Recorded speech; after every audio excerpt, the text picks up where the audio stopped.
Welcome, weary traveler of the magical world, to a journey through the deepest mysteries that lie buried within the corridors of the Ministry of Magic. Tonight, we shall explore the questions that have puzzled wizards for centuries, the secrets locked away in forgotten files, and the enigmas that even the most brilliant magical minds have failed to solve. As you settle into your comfortable sanctuary, let these whispered tales of bureaucratic mysteries and governmental secrets carry you into peaceful slumber. Close your eyes and drift through the labyrinthine halls where truth hides behind locked doors and classified stamps waiting to be discovered. In the depths of the Ministry of Magic, beneath layers of bureaucracy and centuries of accumulated paperwork, lie mysteries that have confounded even the most meticulous record keepers and dedicated archivists. The Vanishing Department, as it has come to be whispered about in the quietest corners of magical government,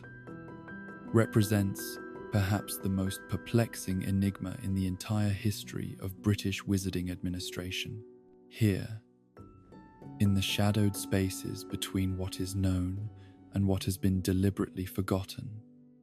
rest secrets that may hold the keys to understanding the true foundations of magical governance itself. The story begins, as so many mysteries do, with an absence rather than a presence.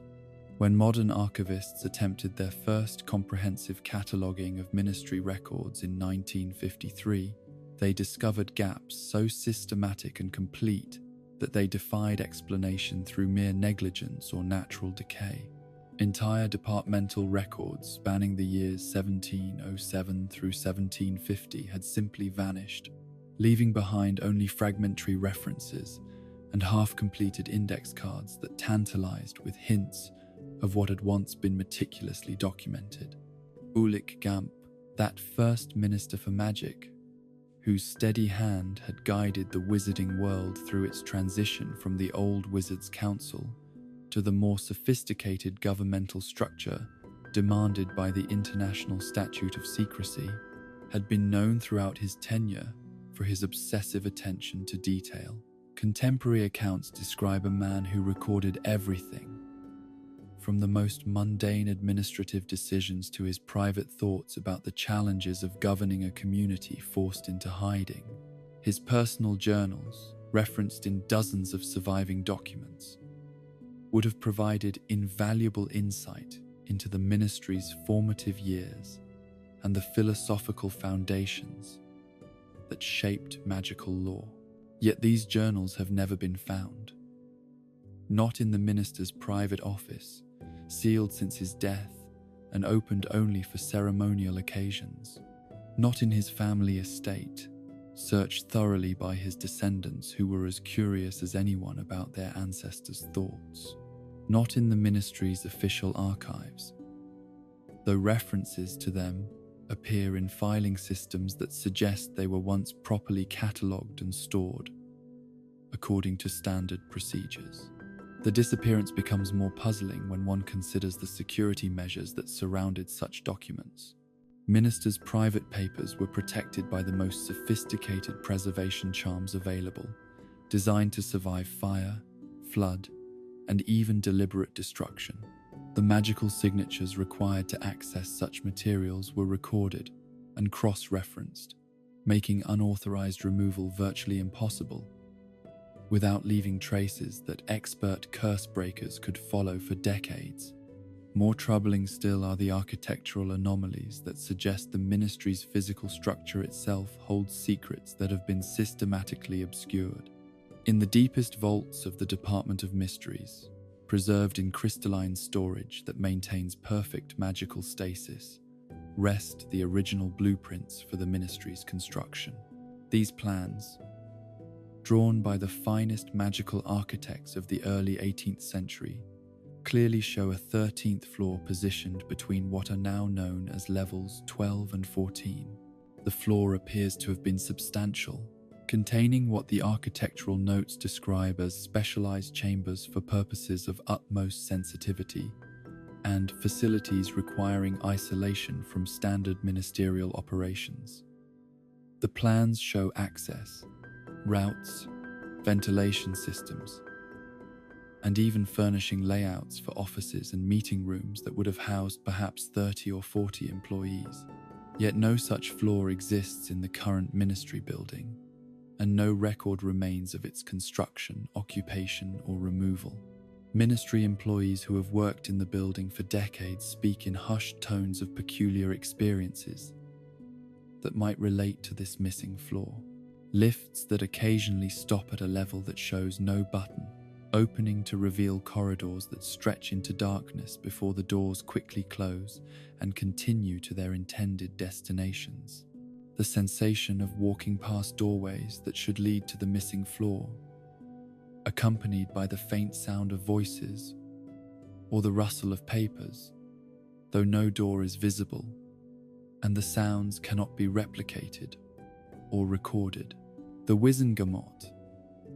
that ancient body which predated the ministry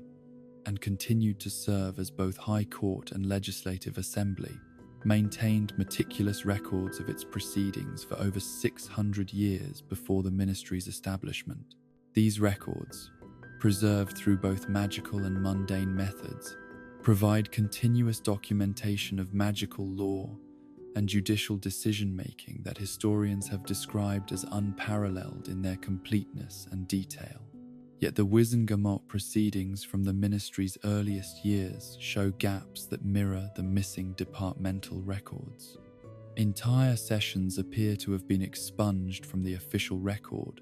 leaving only the shadows of their existence in cross-references and follow-up documents that assume knowledge of decisions that are no longer documented. The missing sessions seem to have dealt with matters of fundamental importance.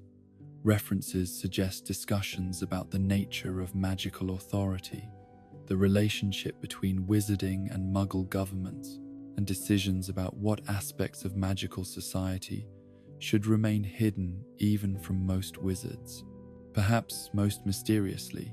several founding documents of the ministry bear signatures that cannot be matched to any known wizard of the period. These signatures, written in the formal script required for legal documents, appear alongside those of verified historical figures like Gamp and the other members of his first cabinet. Magical analysis confirms that the signatures are genuine, written with period-appropriate ink, and imbued with the magical binding that makes such documents legally enforceable. Yet the names themselves correspond to no wizard in any genealogical record. No graduate of any magical school. No member of any known wizarding family. The signatures appear to represent people who possessed the magical authority to bind the government to its founding principles, but who seem never to have existed in any verifiable sense. Some scholars have suggested these might be pseudonyms or titles rather than personal names, but the magical nature of the binding suggests that whoever signed did so with their true magical identity. Archaeological evidence has recently emerged that challenges the official narrative of how magical governance developed in Britain. Excavations beneath several sites in London that predate the ministry's establishment have revealed chambers and artifacts that suggest a much more sophisticated system of magical administration than the historical record acknowledges. These discoveries, made during routine foundation work for Muggle construction projects, required immediate ministry intervention to preserve the International Statute of Secrecy. The artifacts recovered from these sites include magical communication devices that could coordinate activities across vast distances, record-keeping systems that automatically updated and cross-referenced information, and administrative tools that suggest a level of bureaucratic sophistication that supposedly wasn't developed until well after the ministry's establishment. The dating charms applied to these items consistently place them in the 16th and 17th centuries, decades or even centuries before such technologies were thought to exist. More puzzling still, the architectural remains suggest that this earlier system of magical governance was deliberately dismantled rather than simply abandoned or allowed to decay. The chambers show evidence of systematic emptying, with magical residue that indicates the removal of large quantities of documents and equipment. Some areas show signs of controlled magical destruction, as though sensitive materials were destroyed according to careful protocols rather than eliminated through careless or hostile action. In the deepest level of the ministry, accessible only to the minister and a handful of senior officials, stands a vault that has defied every attempt to open it since the building's construction. The vault appears in the original architectural plans, positioned directly beneath the minister's office and connected to it through a private staircase that was sealed with permanent charms sometime in the mid-18th century. The vault itself is described in the plans as containing materials essential to the continuity and legitimacy of magical governance, though no inventory or description of these materials has ever been found. The vault's door is a masterwork of magical engineering, crafted from materials that have never been definitively identified and protected by enchantments that have grown stronger rather than weaker over the centuries. Ministry curse breakers have attempted to open it during transitions between ministers, reasoning that each new head of government might possess access rights that their predecessors had lacked. These attempts have universally failed, often with consequences that required the curse breakers to seek treatment at streetmongers for magical exhaustion or temporary memory loss. The door itself bears no visible lock, keyhole, or mechanism that might suggest how it was meant to be opened. Its surface is perfectly smooth, reflecting images with a clarity that seems almost alive, as though the metal or stone from which it was crafted retains some awareness of its surroundings. On certain occasions,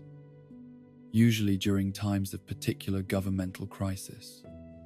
ministry employees have reported seeing images in the door's surface that seem to show people or scenes from the past, though these visions are always too brief and unclear to provide any useful information. Witness accounts from throughout the ministry's history describe encounters with departments and personnel that seem to exist only temporarily before vanishing from all records and memory. These accounts, found scattered through personal diaries and private correspondence, describe consistent patterns that suggest something more than mere confusion or administrative error. The witnesses, usually ministry employees of long-standing and unquestioned reliability, describe arriving at work to find new departments operating in spaces that had previously been empty or used for storage. These departments appeared fully functional, with complete staff complements working on projects that seemed both urgent and highly classified. The witnesses often reported being given assignments by supervisors they had never seen before, working on cases that involved magical law and procedure but seemed to operate under different rules than those governing the rest of the ministry. Most remarkably, these temporary departments seemed to possess historical knowledge and institutional memory that extended beyond their brief existence. Employees would reference cases and precedents from decades past, demonstrate familiarity with obscure magical law, and show understanding of complex bureaucratic procedures that typically required years of experience to master. When questioned about their backgrounds or training, these temporary employees would provide answers that seemed reasonable but could never be verified through normal channels. The departments would operate for periods ranging from days to several months before disappearing as suddenly as they had appeared. Employees would arrive at work to find the spaces empty once again, with no trace of the offices, equipment, or personnel that had occupied them. Attempts to follow up on the work that had been done during these periods invariably led to dead ends, as files would be missing, case numbers would prove invalid, and the legal precedents that had been established would seem never to have existed. Perhaps most disturbing, the witnesses themselves often found their memories of these experiences growing dim and unreliable over time. Details that had seemed perfectly clear would become vague and confused, names that they were certain they remembered would prove impossible to recall precisely. Documents that they were sure they had seen or handled would seem somehow uncertain, as though their memories were being gently but persistently edited to remove evidence of what they had experienced. The pattern has repeated throughout the ministry's history with such consistency that some scholars have theorized it represents a deliberate system rather than random anomaly. The temporary departments seem to appear during periods when the regular ministry structure is under particular stress, or when unusual legal or administrative challenges arise that fall outside normal governmental procedures. They operate with efficiency and expertise that suggest careful preparation and coordination, then vanish once their particular function has been fulfilled. Recent magical archaeology has begun to suggest that the ministry's foundation was built upon secrets that were perhaps deliberately obscured even from those who participated in its creation. Deep beneath the building, in chambers that predate its construction, researchers have discovered evidence of magical workings that seem designed to influence or control the memories and perceptions of those who work within the building above. These chambers contain artifacts that appear to be large-scale memory modification devices, magical constructs that could theoretically influence the thoughts and recollections of everyone within their range. The devices are inactive now, their power sources apparently depleted or deliberately disabled, but magical analysis suggests they once possessed capabilities that would dwarf any known example of memory magic. The implications are staggering. The possibility that the ministry itself was designed to operate within a field of controlled forgetting, where inconvenient truths could be systematically erased from institutional memory. The chambers also contain what appear to be backup records of some kind. Magical storage devices that hold vast quantities of information in forms that resist conventional access methods. These devices seem to have been designed as safeguards, repositories of knowledge that could survive even large-scale memory modification. They remain sealed, their contents tantalizingly beyond reach of current magical technology. But their very existence suggests that someone anticipated the need to preserve truth against systematic erasure. As investigators have attempted to piece together the puzzle of the vanishing department and its related mysteries, they have encountered resistance that goes beyond simple bureaucratic inertia or natural decay of records. Files that are requested for review are discovered to be missing when archivists arrive to retrieve them. Documents that show promising leads are found to have been damaged by unexplained magical accidents. Researchers who make significant progress in uncovering patterns often find themselves reassigned to other projects, or discover that their security clearances have been revoked for administrative reasons that seem both valid and impossible to appeal. The pattern of obstruction is so subtle and consistent that it suggests coordinated effort rather than coincidence. Yet no evidence can be found of who might be orchestrating such resistance, or why they would want these particular secrets to remain hidden. The obstacles seem to arise naturally from the ministry's own systems and procedures, as though the building itself has developed an immune response against attempts to recover its lost memories.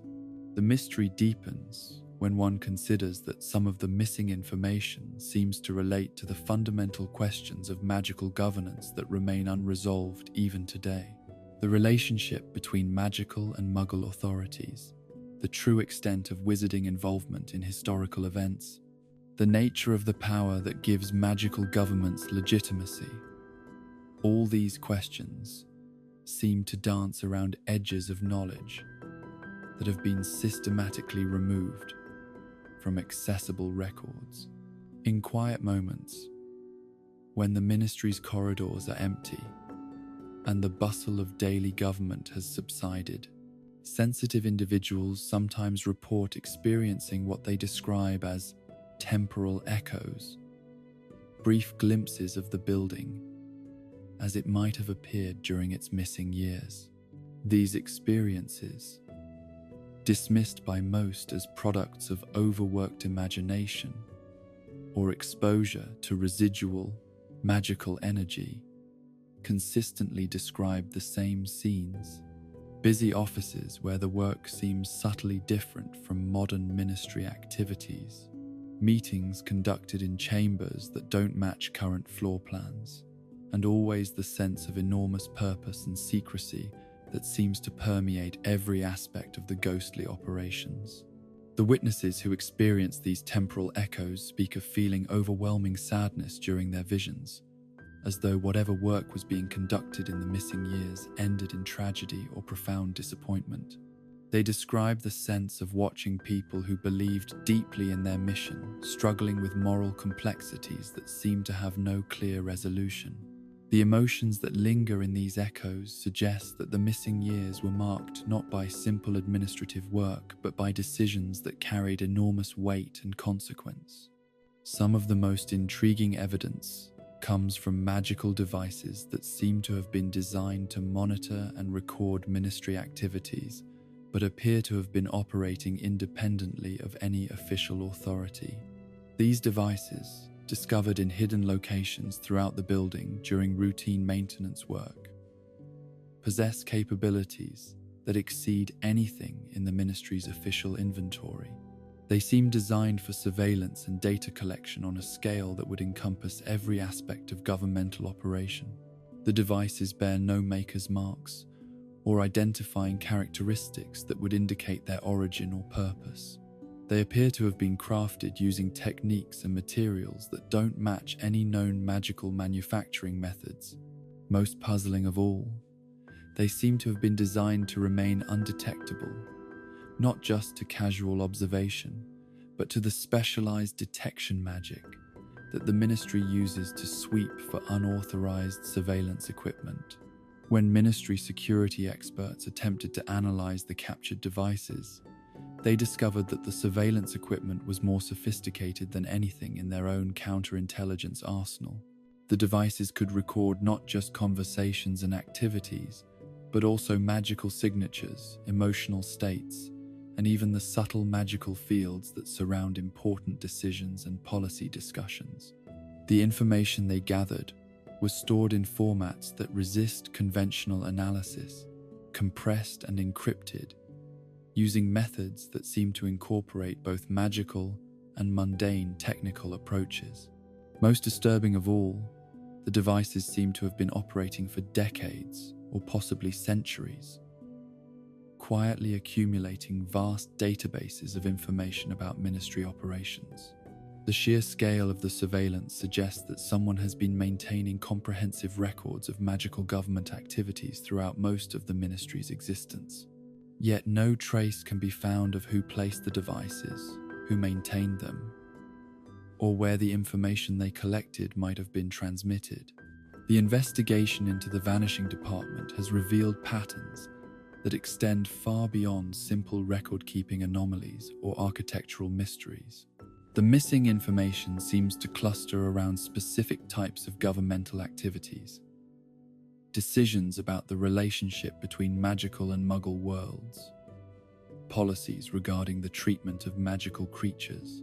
and most significantly, questions about the ultimate source of authority that gives magical governments the right to make laws and enforce them upon their citizens. These are not merely academic questions, but practical issues that continue to challenge magical governments today. The International Statute of Secrecy relies upon assumptions about wizarding authority that are taken for granted but never explicitly justified.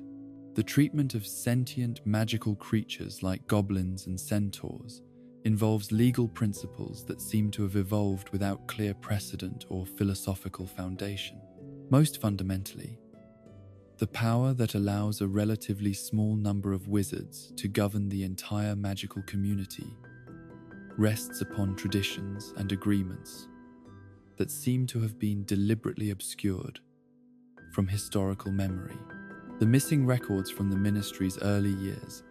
might have contained the answers to these questions, or at least the documentation of how previous generations of magical leaders grappled with these same challenges. The systematic nature of the information's disappearance suggests that someone made deliberate decisions about what aspects of magical governance should be remembered and what should be allowed to fade into obscurity. As researchers continue to investigate the mystery of the vanishing department, they have begun to suspect that the missing information might not be lost at all, but rather hidden in plain sight, scattered throughout records that seem to deal with entirely different subjects. The bureaucratic nature of government means that important decisions often leave traces in unexpected places.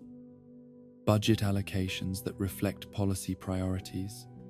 personnel assignments that hint at classified projects, and routine administrative memos that assume knowledge of larger contexts. This scattered approach to preserving sensitive information would be entirely consistent with the careful, methodical thinking that characterized the ministry's founders. Rather than creating obvious secrets that would attract attention and investigation, they might have chosen to dissolve crucial knowledge into the vast ocean of routine governmental paperwork, where it could rest unnoticed until someone with the right perspective and sufficient patience assembled the fragments into coherent truth.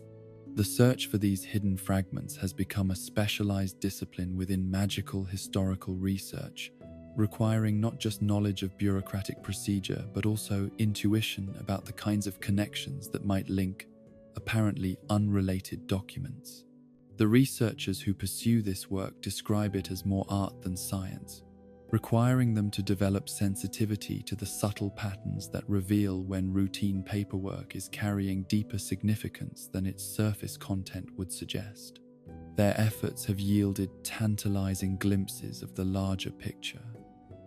brief moments when the scattered pieces align to reveal portions of the hidden narrative. They have found evidence of extensive correspondence between ministry officials and mysterious figures who seem to possess enormous influence despite having no official positions. They have discovered budget allocations for projects that were never publicly announced and personnel records for employees whose job descriptions are so vague as to be meaningless while suggesting work of enormous importance. Most significantly,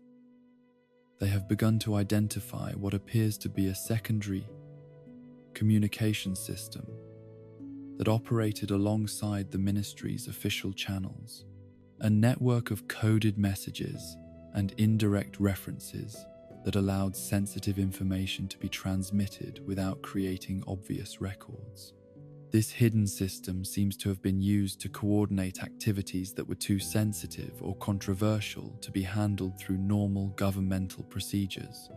The existence of this shadow communication network raises profound questions about the nature of the early ministry and the decisions that shaped its development. If the founders felt it necessary to create elaborate systems for hiding their most important work from future generations of their own government, what were they trying to protect? What decisions did they make that they believed would be too dangerous or controversial to survive historical scrutiny? The answers to these questions remain frustratingly elusive, scattered through records that may never be fully assembled or may not contain enough information to reconstruct the complete picture. Yet the search continues, driven by the understanding that these missing pieces of history might hold keys to understanding not just the past, but also the challenges that continue to face magical governments today. In the deepest night hours, when the ministry stands empty, except for the essential personnel who maintain its most critical functions, those sensitive to magical atmospheres sometimes report experiencing what they describe as a profound sense of presence, as though the building itself retains some memory of the intense activity and weighty decisions that once filled its missing years. They speak of feeling surrounded by the echoes of conversations that dealt with matters of ultimate importance, decisions that would shape the magical world for centuries to come. These experiences, whether products of genuine magical residue or simply the power of imagination working upon suggestive circumstances, remind us that the mystery of the vanishing department is more than an academic puzzle or bureaucratic curiosity. It represents a gap in our understanding of the foundations upon which magical society rests, a reminder that the institutions we take for granted may rest upon secrets that their creators believed were too dangerous to preserve in accessible form.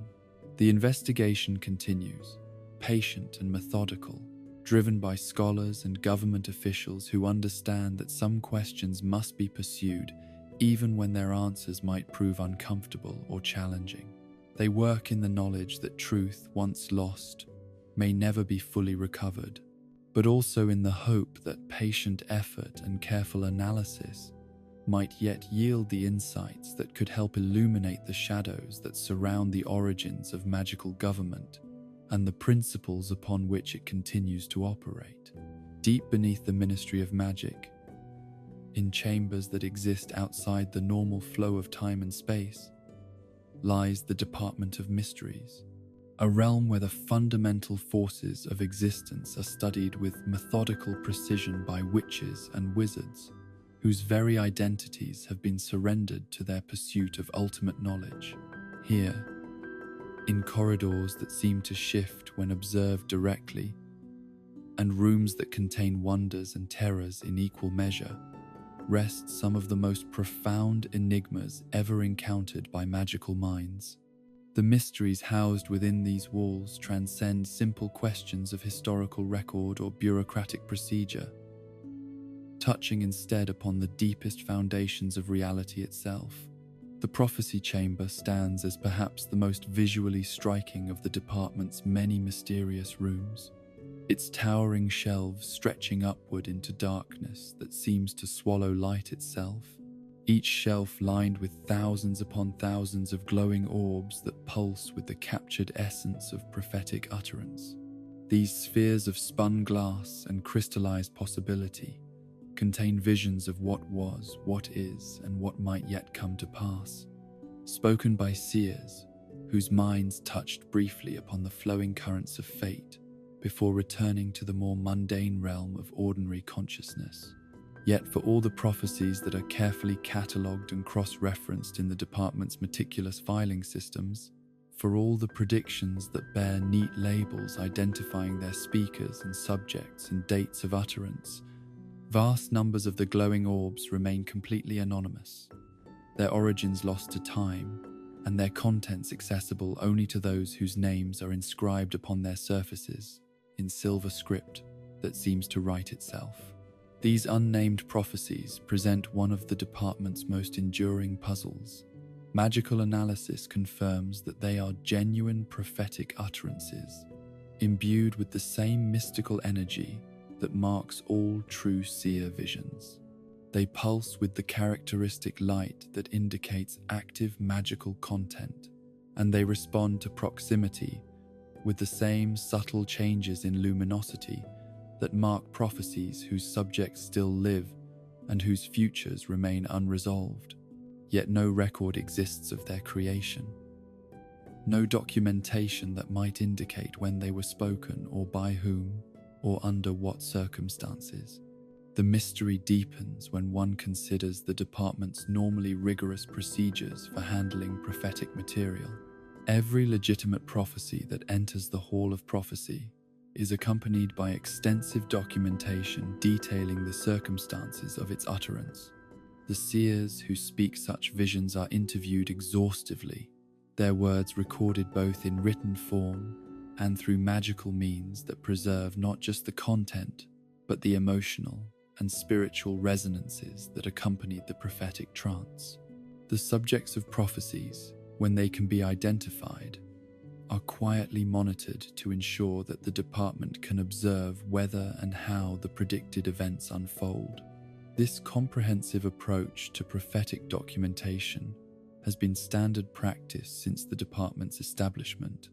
refined through centuries of experience with the delicate and often dangerous business of dealing with glimpses of possible futures. The procedures exist not merely for academic interest, but for practical necessity.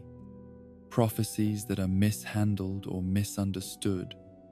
can have catastrophic consequences for both their subjects and the wizarding world at large. Yet the anonymous prophecies seem to have bypassed these careful systems entirely, appearing on the shelves with no accompanying documentation and no clear indication of how they arrived in the department's custody. Some bear signs of great age, their glass surfaces clouded with the accumulated weight of centuries, while others appear as fresh and new as though they had been placed there moments before discovery. The inconsistency in their apparent ages suggests that they did not arrive as a single collection but have been appearing gradually over the department's entire history. More troubling still, attempts to remove these anonymous prophecies for closer study have met with unexpected resistance. When unspeakables have tried to lift them from their shelves for examination in more controlled environments, the orbs seem to become impossibly heavy, as though their weight increases exponentially with any attempt to move them from their assigned positions. Some researchers have reported that the prophecies seem to anchor themselves to their shelves through means that transcend simple physical mass, becoming unmovable through what appears to be direct manipulation of space and time itself. The few attempts to access the contents of these anonymous prophecies through means other than the traditional method of physical contact by their intended recipients have yielded results that range from completely blank visions to experiences so traumatic that the researchers required extended treatment at Street Mungo's specialized ward for magical mental trauma. The prophecies seem to be protected by safeguards that go far beyond the normal magical protections applied to prophetic material, as though they contain information that is meant to remain hidden until very specific conditions are met. In the depths of the Department of Mysteries, accessible through corridors that seem to exist in a state of constant temporal flux, lies the time room, where the Ministry's careful study of temporal magic has yielded insights into the nature of past, present, and future that challenge every assumption about the linear flow of existence. Here, surrounded by clocks that tick in rhythms that follow no earthly pattern, and hourglasses filled with sand that flows upward as often as down, unspeakables conduct research into the fundamental mechanisms that govern the relationship between cause and effect. The room's centerpiece, a towering collection of time-turners and temporal monitoring devices that rise in a crystalline spiral toward a ceiling that seems to exist at different heights depending upon the angle from which it is observed, represents the accumulated knowledge of centuries of magical temporal research. Each device in the collection serves a specific function in the department's ongoing effort to understand and occasionally manipulate the flow of time itself. From simple time turners that allow limited backward travel to complex temporal mapping instruments that can trace the ripple effects of chronological interference across decades or centuries. Yet despite the sophistication of their equipment and the dedication of researchers who have devoted their entire careers to temporal magic, the unspeakables who work in the time room have encountered anomalies that defy every theoretical framework they have developed for understanding how time operates within the magical universe. These temporal paradoxes manifest in ways both subtle and dramatic, from minor inconsistencies in the room's chronometers that suggest the flow of time itself is not as uniform as assumed to major distortions that seem to create pockets where cause and effect operate according to different rules entirely. The most significant of these anomalies centers around what the department's internal reports refer to as temporal echoes, events that seem to repeat themselves at irregular intervals, despite having no apparent source or catalyst for their recurrence. These echoes manifest as brief glimpses of activity within the time room that clearly depicts people and events from the past. Yet the figures observed in these visions often appear to be aware of being watched by future observers, creating paradoxical interactions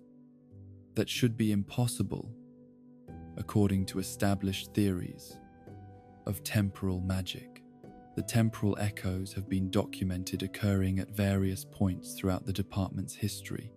with consistent reports from different generations of researchers describing identical phenomena.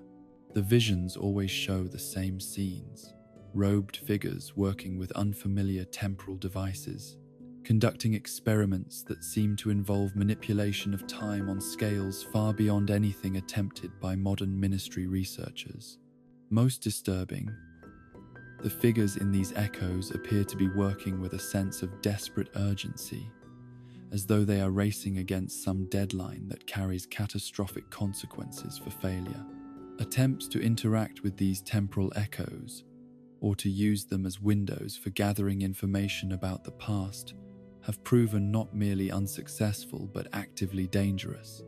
Researchers who have tried to communicate with the figures in the visions have reported experiencing severe temporal displacement, finding themselves suddenly uncertain about their own position in time, and struggling to maintain coherent memories of their personal histories. Some have emerged from these encounters convinced that they are living in the wrong century entirely, requiring extensive magical therapy to restore their chronological orientation. The time room's most closely guarded secret, known only to the most senior unspeakables, and requiring special authorization from the Minister of Magic himself to access, concerns evidence that suggests the department's temporal research may have attracted attention from forces that exist outside normal space and time, deep within the room's archives, stored in chambers that are themselves protected by temporal locks that prevent access except during specific chronological windows. Rest documents that describe contact with entities that seem to possess knowledge of events that have not yet occurred and may never occur at all. These entities, described in the archived reports as communicating through means that bypass traditional sensory experience and convey information directly into the consciousness of their contacts, have allegedly provided warnings about the consequences of certain types of temporal manipulation. Their messages, when they can be decoded from the often fragmentary and sometimes contradictory reports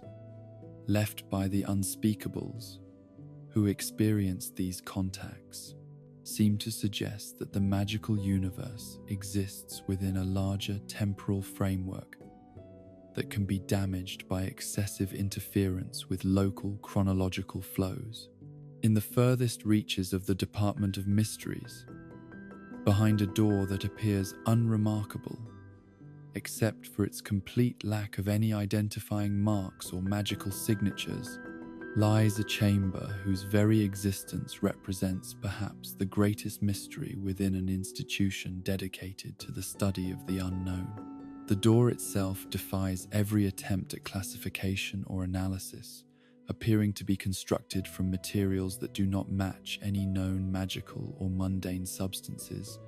yet clearly possessing properties that have protected whatever lies beyond it for the entire history of the department's operations.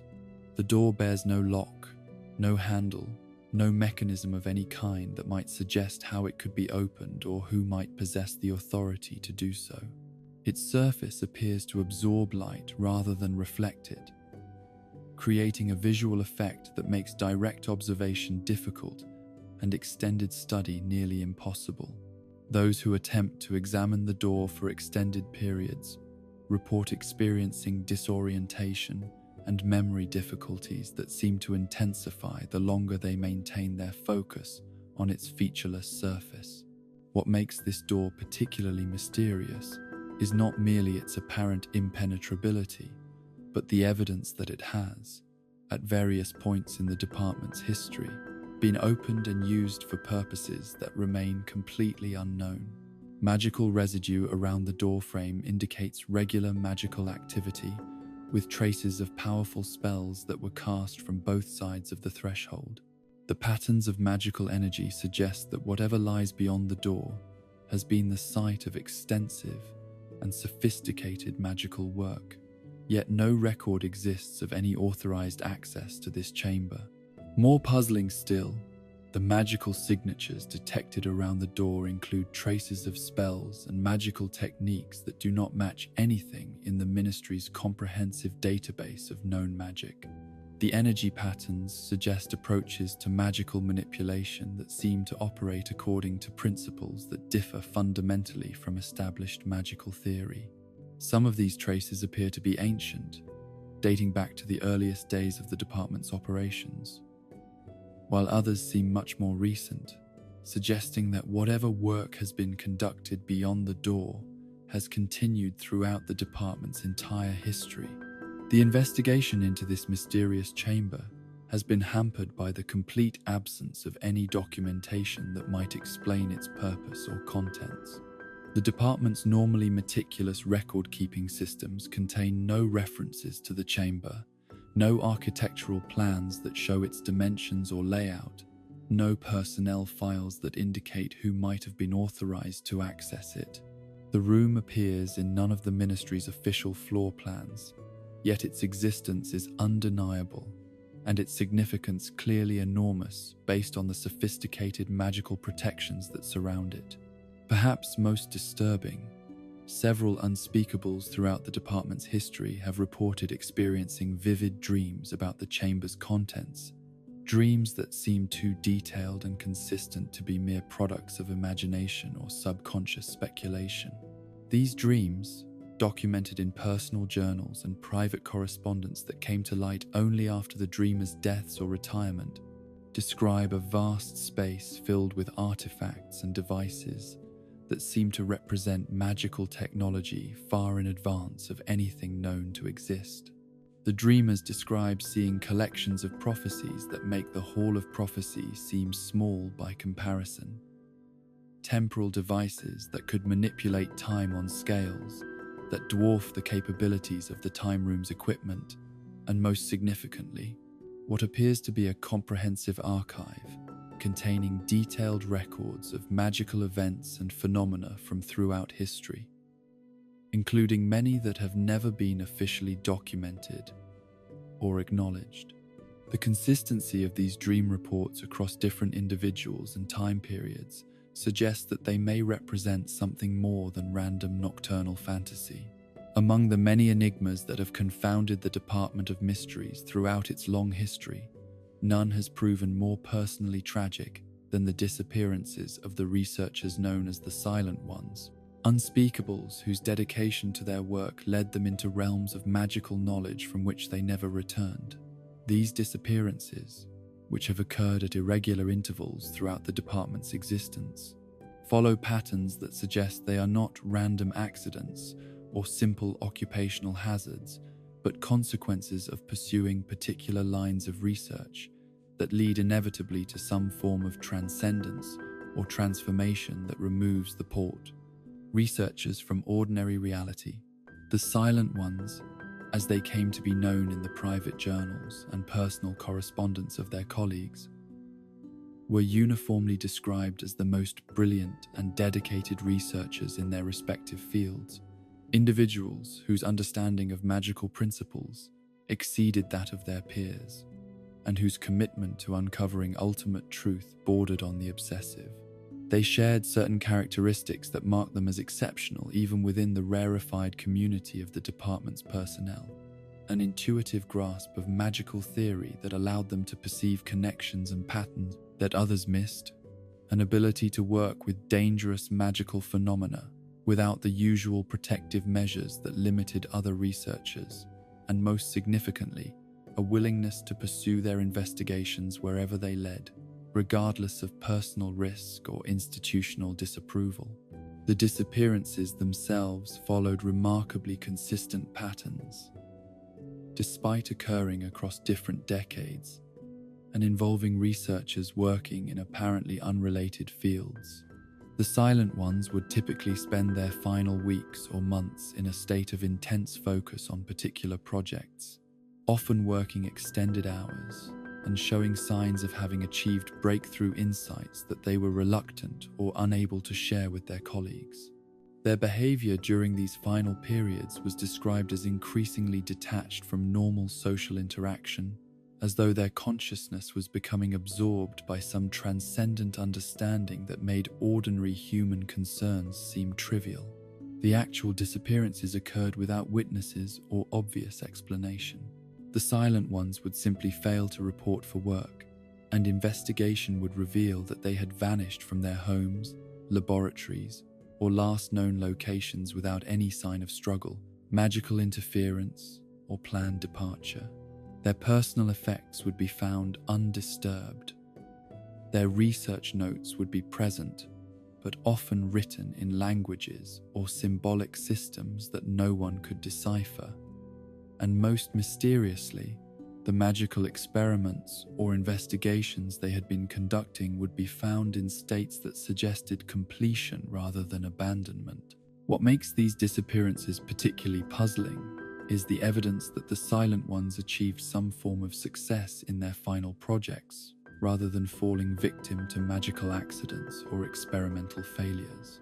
Their laboratories would be found in perfect order, with equipment arranged in configurations that suggested successful completion of complex procedures. Their research notes, though often incomprehensible to those who found them,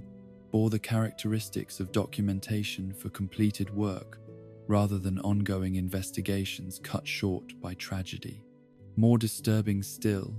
sensitive individuals who visited the sites where the Silent Ones had conducted their final work reported experiencing what they described as a profound sense of presence, as though the missing researchers continued to exist in some form within the spaces where they had achieved their ultimate breakthroughs. These experiences were typically described as deeply peaceful rather than frightening, suggesting that whatever had happened to the Silent Ones represented fulfillment rather than destruction. The department's official position regarding these disappearances has always been that they represent tragic accidents resulting from the inherently dangerous nature of advanced magical research. The missing researchers are honored as heroes who gave their lives in service to the advancement of magical knowledge, and their names are recorded on a memorial plaque that occupies a place of honor in the department's main corridor. Yet the private records of the department's leadership reveal a more complex and troubling understanding of what these disappearances might represent. Internal memoranda and classified reports suggest that the department's administrators have long suspected that the Silent Ones achieved some form of transcendence or transformation that removed them from ordinary existence rather than ending their lives in any conventional sense. This interpretation is supported by evidence that the missing researchers' work continued to influence the department's operations long after their disappearances, as though they remained somehow connected to the institution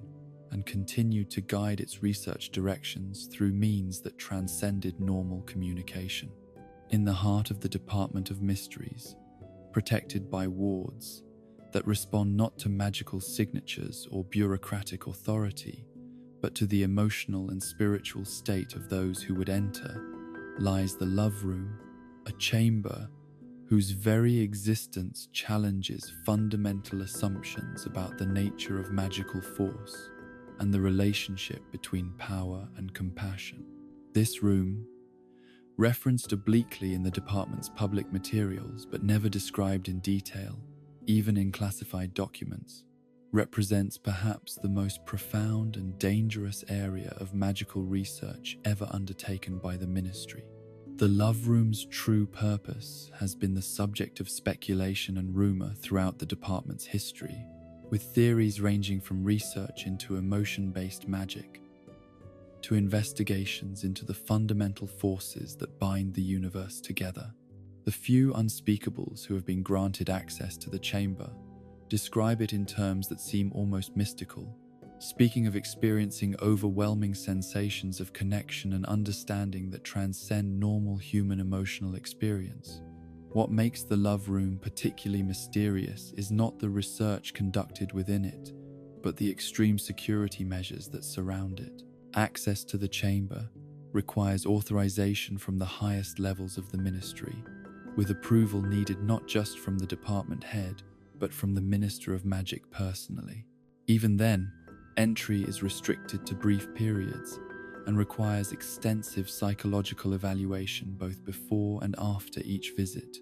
to ensure that exposure to whatever forces exist within the room has not caused lasting changes to the researcher's mental or emotional state. The security measures suggest that the love room contains something far more dangerous than simple research into emotional magic or interpersonal relationships. The magical protections that surround it are among the most sophisticated ever developed by the Ministry, incorporating not just conventional defensive spells, but protections against forms of magical influence that seem to operate on levels that transcend normal magical theory.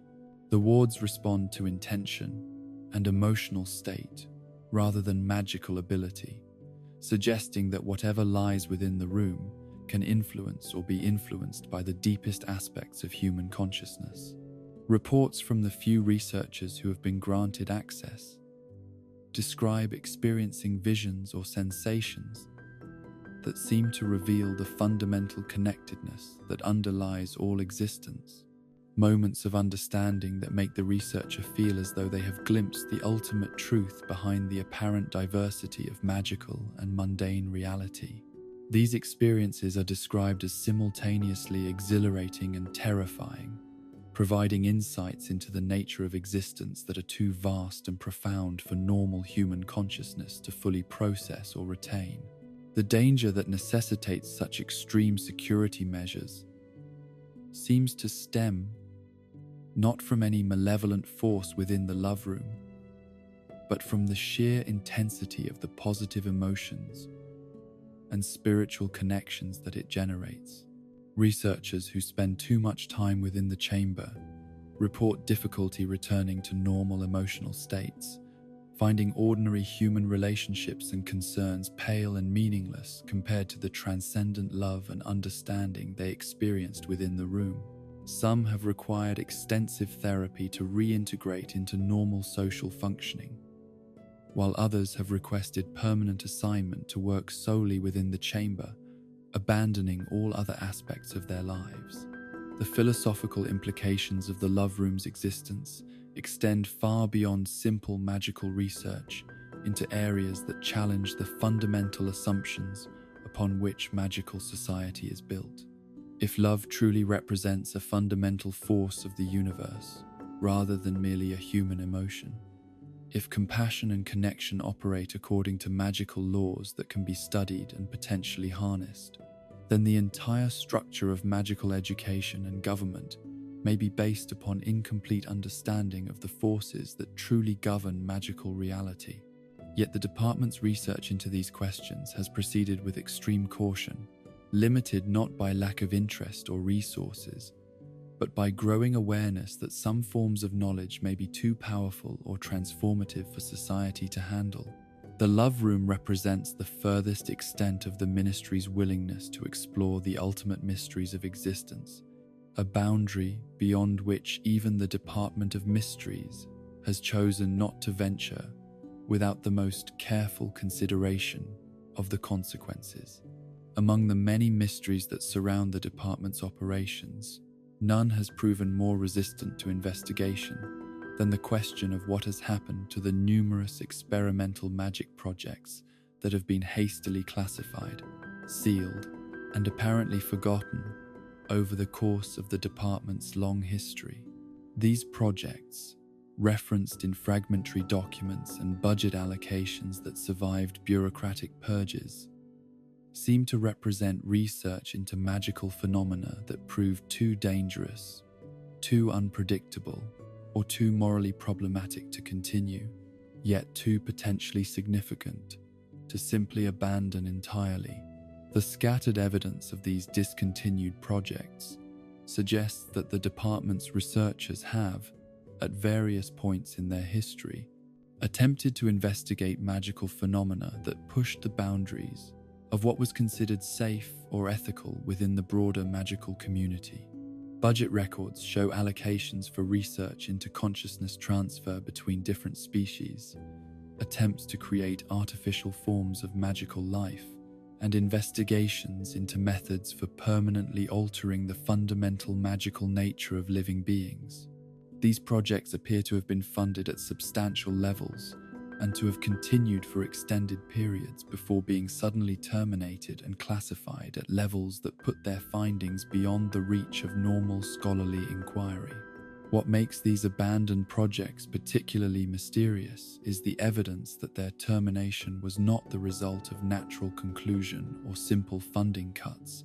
but of discoveries or events that prompted immediate emergency shutdown. Procedures. The documentation that remains accessible suggests that the projects ended, not because they failed to produce results, but because they succeeded in ways that their creators found unacceptable or dangerous. In some cases, the shutdown procedures seem to have involved not just cessation of research, but active efforts to reverse or undo whatever had been accomplished. The researchers involved in these discontinued projects seem to have been subject to memory modification procedures that removed not just knowledge of their specific work, but broader understanding of the magical principles that had made their research possible. Personnel records show transfers to other departments or early retirements that followed patterns, suggesting that the individuals involved were considered security risks who required ongoing monitoring rather than simply former employees, who could be allowed to return to normal careers. More disturbing still, some of the discontinued research appears to have involved magical phenomena that could not be fully contained or controlled even after the official termination of the projects. Reports buried deep within the department's classified archives describe ongoing containment efforts for magical effects or entities that were created during the experimental phase and that continued to pose potential threats long after the research that created them had been abandoned. These containment efforts seem to require ongoing resources and personnel, suggesting that the department continues to deal with consequences of research that officially never occurred. The sealed laboratories and storage facilities that housed these discontinued projects remain within the department's complex, protected by security measures that exceed even those applied to the most sensitive ongoing research. The spaces are sealed not just against unauthorized entry, but against any form of magical or mundane observation, creating zones of absolute secrecy within an institution that already operates according to the strictest principles of compartmentalized information control. Perhaps most troubling, there is evidence that some of the discontinued experimental magic may have produced results that influenced the development of magical technology and policy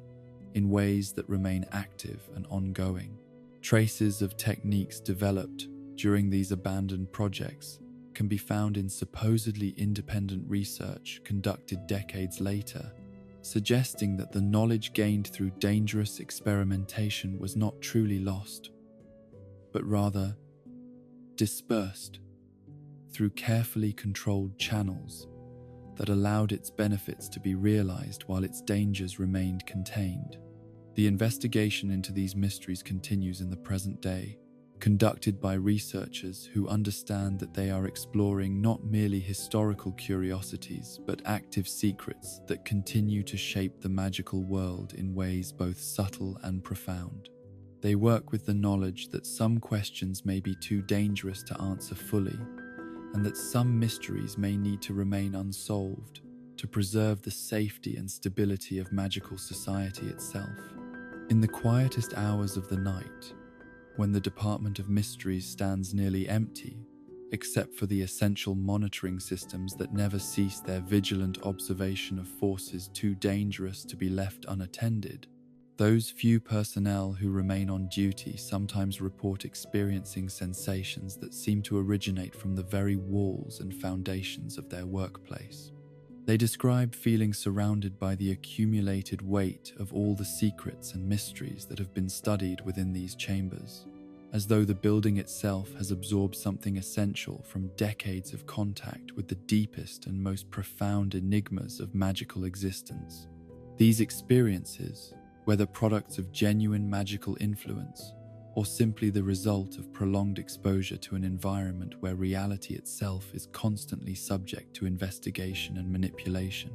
serve as reminders that the Department of Mysteries exists at the boundary between the known and unknown, between what can be safely studied and what must remain forever beyond human comprehension. The researchers who dedicate their lives to this work understand that they are engaged, not merely in academic inquiry, but in a form of exploration that carries both infinite possibility and ultimate responsibility for the consequences of their discoveries. The mysteries that surround the Department of Mysteries will likely never be fully solved, not because they are impossible to understand, but because their complete revelation might fundamentally alter the nature of magical reality itself.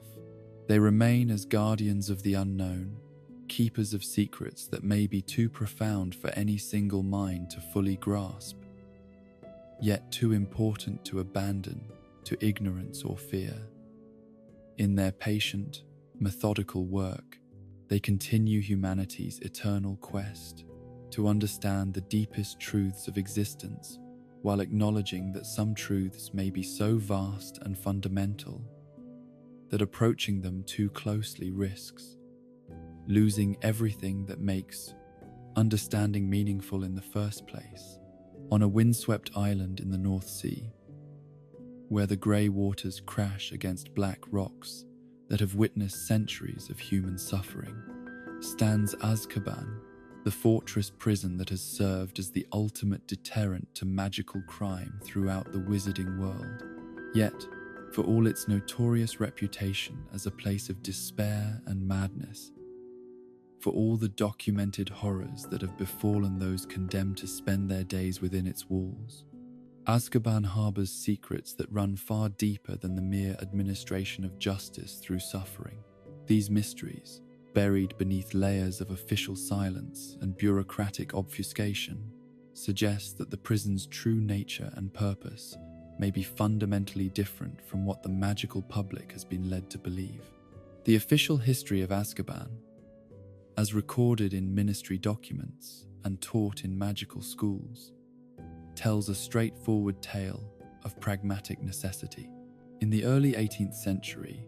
as the newly formed Ministry of Magic sought to establish its authority and create institutions capable of containing the most dangerous criminals in magical society, the island fortress was selected as an ideal location for a prison that could hold even the most powerful and resourceful dark wizards. The presence of Dementors, those soul-draining creatures that fed upon human happiness and hope, was initially seen as an unfortunate complication that was gradually transformed into an advantage when ministry officials realized that the creature's natural abilities made escape virtually impossible. Yet archaeological evidence discovered during routine maintenance work at the prison tells a markedly different story, one that calls into question fundamental assumptions about both the prison's origins and the nature of the creatures that guard it. Deep excavations beneath the fortress have revealed structures that clearly predate the ministry's supposed establishment of the prison by centuries, possibly millennia. These ancient foundations, constructed from materials that resist both magical and mundane analysis, show architectural techniques that suggest knowledge of advanced magical engineering principles that were supposedly unknown until much later periods in wizarding history. More disturbing still,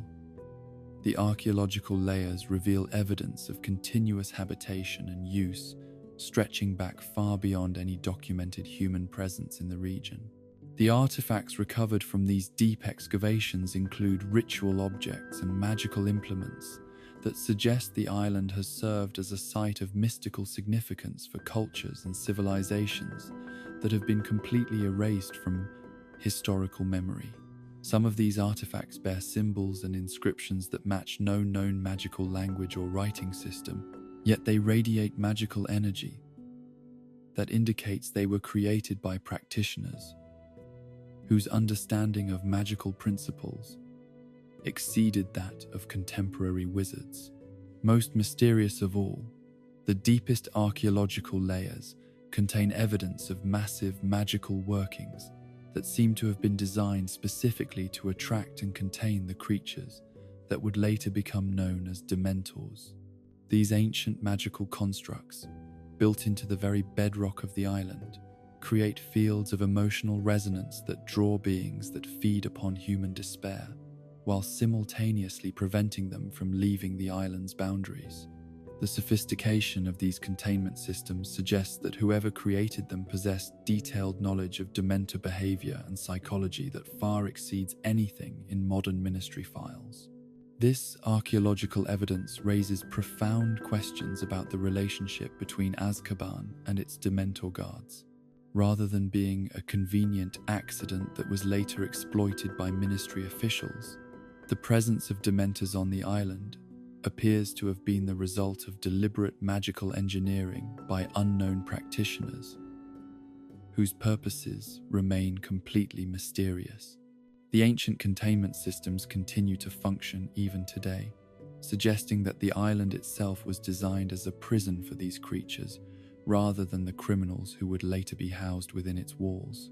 The mystery deepens when one examines the records of prisoners who have simply vanished from Azkaban with no explanation or documentation. These disappearances, carefully omitted from official ministry statistics and mentioned only in the private correspondence of prison administrators,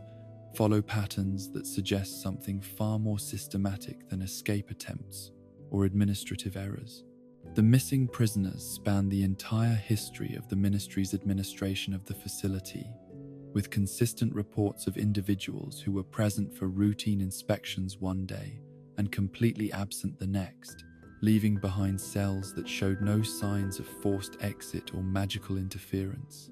What makes these disappearances particularly puzzling is that they seem to occur regardless of the security measures in place or the specific magical restraints applied to individual prisoners. Some of the vanished inmates were held in maximum security conditions that should have made any form of escape impossible, yet they disappeared as completely as those held under more routine confinement. The pattern suggests that whatever mechanism is responsible for these disappearances operates according to criteria that have nothing to do with the prisoners' magical abilities or the physical security of their cells. More troubling still, the disappearances seem to be selective rather than random, targeting prisoners who meet specific but unknown criteria. Analysis of the missing individuals' records reveals no obvious common factors that might explain why they were chosen, while others in similar circumstances remained in their cells. The vanished prisoners included both dangerous dark wizards and minor offenders, both those serving long sentences and those awaiting trial, both individuals with extensive magical training and others with minimal magical education. The only consistent factor among the disappeared prisoners is a pattern noted in their final weeks or days before vanishing. Reports from guards and other inmates describing behavior that suggested the individuals had become aware of something that others could not perceive. These prisoners would often be found staring fixedly at empty air, responding to sounds that no one else could hear, or engaging in conversations with invisible participants who seemed to be providing them with information or instructions. Perhaps most disturbing, some of the vanished prisoners had been documented as developing unusual resistance to the Dementors' soul-draining effects in the period immediately before their disappearances. While most inmates experienced the gradual erosion of hope and happiness that made Azkaban such an effective deterrent to crime, these individuals seemed to maintain or even improve their psychological state despite prolonged exposure to the creature's influence. This resistance was initially attributed to unusual mental fortitude or specialized magical training, but the consistency of the pattern suggests that something more systematic was occurring. The investigation into these mysterious disappearances has been hampered by the discovery that the prison's architectural plans contain references to facilities and areas that cannot be located within the current structure. These phantom spaces, described in official blueprints and maintenance schedules, include what the documents refer to as unregistered wing that was apparently designed to house prisoners, requiring specialized containment procedures beyond standard ministry protocols. The unregistered wing appears in construction documents dating back to the early days of ministry administration, with detailed specifications for cells and facilities that suggest capabilities far beyond those found in the prison's documented areas. The plans describe containment systems that could hold prisoners who existed in altered states of physical reality, transportation networks that could move individuals between different locations on the island without using conventional passages, and most mysteriously, what the documents describe as temporal isolation chambers that could apparently remove prisoners from the normal flow of time. Yet, despite the detailed documentation of this wing's construction and the substantial budget allocations that funded its creation, no trace of these facilities can be found within the current prison structure. Extensive searches conducted by ministry security teams have failed to locate any passages, chambers, or equipment that match the descriptions in the architectural records. The wing seems to have been designed, built, and then somehow removed from physical reality while leaving behind only the documentation that proves its former existence. More puzzling still, some of the prison's current staff members report experiencing what they describe as architectural memories, brief moments when familiar corridors seem to extend in directions that shouldn't exist, or when doorways appear that lead to spaces not found on any current floor plan. These experiences, dismissed by most administrators as products of the psychological stress that affects all Azkaban personnel, are reported with such consistency that they suggest some form of residual magical influence rather than simple hallucination. The mystery of the unregistered wing becomes even more complex when considered alongside reports of prisoners who have exhibited extraordinary aging patterns during their confinement. While most inmates age normally despite the harsh conditions and supernatural influences within the prison, a small but significant number have been documented as experiencing temporal anomalies that affect their physical development in ways that defy explanation. Some prisoners have been observed aging backwards, gradually becoming younger during their confinement until they reach physical states that correspond to much earlier periods in their lives. Others seem to stop aging entirely, maintaining the same physical appearance year after year, despite the passage of time and the harsh conditions that rapidly age most inmates. Most disturbing, a few prisoners have exhibited aging patterns that seem to cycle, becoming older and younger in rhythmic patterns that suggest their personal timeline has become disconnected from normal temporal flow.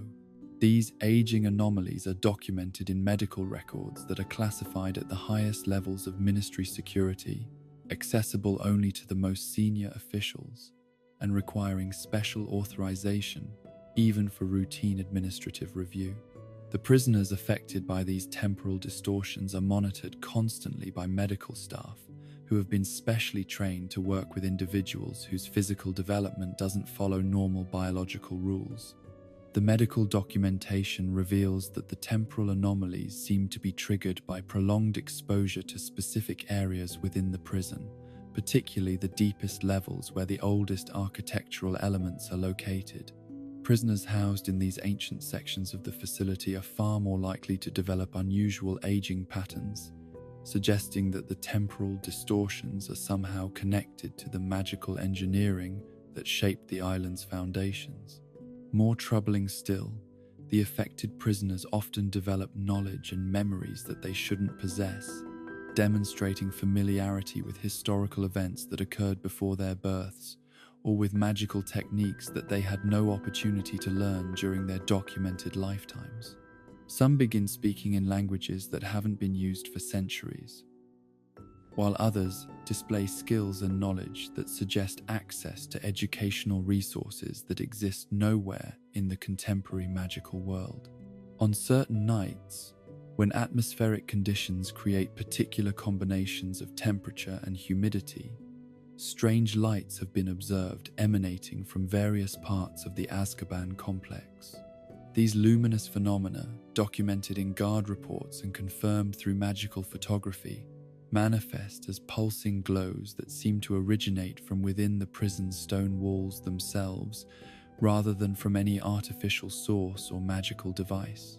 The lights appear in colors that don't match any known magical emanations, shifting through spectral ranges that seem to extend beyond normal human perception into magical frequencies that can only be detected through specialized instruments. The patterns in which they appear suggest some form of communication or signaling system, with sequences of flashes and color changes that repeat with mathematical precision over extended periods. Most mysteriously, the appearance of these lights seems to correlate with the behavioral patterns of both the Dementors and the prison's human inhabitants. On nights when the luminous phenomena are most active, the Dementors become unusually agitated, abandoning their normal patrol patterns to gather in areas where the lights are brightest. The human prisoners, normally resigned to despair and hopelessness, often become restless and alert during these episodes, as though they can perceive something in the lights that provides them with information or emotional stimulation that temporarily counteracts the Dementor's influence. Guard reports describe hearing sounds during these luminous episodes that seem to come from deep within the prison's foundations, rhythmic patterns that suggest machinery or magical processes operating far below the documented levels of the facility. The sounds are described as both mechanical and organic, like the beating of enormous hearts, or the respiration of creatures too large to exist within the known spaces of the prison complex. Attempts to investigate the source of these lights and sounds have met with consistent failure, as the phenomena seem to respond to observation by becoming undetectable through normal means. Magical instruments brought to areas where the lights have been seen consistently fail to register any unusual activity, while witnesses who observe the phenomena directly often find their memories of the experience becoming vague and unreliable within hours of the event. The historical records of Azkaban contain scattered references to escape attempts that were officially recorded as failures, but which may actually represent successful departures that were covered up to prevent public knowledge of the pating. Prison security vulnerabilities. These cases, buried within routine administrative reports and mentioned only obliquely in official correspondence, describe situations where prisoners who had attempted escape were found dead in their cells, under circumstances that suggested they had never actually left the facility. The cover-up hypothesis is supported by inconsistencies in the documentation surrounding these cases. Medical reports describing the prisoners' deaths often contain details that contradict other evidence, while witness statements from guards and fellow inmates frequently describe events that couldn't have occurred if the official version of the escape attempts were accurate. Most tellingly, some of the allegedly failed escapes resulted in improvements to prison security that addressed vulnerabilities that shouldn't have been discovered if the attempts had genuinely failed. More disturbing still, several of the prisoners who supposedly died during escape attempts were later reported seen in various locations throughout the wizarding world, suggesting that their deaths were fabricated to explain their successful departures from the prison. These sightings, documented in confidential ministry intelligence reports, describe individuals who bore clear physical resemblances to the supposedly deceased prisoners, but who had assumed new identities and integrated into different magical communities. The pattern of successful escapes disguised as deaths becomes even more complex when considered alongside evidence that some of these freed prisoners went on to play significant roles in major historical events. Several individuals who match the descriptions of escaped Azkaban inmates appear in the background of important political and social movements, suggesting that their releases were not random events but part of larger patterns that served specific purposes beyond simple criminal justice. The possibility that Azkaban has been used not merely as a prison but as a recruitment center or training facility for individuals whose skills and knowledge were needed for clandestine operations opens disturbing questions about the true nature of the wizarding justice system. If the prison's administrators have been secretly releasing selected inmates for purposes that have never been publicly acknowledged, then the entire foundation of magical law enforcement may rest upon deceptions that have been maintained for centuries. Among the most closely guarded secrets within Azkaban's classified files are reports documenting experimental programs that were conducted using the prison's unique environment and population. These experiments, apparently authorized at the highest levels of ministry administration, involved systematic study of how prolonged exposure to Dementors affects different types of magical individuals, with particular focus on understanding how some prisoners develop resistance to the creature's soul-draining abilities. The experimental protocols describe procedures that would be considered unethical by any reasonable standard, involving deliberate exposure of prisoners to varying intensities of Dementor influence, while monitoring their psychological and magical development through techniques that required constant observation and testing. Some experiments involved isolating prisoners in chambers with artificially concentrated Dementor presence to accelerate the normally gradual process of psychological deterioration. More disturbing still, some experiments focused on attempting to reproduce the rare cases of prisoners who seemed to derive strength from their exposure to Dementors rather than being weakened by it. These individuals, identified through careful screening of the prison population, were subjected to intensive study that involved both magical and psychological testing designed to understand the mechanisms that allowed them to resist or even benefit from the creature's influence. The results of these experiments, documented in reports that are classified beyond the normal ministry security levels, suggest that the relationship between Dementors and human consciousness is far more complex than officially acknowledged. Some test subjects not only developed immunity to the creature's effects, but began demonstrating magical abilities that they had never previously possessed, as though their exposure to soul-draining magic had somehow unlocked latent potential within their magical cores. Perhaps most troubling, the experimental reports describe successful attempts to artificially create the psychological conditions that made some prisoners resistant to Dementor influence. These procedures, involving combinations of magical intervention and psychological conditioning, apparently allowed researchers to transform ordinary prisoners into individuals who could not only survive prolonged exposure to the creatures, but who seemed to draw magical energy from their presence. The implications of this research extend far beyond the boundaries of Azkaban itself, suggesting that the Ministry possesses knowledge about the fundamental nature of magical consciousness that has never been shared with the broader magical community. If the techniques developed through these experiments could create individuals who were immune to one of the most feared magical influences in the wizarding world, then the applications for both defense and offense would be enormous. The final mystery surrounding Azkaban lies in evidence of levels beneath the documented prison structure, spaces that appear in the oldest architectural records, but which seem to have been sealed and forgotten sometime in the distant past. These deeper levels, referred to in ancient documents as the Foundation Chambers, were apparently designed for purposes that differed fundamentally from the imprisonment of criminals. The limited documentation that remains accessible describes these chambers as containing the essential mechanisms that maintain the island's spiritual stability and the primary containment systems for forces that must never be released into the wider world. The language used in these documents suggests that the deeper levels were designed not to hold human prisoners, but to contain something far more dangerous and fundamental to the prison's operation. Magical archaeology conducted in the deepest accessible areas of the current prison structure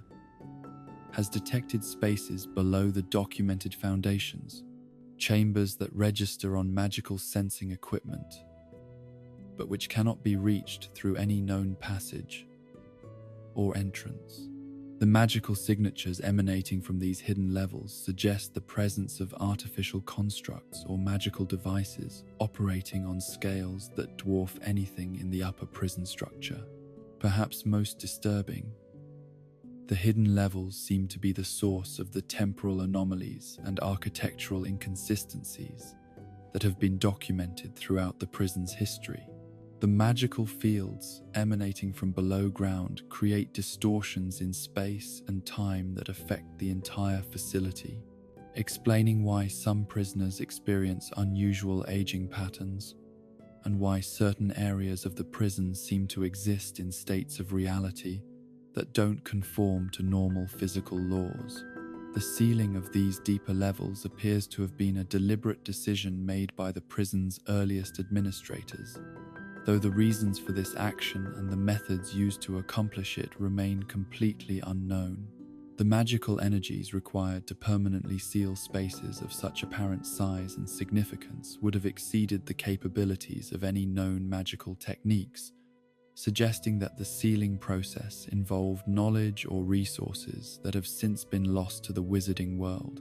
As researchers continue their patient investigation into Azkaban's many mysteries,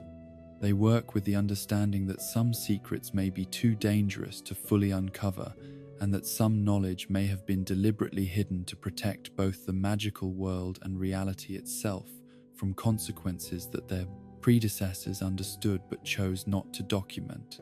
The prison stands as a testament to the complexity of magical institutions and the prices that civilized society sometimes pays to maintain order and safety in a universe where the boundaries between the possible and impossible are far more fluid than most people realize. In the depths of the North Sea night, when storms rage around the island and the walls of Azkaban seem to pulse with accumulated suffering and mysterious purpose, those few individuals with the sensitivity to perceive the deeper currents of magical reality sometimes report feeling the weight of all the secrets that the prison contains. They speak of sensing vast purposes that extend far beyond the simple containment of criminals, of institutions and mechanisms that serve functions too complex and important to be reduced to simple explanations of justice and punishment. These mysteries will likely never be fully solved, not merely because they are well hidden, but because their complete revelation might require understanding forces and principles that exist beyond the normal boundaries of magical knowledge. They remain as guardians of secrets that may be essential to the stability of reality itself, questions that may need to remain unanswered to preserve the delicate balances upon which the magical world depends for its continued existence. In the year 1692, as autumn mists gathered over the cobblestone streets of magical communities throughout Europe and beyond, representatives of the wizarding world's most powerful nations gathered in chambers that history has chosen to forget, their faces grave with the weight of decisions that would reshape the relationship between magical and mundane humanity for centuries to come. The International Statute of Secrecy, as it came to be known, emerged from these clandestine meetings as the foundational law that would govern magical society's interaction with the non-magical world. Yet the true reasons for its creation and the circumstances that made it necessary remain shrouded in mysteries that may be too dangerous to fully uncover. The official narrative as recorded in the carefully sanitized historical accounts that are taught in magical schools and preserved in ministry archives, presents the statute as a rational response to growing tensions between magical and non-magical communities during a period when witch trials and persecution were reaching unprecedented levels of violence and sophistication. According to this version of events, wise magical leaders recognized that continued exposure would inevitably lead to open warfare between the two worlds, with catastrophic consequences for both magical and mundane civilization. Yet deeper investigation into the fragmentary records that survived the systematic purging of sensitive historical documents reveals hints of a far more complex and disturbing truth. The persecution of magical individuals during the late 17th century, rather than being a random outbreak of superstition and fear, appears to have been coordinated and directed by forces that possessed detailed knowledge of magical society's vulnerabilities and weaknesses. The witch hunters of this period demonstrated understanding of magical practices that could only have been provided by sources within the magical community itself. More troubling still, the persecution campaigns seem to have been specifically designed to force magical society into exactly the kind of desperate circumstances that would make the international statute appear to be the only viable solution to an otherwise impossible situation.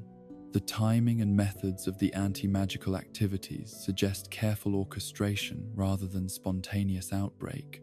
as though some hidden authority was deliberately creating the conditions that would justify radical changes to the fundamental structure of magical civilization. The delegates who gathered to negotiate the terms of the international statute represented every major magical nation and several smaller magical communities that have since vanished from historical record entirely. The proceedings of these crucial meetings, which determined the shape of magical society for centuries to come, were recorded in documents that were immediately classified at levels that put them beyond the reach of normal scholarly inquiry. Even today, more than 3 centuries after the statute's implementation, these foundational documents remain sealed under protections that suggest they contain information too sensitive for public knowledge. What makes the missing documentation particularly mysterious is that several of the delegates who participated in the negotiations seem never to have existed according to any other historical records. Their names appear on the official roster of participants. Their magical signatures are embedded in the binding spells that gave the statute its legal authority, yet no trace of them can be found in the genealogical records, educational institutions, or governmental structures of their supposed home countries. They seem to have materialized for the specific purpose of participating in these negotiations, and then vanished back into historical obscurity. The mystery deepens when one examines the specific provisions of the international statute and realizes that many of its most crucial elements address magical phenomena and technologies that were supposedly unknown to the wizarding world at the time of its creation. The statute contains detailed regulations governing the use of magical devices and techniques that wouldn't be officially invented or discovered for decades or centuries after the document was signed, suggesting that its authors possessed knowledge of future magical developments that shouldn't have been available to them. More puzzling still, some of the statute's provisions seem designed to prevent or discourage exactly the kinds of magical innovation and cooperation that might have allowed magical society to develop alternatives to complete secrecy. The document contains subtle but systematic restrictions on magical research that might lead to better understanding between magical and non-magical communities, as though its authors were specifically concerned about preventing reconciliation between the two worlds. The investigation into the statue's true origins has been hampered by the discovery that several countries that were documented as participating in the original negotiations subsequently refused to sign the final document and were then systematically isolated from the international magical community through means that remain unexplained. These dissenting nations, which included several of the most magically advanced societies of their time, simply vanished from subsequent historical records,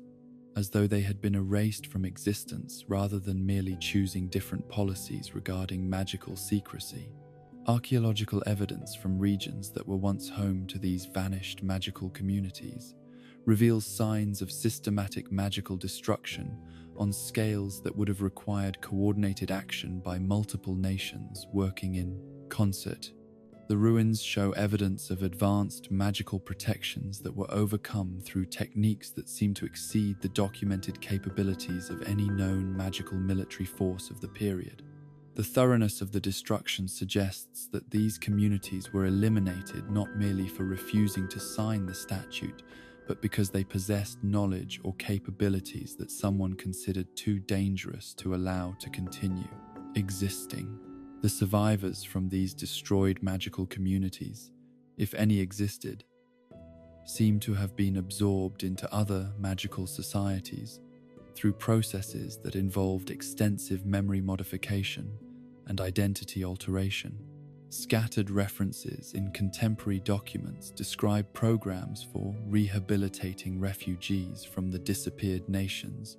but these programs appear to have been designed to eliminate all traces of the refugees' original cultural knowledge and magical practices rather than simply integrating them into new communities.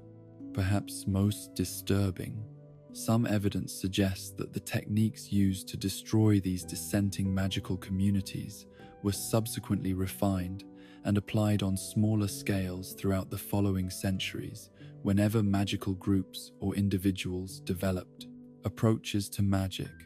that conflicted with the international statute's underlying principles. The pattern of systematic elimination appears to have become a standard tool of international magical governance, used to maintain conformity with the secrecy mandate regardless of the human costs involved. The enforcement mechanisms built into the international statute itself contain provisions that seem designed to operate independently of normal magical governmental structures, suggesting the existence of enforcement authorities that transcend national boundaries and operate according to mandate that were never made public. These shadow enforcement agencies, referenced obliquely in diplomatic correspondence and budget allocations, seem to possess capabilities that exceed those of any officially acknowledged magical law enforcement organization. The most mysterious aspect of the statute's enforcement involves what historical documents refer to as the Great Obliviation events, massive memory modification operations that were apparently conducted to erase major magical incidents from mundane historical records. These operations, which required magical resources and coordination on scales that would challenge even modern magical governments, seem to have been conducted regularly throughout the centuries following the statute's implementation. The scale of some of these memory modification operations suggests that they involved not merely erasing specific incidents, but systematically altering the historical consciousness of entire non-magical populations. Archaeological evidence indicates that some major historical events that are recorded in mundane history books actually involved significant magical components that were retroactively removed from collective memory through techniques that operated on civilizational scales. More troubling still, some evidence suggests that these massive memory modifications weren't limited to non-magical populations, but also affected magical communities themselves. Patterns in magical historical records suggest systematic gaps and inconsistencies that might indicate that magical society's own understanding of its past has been deliberately altered to remove knowledge that conflicted with the base statute's requirements.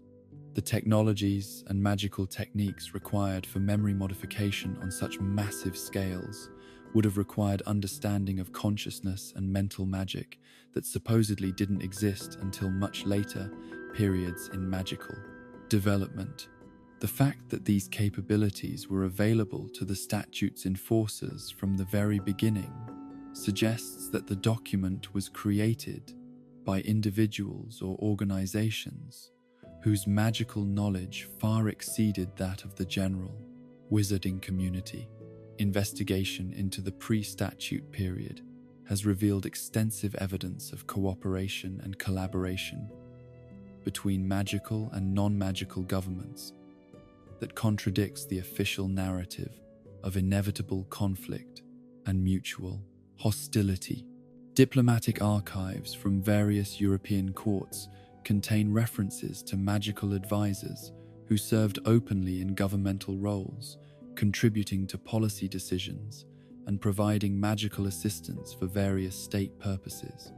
These collaborative relationships appear to have been formalized through treaties and agreements that established clear protocols for magical involvement in mundane governmental affairs. The magical advisors operated with official recognition and protection, suggesting that non-magical authorities were not only aware of magical society, but actively sought to integrate magical capabilities into their own governmental structures. The sophistication of these collaborative arrangements suggests that magical and non-magical societies had developed sustainable models for coexistence that addressed the concerns and needs of both communities. Some of the documented agreements show remarkable attention to issues of mutual respect and shared governance, creating frameworks that might have evolved into permanent solutions to the challenges of governing mixed populations. Yet all of these collaborative arrangements seem to have been deliberately disrupted and destroyed in the period immediately preceding the international statute's implementation. The disruption wasn't gradual or natural, but sudden and systematic, as though coordinated action was taken to eliminate successful models of magical mundane cooperation before they could serve as alternatives to the secrecy solution that the statute mandated. The magical advisors who had served mundane governments were recalled or disappeared, their contributions to policy and governance systematically erased from official records through methods that combined magical memory modification with mundane document destruction. The non-magical officials who had worked most closely with magical advisors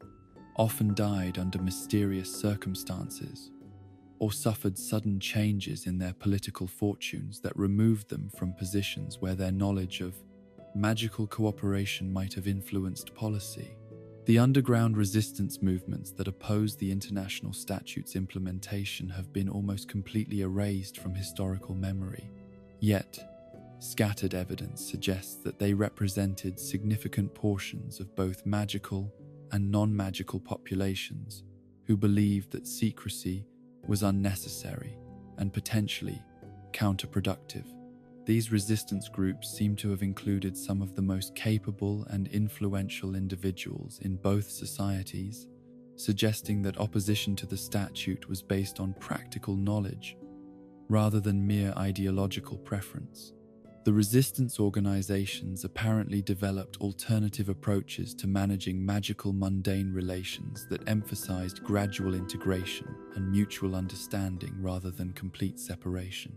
Their proposals, fragments of which survive in coded correspondence and hidden archives, show sophisticated understanding of the social and political challenges involved in managing societies with different capabilities and worldviews. More remarkably, some of the resistance groups seem to have developed magical technologies that could have made the concerns underlying the international statute irrelevant. References in surviving documents describe techniques for selectively modifying memories and perceptions that would have allowed magical activity to occur openly without creating the kind of widespread panic and persecution that the Panic statute was supposedly designed to prevent. These alternative technologies would have allowed magical and non-magical communities to coexist openly while managing the psychological and social challenges through precise magical intervention rather than wholesale secrecy. The sophistication of these proposed solutions suggests that the resistance movements included some of the most magically advanced individuals of their time, people whose capabilities might have exceeded those of the officials who ultimately implemented the statute. The systematic destruction of these resistance movements involved tactics that seemed designed not merely to defeat political opposition, but to eliminate specific knowledge and capabilities that posed fundamental challenges to the secrecy approach. The individuals involved in developing alternative integration technologies were targeted with particular intensity, suggesting that their elimination was considered essential to the statute's long-term success. Perhaps most disturbing, the methods used to suppress these resistance movements seem to have involved magical techniques that operated on consciousness and identity in ways that went far beyond simple memory modification. Some of the targeted individuals appear to have been altered at fundamental levels of their magical and personal identity, transformed into different people rather than merely having inconvenient memories removed. The technological innovations that the magical world has allegedly suppressed to maintain the international statute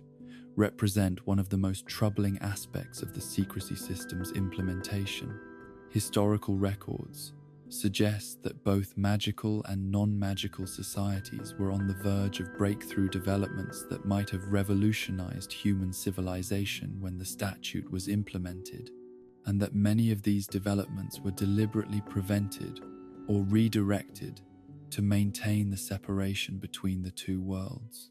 The non-magical world's technological development appears to have been systematically guided away from discoveries that might have revealed the existence of magical society or developed capabilities that would have made magical concealment more difficult. Key researchers and inventors who were approaching breakthrough discoveries often experienced sudden changes in their research directions, loss of funding, or personal crises that prevented them from completing work that might have challenged the secrecy system.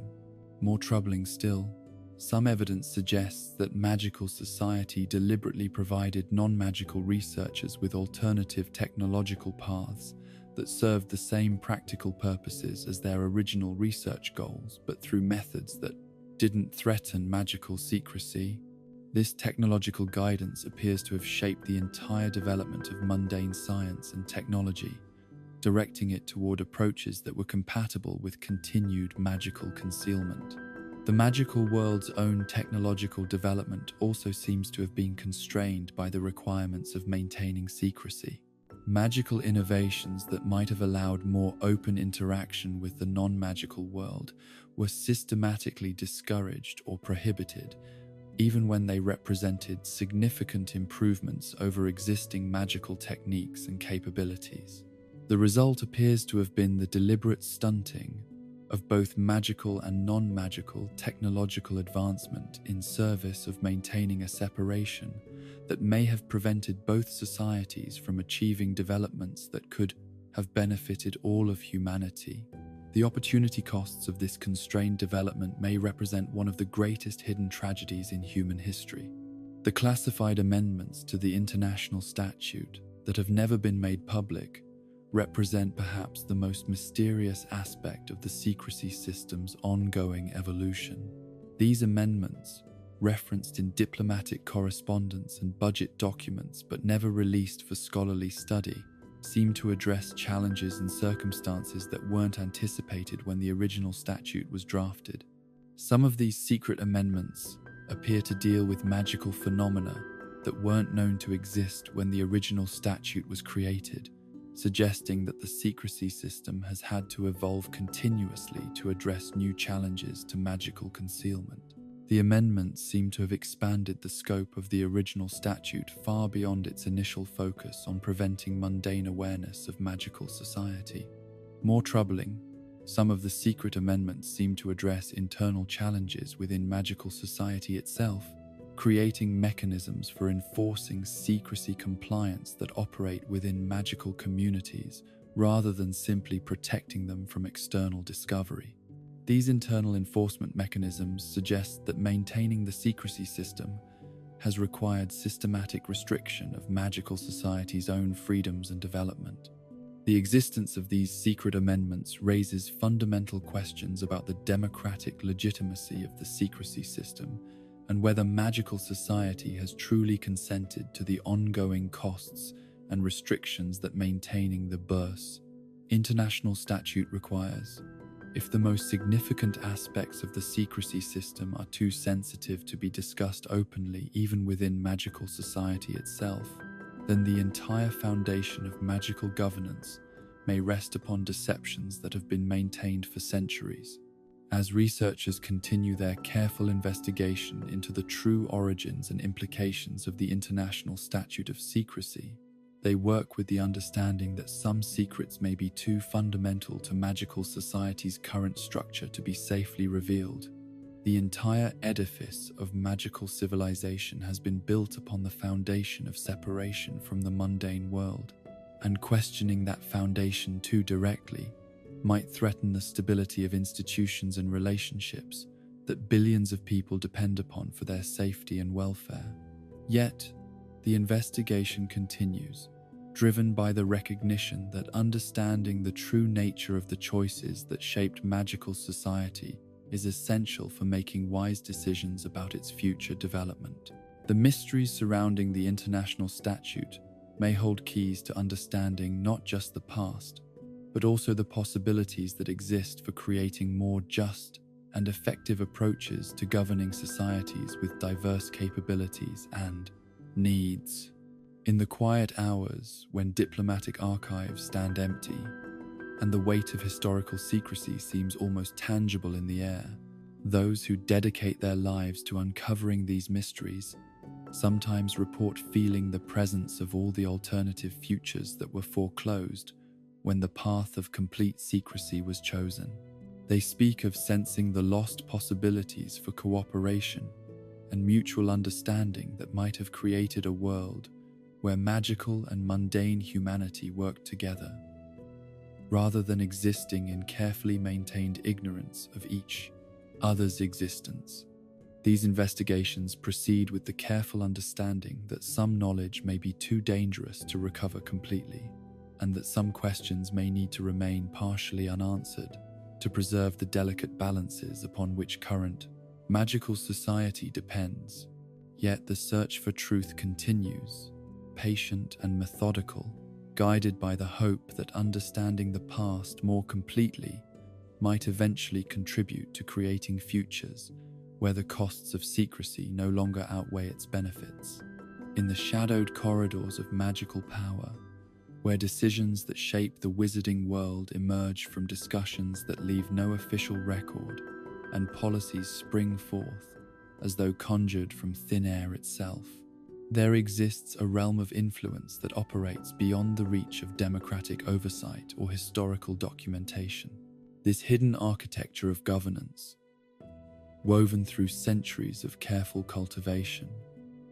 and protected by layers of secrecy that make the ministry's classified files seem transparent by comparison, represents perhaps the most profound mystery in the entire history of magical administration. The evidence for this shadow cabinet of unknown influences emerges not from any single dramatic revelation, but from the accumulation of countless small anomalies that, when viewed together, suggest the existence of advisory structures and decision-making processes that have shaped magical policy while remaining completely invisible to public scrutiny. These anomalies manifest in the patterns of ministerial decision-making, the sudden shifts in governmental priority that occur without apparent cause, and most tellingly, in the consistent references to unnamed advisors and unidentified experts that appear throughout the private correspondence of ministers spanning multiple centuries. The meeting minutes from the most sensitive governmental discussions,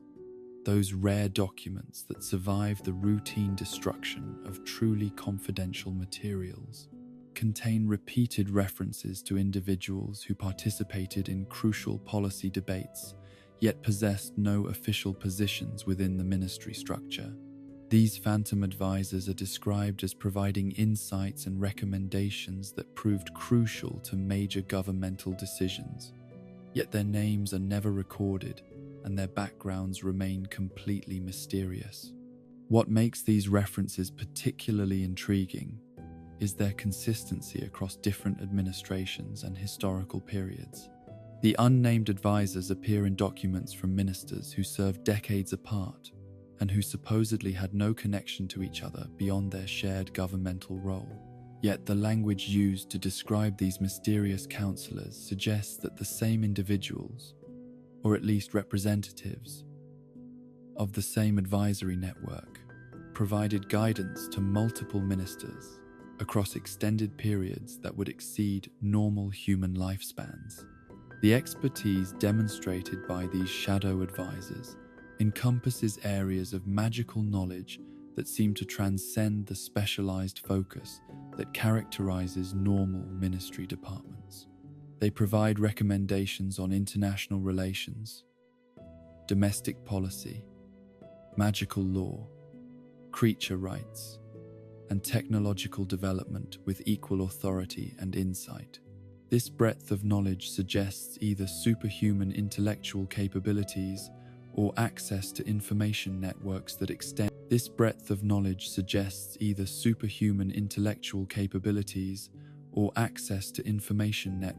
extend far beyond anything available to official governmental channels. More troubling still, the advice provided by these mysterious counselors often demonstrates knowledge of future events and circumstances that shouldn't have been predictable at the time the recommendations were made. Policies that seemed inexplicable or unnecessarily cautious when first implemented frequently proved to be perfectly calibrated responses to challenges that didn't manifest until years or decades later. The prescient quality of this guidance suggests that the shadow advisors possessed either prophetic abilities or access to information about planned future events that wasn't available to the ministers they counseled. The night sessions, as they have come to be known among the few ministry historians who have detected their existence, represent the most mysterious aspect of this hidden advisory system. These clandestine meetings, referenced obliquely in personal diaries and private correspondence, appear to have occurred regularly throughout the ministry's history, bringing together ministers and their mysterious counselors for discussions that were too sensitive to be conducted through normal governmental channels. The sessions themselves seem to have followed elaborate security protocols that went far beyond the measures used to protect even the most classified official meetings. References describe magical protections that prevented any form of surveillance or recording, temporal wards that made the meetings impossible to observe even through time-turner reconnaissance, and consciousness barriers that prevented participants from retaining complete memories of what transpired during the discussions. Despite these extensive security measures, fragments of information about the night sessions have survived in the form of coded references and symbolic notations that appear in the personal papers of various ministers. These cryptic records suggest that the meetings dealt with matters of fundamental importance to magical society's long-term development. The coded language used in these fragmentary records indicates discussions about the ultimate direction of magical civilization, the relationship between magical society and larger cosmic forces, and most mysteriously, preparations for events or circumstances that are described in terms that suggest they haven't occurred yet but are considered inevitable. The night sessions appear to have served as planning meetings for contingencies that might not manifest for generations, but which require preparation that must begin decades or centuries in advance. Perhaps most disturbing, the coded records suggest that the night sessions involved not merely policy planning, but active magical workings that were designed to influence the development of magical society in ways that transcended normal governmental authority. References describe rituals and magical procedures that were apparently conducted during these meetings, workings that seem designed to shape the collective consciousness and destiny of the wizarding world through means that operate below the threshold of conscious awareness. The anonymous memoranda that have influenced major policy decisions throughout ministry history, represent another facet of this hidden advisory system. These unsigned documents, which appear in ministers' correspondence without any indication of their origin or author, consistently arrive at crucial moments when important decisions must be made. The memoranda provide detailed analysis and recommendations that demonstrate access to information and expertise that exceeds anything available to official ministry resources. The content of these anonymous memoranda reveals understanding of complex issues that spans multiple governmental departments and extends into areas of knowledge that aren't officially studied or acknowledged within the ministry. Structure. They contain detailed assessments of international magical politics, analysis of technological developments that haven't been publicly announced, and most remarkably, accurate predictions about the behavior of individuals and organizations that suggest ongoing surveillance capabilities that dwarf those of official intelligence services. The writing style and analytical approach used in these memoranda remains remarkably consistent across different time periods and ministerial administrations, suggesting that they originate from the same source or organization despite being separated by decades or centuries. The consistency extends beyond mere intellectual approach to include specific terminology, analytical frameworks, and even stylistic preferences that suggest a continuous institutional memory and culture that has been maintained across extended periods. More troubling still, the memoranda often contain information that could only have been obtained through means that violate the privacy protections and legal safeguards that are supposed to govern magical society. They demonstrate detailed knowledge of private conversations, personal relationships, and confidential governmental discussions that should have been accessible only to direct participants. The scope of surveillance implied by this knowledge suggests intelligence-gathering capabilities that exceed anything officially acknowledged by any magical government. The investigation into these anonymous communications has revealed that they are delivered through methods that bypass all known security measures and detection systems. They appear in locked offices, private residences, and supposedly secure governmental facilities without triggering any of the magical alarms or protective spells that guard such locations. The delivery mechanism seems to operate according to principles that transcend normal spatial limitations, suggesting magical capabilities that exceed anything in the ministry's official inventory. The tradition of ministers receiving unsigned letters that they consistently follow represents perhaps the most mysterious aspect of this entire hidden advisory system.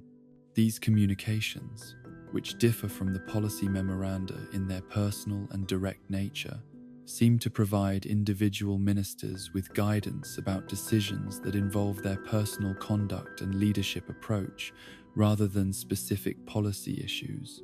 The unsigned letters demonstrate intimate knowledge of each minister's psychological makeup, personal history, and private concerns that goes far beyond what could be obtained through normal intelligence gathering. They address the minister's deepest fears and strongest motivations with precision that suggests direct access to their thoughts and emotions. The guidance provided is typically subtle and indirect,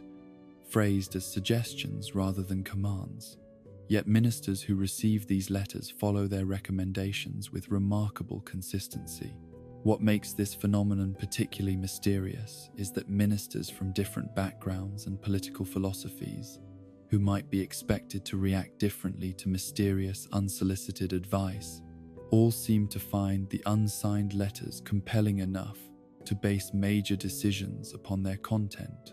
The letters apparently possess some quality that transcends rational analysis and appeals directly to the minister's intuitive understanding of their role and responsibilities. The few ministers who have left private accounts of receiving these unsigned letters describe experiencing profound psychological effects that extended far beyond simple intellectual persuasion. They report feeling, while reading the letters, as though they were in direct contact with some form of wisdom or understanding that transcended their individual limitations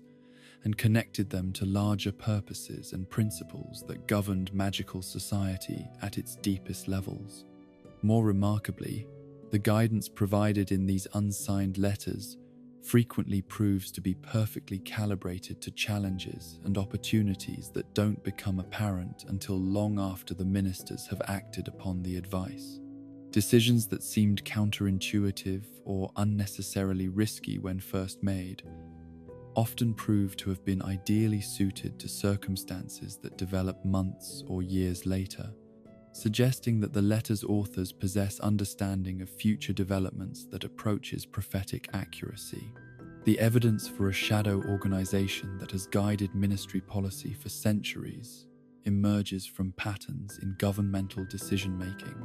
that transcend individual ministerial personalities and political circumstances. These patterns suggest the existence of consistent long-term objectives and strategies that have been pursued across multiple administrations through means that operate below the level of conscious political awareness.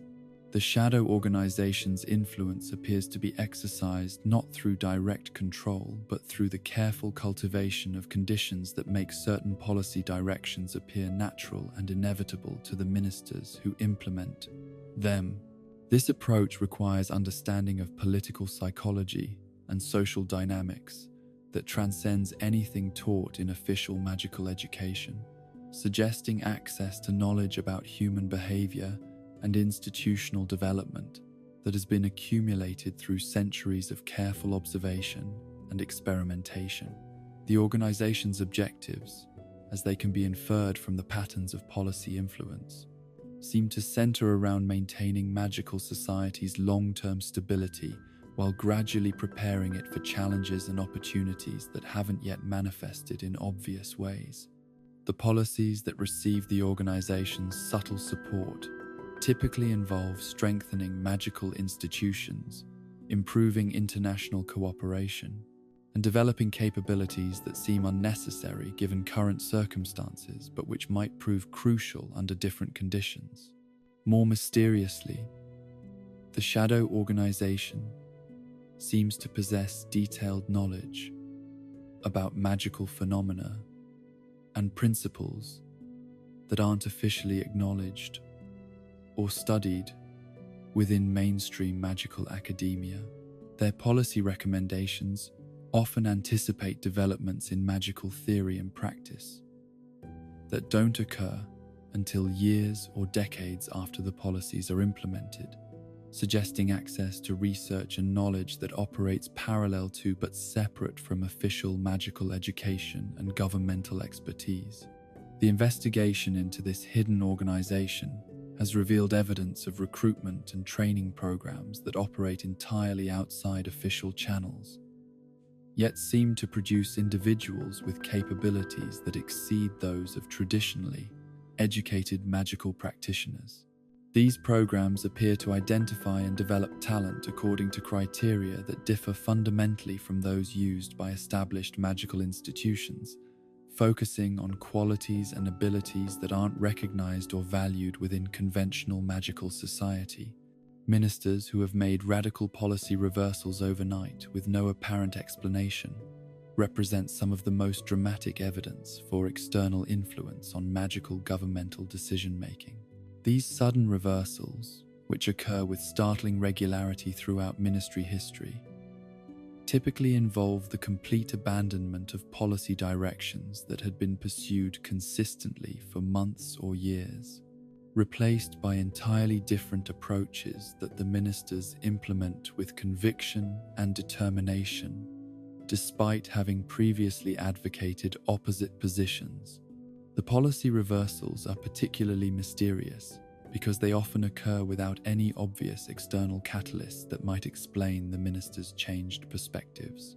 There are no new crises, no significant political developments, No major revelations that would provide rational justification for such dramatic shifts in governmental direction. The ministers simply arrive at their offices one morning and begin implementing completely different policies as though their previous positions had never existed. More troubling still, the ministers who experience these dramatic reversals typically demonstrate no awareness that their positions have changed. They defend their new policy directions with the same conviction they had previously shown for opposing approaches, and they seem genuinely unable to recognize or acknowledge the inconsistency in their behavior. This suggests that the reversals involve some form of consciousness modification that affects not just policy preferences but the minister's memories and self-perception.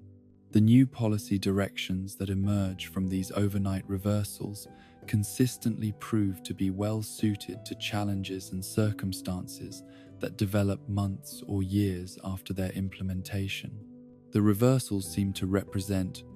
not random changes but strategic repositioning that prepares magical society for future developments that weren't apparent when the policy shifts occurred. This prescient quality suggests that the reversals are guided by intelligence about future events that exceeds normal predictive capabilities. The investigation into these policy reversals has revealed patterns that suggest they are triggered by external signals or communications that operate below the threshold of conscious awareness. Ministers who experience the reversals often report having unusually vivid dreams or moments of intense contemplation in the period immediately before their policy shifts. But they typically describe these experiences as personal insights rather than external influences. The sealed orders that certain ministers have received upon taking office represent perhaps the most direct evidence for institutional continuity that transcends individual administrations and democratic processes. These documents, referenced in private correspondence and personal diaries but never officially acknowledged, apparently provide new ministers with instructions and guidance that override their campaign promises and personal policy preferences. The existence of sealed orders suggests that certain aspects of magical governmental policy are determined not through democratic processes, but through institutional mechanisms that operate according to principles and objectives that transcend the electoral cycle. The orders apparently contain instructions that are considered too sensitive or important to be subject to normal political debate and democratic oversight. The content of these mysterious documents, as it can be inferred from their effects on ministerial behavior, seems to involve fundamental questions about magical society's long-term development and its relationship to larger forces that operate beyond the normal scope of governmental concern. Ministers who receive sealed orders often implement policies that seem to address challenges that haven't yet manifested publicly, but which are apparently considered inevitable by whatever authority creates the orders. More mysteriously still, the sealed orders seem to be customized for individual ministers, taking into account their personal strengths, weaknesses, and psychological characteristics. The instructions they contain are apparently designed to work within each minister's natural tendencies and capabilities, rather than requiring them to act against their fundamental nature. This personalization suggests detailed knowledge of each minister's character that extends far beyond what could be obtained through normal political observation. The investigation into successful ministers and their involvement in secret societies has revealed patterns of connection and influence that extend throughout the highest levels of magical government. These connections suggest that advancement to senior governmental positions may require not just political skill and popular support, but also membership in organizations whose existence is not publicly acknowledged and whose purposes remain completely mysterious. The secret societies that seem to be connected to ministerial success operate according to principles that differ fundamentally from normal magical organizations. They require initiation processes that involve not just demonstration of magical capability, but psychological and spiritual testing that assesses candidates' suitability for responsibilities that transcend normal governmental duties. The societies appear to serve as training grounds for individuals who will be called upon to make decisions that affect not just immediate political circumstances, but the long-term destiny of magical civilization. The knowledge and capabilities that these secret societies provide to their members seem to include understanding of magical principles and phenomena that aren't taught in official educational institutions. Members demonstrate familiarity with magical techniques and theoretical frameworks that suggest access to traditions of knowledge that have been preserved and transmitted outside normal academic channels.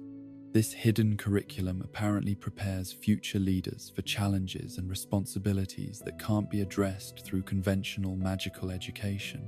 Perhaps most significantly, membership in these secret societies seems to provide access to the support networks and advisory systems that have been documented throughout ministry history. The mysterious counselors and anonymous memoranda that influence governmental decision-making appear to represent resources that are available only to those who have been initiated into the deeper structures of magical governance. The societies serve as gateways to levels of knowledge and influence that remain completely invisible to those outside their membership. As researchers continue their patient investigation into these mysteries of hidden influence and shadow governance, they work with the understanding that they are exploring not merely historical curiosities, but active systems that continue to shape magical society in ways that most citizens never suspect. The evidence suggests that magical democracy, while genuine in its surface operations, exists within a framework of deeper institutional continuity that transcends electoral processes and democratic oversight. The investigation proceeds with careful attention to the possibility that some secrets may be too fundamental to magical society's stability to be safely revealed in their entirety. The shadow systems that have guided magical governance for centuries may represent necessary adaptations to challenges and responsibilities that can't be addressed through normal democratic processes. Yet the search for understanding continues, driven by the recognition that citizens of a democratic society have the right to know the true nature of the forces that shape their government and their future. In the depths of governmental archives, where the most sensitive documents rest under protections that have accumulated over centuries of careful secrecy, these mysteries wait like sleeping giants, whose awakening might transform human understanding of how magical society truly operates, and who actually guides its destiny through the long corridors of historical time. In the ancient halls where goblin voices once echoed with songs of metal and stone, where the clash of hammer upon anvil marked the rhythm of centuries-old craftsmanship, and where the deepest minds yielded treasures that would shape the destiny of magical Britain, lie buried truths about conflict and conquest that challenge every comfortable assumption about the relationship between wizards and the other magical beings who share their world. The Goblin Wars, as they are remembered in sanitized historical accounts and commemorated in marble monuments that celebrate human victory, represent far more than simple territorial disputes or cultural misunderstandings escalated into violence. The official narrative of these conflicts, as preserved in ministry archives and taught in defense against the dark arts classes throughout magical Britain, presents a straightforward tale of aggressive goblin uprisings that threatened the stability of wizarding society and required decisive military intervention to preserve peace and order. According to these carefully crafted accounts, the goblins initiated hostilities through unprovoked attacks on wizarding settlements, violated ancient treaties through treacherous betrayal, and ultimately brought their defeats upon themselves through their refusal to accept reasonable terms for coexistence within the broader magical community. Yet archaeological evidence discovered in the deepest goblin strongholds tells a markedly different story, one that reveals systematic patterns of provocation, manipulation, and deliberate escalation that suggest the wars were not spontaneous eruptions of interspecies hostility, but carefully orchestrated conflicts designed to achieve specific political and economic objectives that required the complete subjugation of goblin society. The evidence lies buried beneath layers of official silence and bureaucratic obfuscation, protected by classification systems that have kept these revelations from scholarly scrutiny for centuries. The excavations conducted in the ruins of goblin cities that were supposedly destroyed during the final phases of the wars have uncovered artifacts that contradict fundamental assumptions about goblin society and its relationship to the Pronding Sinding magical world. These archaeological treasures reveal a level of magical sophistication and cultural complexity that far exceeded what wizarding historians have acknowledged, suggesting that goblin civilization represented a genuine alternative model for organizing magical society, rather than simply a primitive obstacle to wizarding progress. The goblin magical techniques preserved in these hidden archaeological sites demonstrate approaches to metallurgy, enchantment, and magical engineering that operated according to principles fundamentally different from those developed by wizarding society. Their methods seem to emphasize harmony between magical and natural forces, creating artifacts that grew stronger over time rather than degrading, and developing sustainable approaches to magical resource management that could have provided alternatives to the extractive practices that have characterized wizarding economic development. More significantly, the archaeological record reveals evidence of extensive trade and cultural exchange between goblin and wizarding communities that lasted for centuries before the wars began, creating integrated economic and social systems that benefited both societies through the complementary nature of their different magical capabilities. The abrupt termination of these cooperative relationships seems to have been engineered through systematic campaigns of propaganda and economic manipulation that created artificial scarcity and competitive pressure where none had previously existed. The missing testimonies from goblin leaders about their true motivations for engaging in warfare represent perhaps the most significant gap in the historical record of these conflicts. The wizarding accounts of the wars contain extensive documentation of human perspectives, strategic decisions, and political justifications, but the goblin viewpoint is represented only through hostile characterizations and second-hand reports that were filtered through sources with obvious interests in portraying goblin actions in the most negative possible light. The few fragments of authentic goblin documentation that have survived the systematic destruction of their cultural archives reveal perspectives on the conflicts that differ radically from the accepted historical narrative. These documents, preserved in secret caches and protected by goblin magic that resisted the wholesale erasure campaigns conducted by the victorious wizarding forces, describe the wars not as goblin aggression, but as defensive responses to systematic economic warfare and cultural suppression that threatened the very survival of goblin civilization.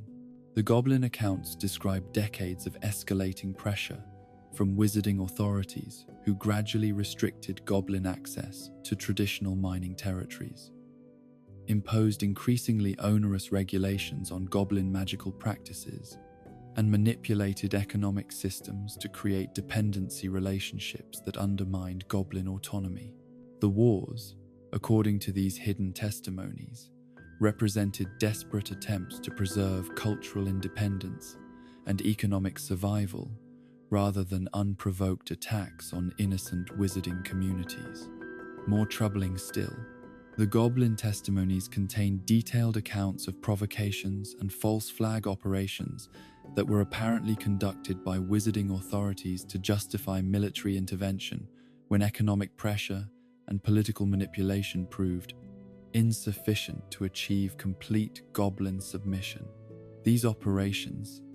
described with specific dates, locations, and participants, allegedly involved staged attacks on wizarding settlements that were blamed on goblin raiders, but were actually conducted by disguised human operatives working under the direction of ministry officials. The systematic nature of these provocations, as described in the goblin accounts, suggests a coordinated campaign designed to create public support for military action against goblin communities that had previously maintained peaceful relationships with their wizarding neighbors. The operations seem to have been carefully calibrated to escalate tensions gradually, creating a series of incidents that could be used to justify increasingly aggressive responses while maintaining the appearance of measured retaliation rather than unprovoked conquest. The archaeological evidence of battles that don't match ministry records reveals the extent to which the official history of the Goblin Wars has been sanitized to remove inconvenient details that might complicate the narrative of justified wizarding victory over goblin aggression. Excavations at documented battle sites consistently reveal evidence of magical techniques, weapons, and tactics that aren't mentioned in the official military histories, suggesting that significant aspects of the conflicts were deliberately omitted from historical accounts. Perhaps most significantly, several major battle sites show evidence of magical workings that seem designed not to defeat goblin forces, but to capture them alive for purposes that remain unclear. The magical residue at these locations indicates the use of large-scale, stunning and binding spells, rather than the destructive magic that would be expected in genuine military engagements, suggesting that the goal of many supposed battles was actually the systematic capture of goblin populations for unknown purposes. The aftermath of these capture operations is documented in archaeological layers that show evidence of extensive magical experimentation conducted on goblin prisoners using techniques that would be considered violations of the most basic principles of magical ethics by contemporary standards. The experimentation seems to have focused on understanding and potentially replicating goblin magical abilities, particularly their unique approaches to metallurgy and enchantment that produced artifacts superior to anything created through wizarding magical techniques. More disturbing still, some archaeological sites contain evidence of magical workings that seem designed to alter the fundamental nature of goblin magical abilities, potentially creating hybrid magical techniques that combined goblin and wizarding approaches to magical manipulation. The success or failure of these experiments cannot be determined from the archaeological record alone, but their very existence suggests that the wars served research purposes that went far beyond simple territorial conquest or political domination. The role of werewolves and other magical creatures that was systematically erased from the official histories of the Goblin Wars represents another crucial element of the conflicts that has been hidden from public knowledge for centuries. Contemporary documents that escape the historical purges contain references to extensive involvement by various non-human magical beings who fought on both sides of the conflicts, creating complex alliances and opposition patterns that contradict the simplified narrative of goblin versus wizard warfare. The werewolf communities, in particular, seem to have played crucial roles as intermediaries and intelligence sources for both sides in the conflicts, using their unique position as beings who existed simultaneously within and outside normal magical society to facilitate communications and negotiations that wouldn't have been possible through official channels. Their involvement suggests that the wars represented broader struggles over the fundamental structure of magical society rather than simply territorial disputes between specific species. Other magical creatures, including centaurs, giants, and various lesser-known magical beings, apparently provided military support, logistical assistance, and specialized magical capabilities that were essential to the conduct of the wars, but which have been completely omitted from official accounts. Their participation indicates that the conflicts engaged the entire magical community rather than just the goblin and wizarding populations that are featured in historical accounts. The systematic erasure of non-human participation from war records seems to have been designed to maintain the narrative that the conflicts represented simple bilateral disputes rather than complex multi-species struggles that involved fundamental questions about the organization and governance of magical society. Acknowledging the broader participation would have required addressing uncomfortable questions about the legitimacy of wizarding authority over other magical beings and the justice of the social systems that emerged from the wars. Conclusions. The secret negotiations and treaties that were never made public represent perhaps the most significant evidence that the official conclusions of the Goblin Wars were not the result of military victory, but of political agreements that involved substantial concessions and compromises that wizarding authorities have never acknowledged. References to these hidden agreements appear in coded diplomatic correspondence and private papers that were classified at levels that have kept them from historical scrutiny for centuries. The secret treaties appear to have involved not just the terms of goblin surrender, but comprehensive restructuring of relationships between wizarding society and various magical creature communities that granted significant autonomy, privileges, in exchange for public acceptance of wizarding, political authority. The agreements seem to have created parallel systems of governance that allowed non-human magical communities to maintain their own institutions and practices, while acknowledging wizarding supremacy in matters of external relations and inter-community disputes. More significantly, some of the secret agreements apparently involved economic concessions that granted goblin communities continued control over certain mining operations and magical artifact production in exchange for their acceptance of restricted political status within the broader magical society. These economic arrangements would have allowed goblin communities to maintain their traditional livelihoods and cultural practices while providing wizarding society with continued access to goblin magical expertise and craftsmanship. The hidden nature of these agreements suggests that they contained provisions that would have been unacceptable to significant portions of wizarding society if they had been made public. The concessions granted to defeated goblin communities may have been far more substantial than the triumphant narratives of complete victory would suggest, requiring ongoing secrecy to maintain public support for the war's supposed outcomes. The mysterious disappearance of key human negotiators after the wars concluded represents one of the most troubling aspects of the conflict's aftermath and suggests that the secret agreements contained provisions so sensitive that witnesses to the negotiations had to be eliminated to preserve their confidentiality. These disappearances, which affected both military leaders and diplomatic officials who had been intimately involved in the war's conduct and conclusion, follow patterns that suggest systematic elimination rather than coincidental accidents or natural deaths. The missing negotiators included some of the most prominent figures in wizarding society, individuals whose contributions to the war effort had made them heroes, whose disappearances should have prompted extensive investigations and public mourning. Instead, their vanishing seems to have been quietly ignored or attributed to vague explanations that discouraged further inquiry. The pattern suggests coordination at the highest levels of wizarding government to eliminate individuals whose knowledge of the true war agreements posed ongoing threats to official narratives. More troubling still,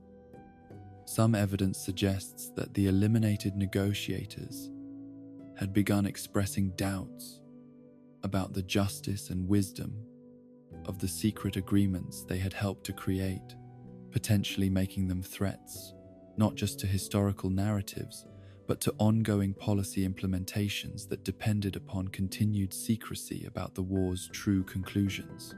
Their elimination may have been necessary to prevent them from revealing information that could have destabilized the post-war political settlement. The investigation into these disappearances has revealed patterns of systematic memory modification that affected not just the missing individuals, but their families, colleagues, and associates who might have retained knowledge about their concerns and intentions.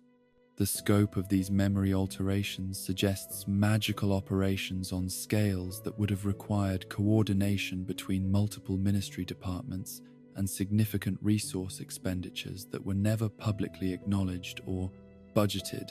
The evidence of ongoing goblin resistance movements that were never officially acknowledged represents perhaps the most significant indication that the war's supposed conclusions were far more complex and contested than historical accounts suggest. Underground networks that continued to oppose the post-war settlement operated for decades or centuries after the supposed final defeats, conducting sabotage operations and maintaining alternative governance structures that challenged wizarding authority in ways that required ongoing suppression efforts. These resistance movements appear to have maintained substantial popular support within goblin communities, suggesting that the post-war political arrangements were viewed as illegitimate impositions rather than negotiated settlements that addressed goblin concerns and interests. The resistance activities included not just occasional violence, but systematic efforts to preserve goblin culture, language, and magical practices that were supposedly eliminated through the integration processes that followed the wars. The ministry's response to these ongoing resistance activities involved extensive surveillance and infiltration operations that consumed significant resources and required specialized personnel who understood goblin culture and magical techniques well enough to operate effectively within their communities. The scale of these operations suggests that the threat posed by goblin resistance was far greater than historical accounts acknowledge, and that the supposed peace achieved through the wars was actually an ongoing state of low-level conflict that required continuous management. More significantly, some evidence suggests that the goblin resistance movements maintained contacts with other magical creature communities that had their own grievances against the post-war settlement, creating networks of opposition that transcended species boundaries and represented broader challenges to the wizarding-dominated social order that emerged from the conflicts. These broader resistance networks may have posed systemic threats to wizarding authority that required comprehensive suppression efforts, extending far beyond simple law enforcement activities. The true location of buried goblin treasures that allegedly sparked the original conflicts remains one of the most persistent mysteries associated with the wars, and suggests that economic motivations played far larger roles in driving the homing conflicts than official accounts acknowledge. The treasures in question appear to have included not just precious metals and gems, but magical artifacts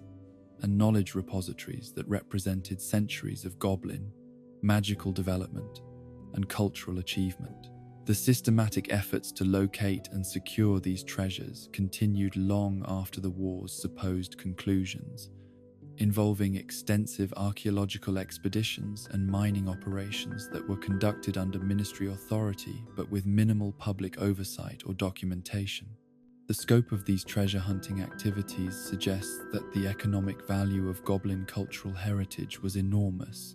and that securing access to these resources was a primary objective of the entire war effort rather than simply a beneficial side effect of military victory. More troubling still, some evidence suggests that the most valuable goblin treasures were never actually found, despite decades of intensive searching, raising the possibility that goblin communities successfully concealed their most important cultural and magical resources from the wizarding forces that sought to claim them. The ongoing search for these hidden treasures may represent a continuing source of tension and conflict that extends into the present day. The investigation into these buried treasures has revealed connections to magical sites and repositories that were apparently shared between goblin communities and other magical creature groups, suggesting that the true wealth that motivated the wars included resources that belonged to broader coalitions of non-human magical beings, rather than just goblin communities. The implications of these shared treasure sites extend far beyond simple economic considerations to encompass questions about the fundamental ownership and control of magical resources that have never been resolved through official legal or political processes. As researchers continue their patient investigation into the true nature and consequences of the Goblin Wars, they work with the understanding that they are uncovering not merely historical injustices, but ongoing systems of suppression and control that continue to shape relationships between wizarding society and the magical creature communities that were subjugated through these conflicts. The evidence suggests that the wars established patterns of dominance and resistance that persist in the present day, creating ongoing challenges to the stability and legitimacy of magical government that have never been adequately addressed through official political processes. The investigation proceeds with careful attention to the sensitivities involved in revealing truths that might destabilize current relationships and agreements that, however unjust their origins, have provided frameworks for coexistence that prevent renewed open conflict between magical communities. Yet the search for understanding continues, driven by the recognition that sustainable peace and justice require honest acknowledgement of historical wrongs and genuine efforts to address the systemic inequalities that were established through conquest and maintained through secrecy. In the depths of ancient goblin halls, where the echoes of hammers and songs still resonate in stone that remembers everything that shaped its form, these mysteries wait like buried treasures whose discovery might transform not just historical understanding but contemporary relationships between the diverse magical beings who share the wizarding world. The truth about the Goblin Wars may prove to be too complex and challenging for simple resolution, but it remains essential for anyone who seeks to understand the true foundations upon which magical society has been built and the prices that various communities have paid for the peace and prosperity that others take for granted. In the months before darkness descended upon magical Britain like a shroud woven from prejudice and fear, when whispers of blood purity began to poison the very air that wizards breathed, and the ancient foundations of magical society trembled beneath the weight of ideology that would transform neighbor into enemy and friend into betrayer, there existed a project so ambitious in scope and so sinister in purpose that its true nature remained hidden even from those who participated in its creation. The Muggle-born Registry, as it came to be known in the sanitized historical accounts that followed Voldemort's defeat, represented far more than a simple bureaucratic exercise in population documentation or a crude tool for implementing discriminatory policies. The secret pre-war project that would eventually evolve into the registry began not as an instrument of persecution, but as an ostensibly academic endeavor, launched during the mid-1930s, when concerns about the declining magical population first began to emerge in ministry demographic studies. The initial research was conducted under the auspices of the Department for Regulation and Control of Magical Creatures, a placement that should have immediately signaled the project's underlying assumptions about the nature and status of Muggle-born wizards within magical society. The researchers who initiated this comprehensive cataloguing effort were presented with objectives that seemed both reasonable and necessary for effective magical governance. Understanding the patterns of magical inheritance, identifying factors that influence the manifestation of magical ability in non-magical families, and developing more accurate methods for predicting where new magical children might emerge. These goals, wrapped in the language of scholarly inquiry and administrative efficiency, concealed darker purposes that would not become apparent until the project's data was weaponized by those who viewed magical heritage as a matter of racial purity rather than individual capability. The scope of the documentation project exceeded anything previously attempted in magical demographic research, extending far beyond simple identification of Muggle-born wizards to encompass comprehensive genealogical mapping that traced family lineages back through centuries of magical and non-magical ancestry. The researchers developed methodologies for investigating bloodlines that combined traditional genealogical research with innovative magical techniques for analyzing hereditary magical signatures that could detect traces of magical ancestry in families that had no recorded wizarding connections. What made this genealogical research particularly invasive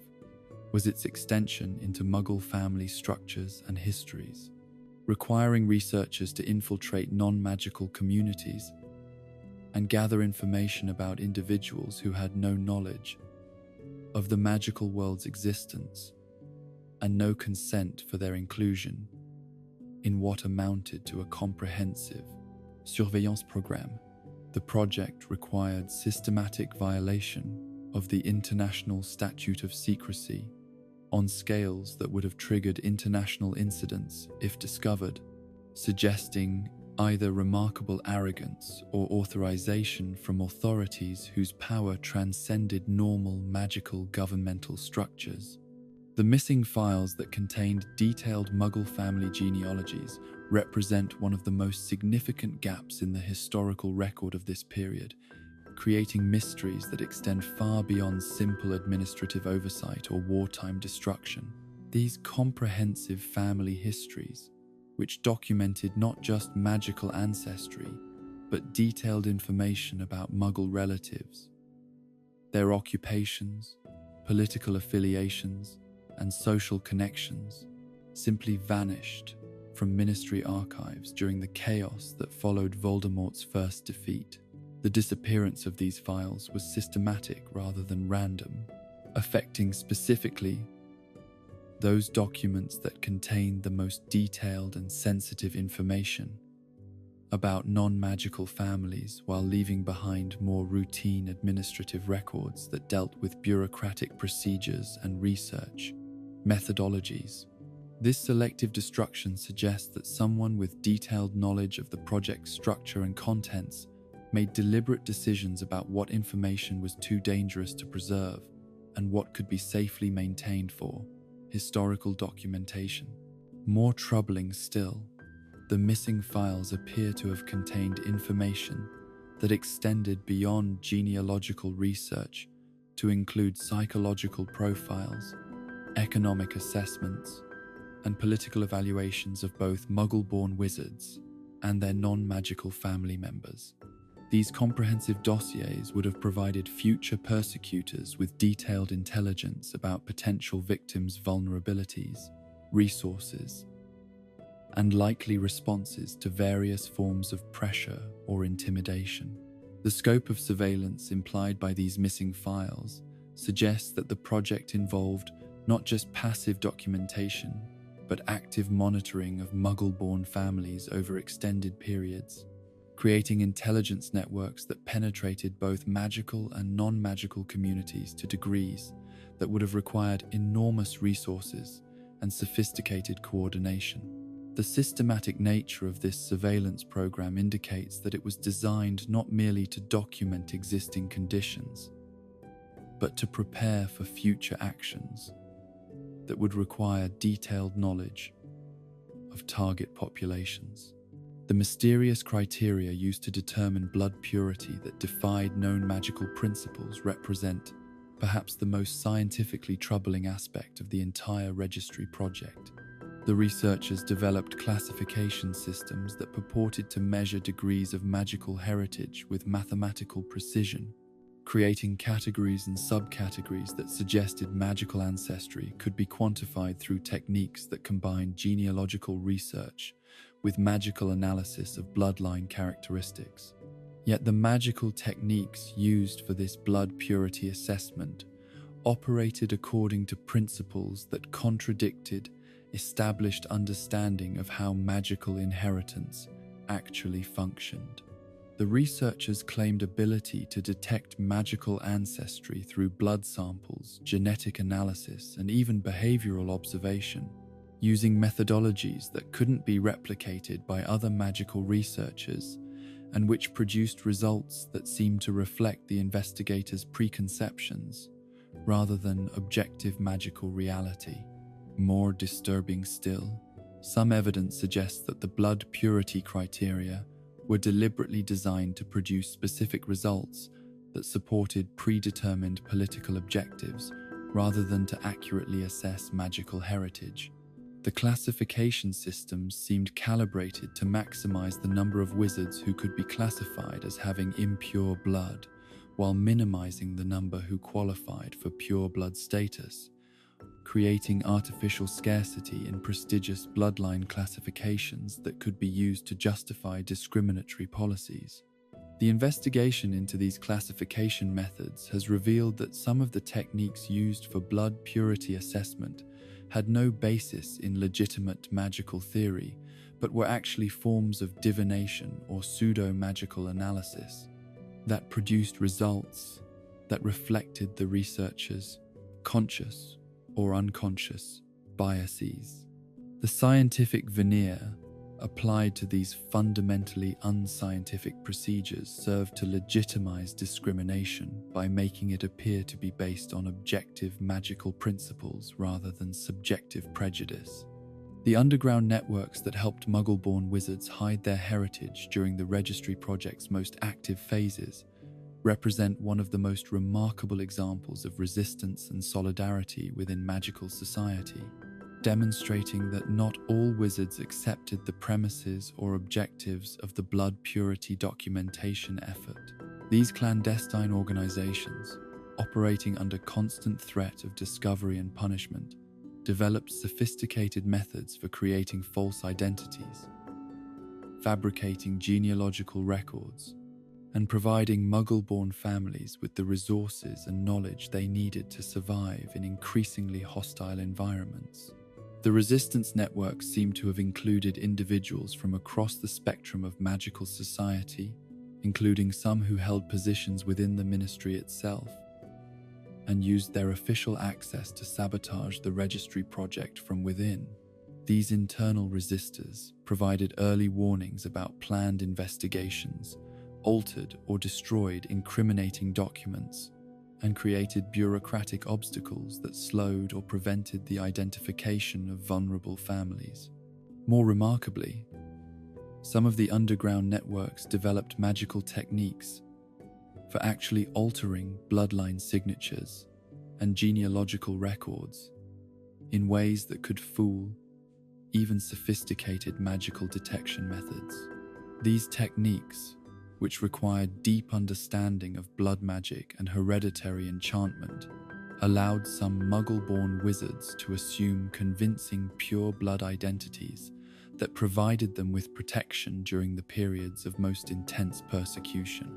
The success of these resistance efforts is suggested by the significant discrepancies between the registry project's predicted victim populations and the actual numbers of Muggle-born wizards who were captured during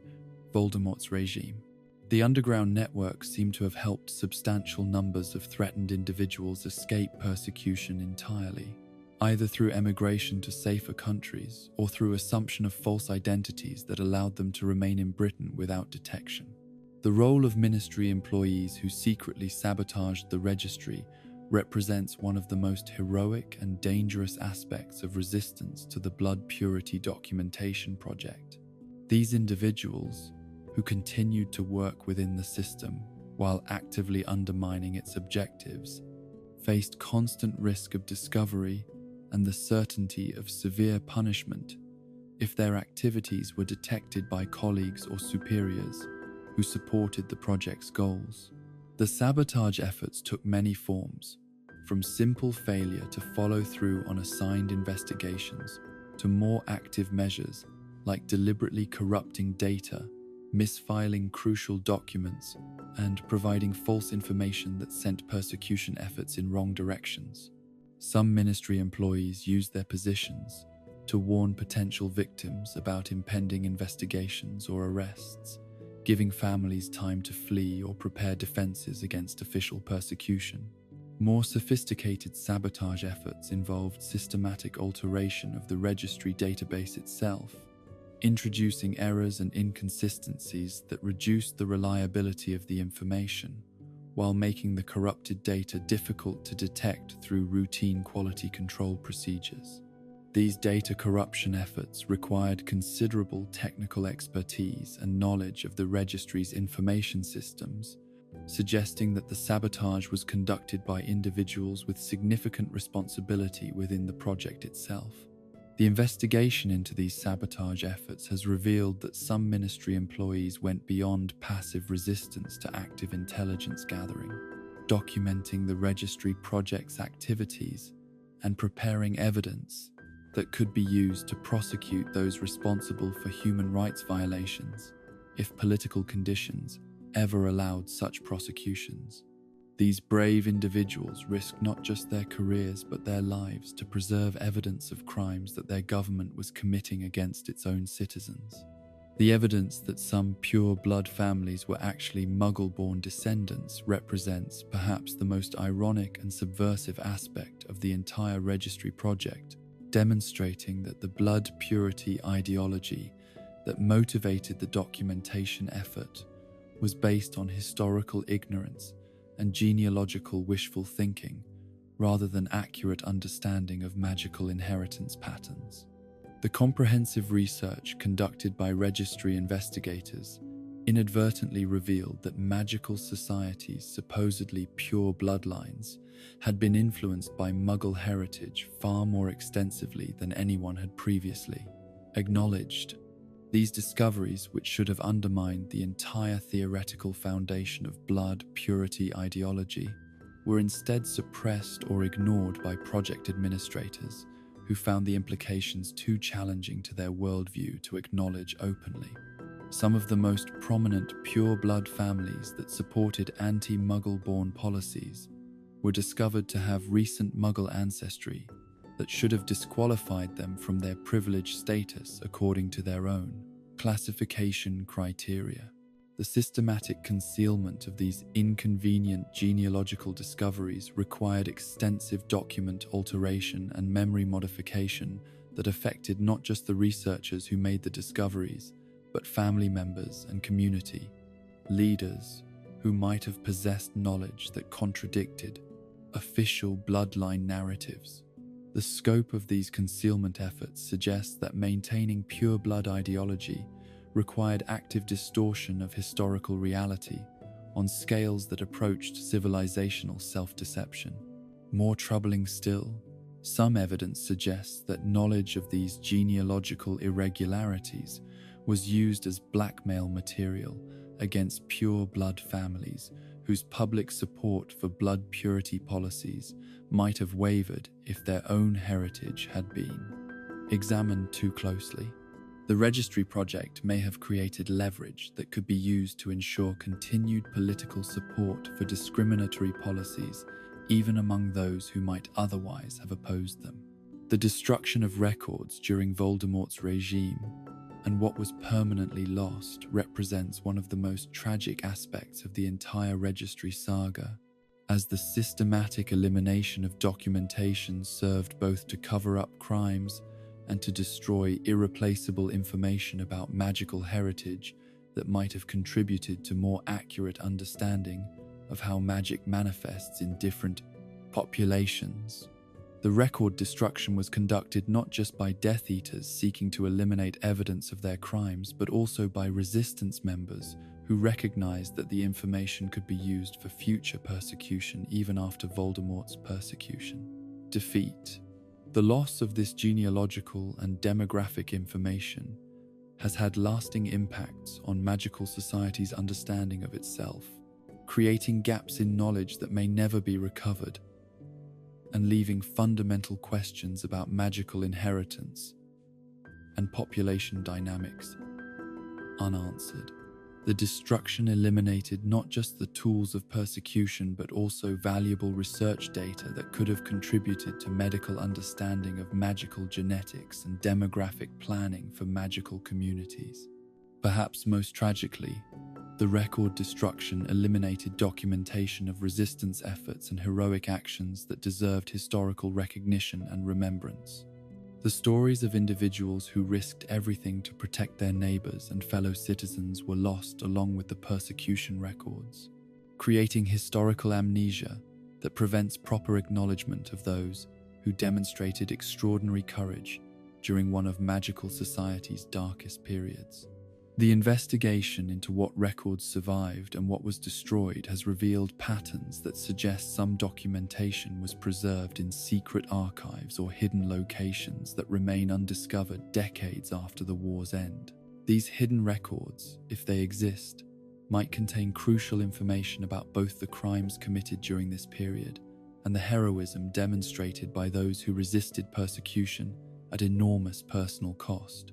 The modern implications of the missing registry data on current wizarding families represent ongoing consequences of the documentation project that continue to affect magical society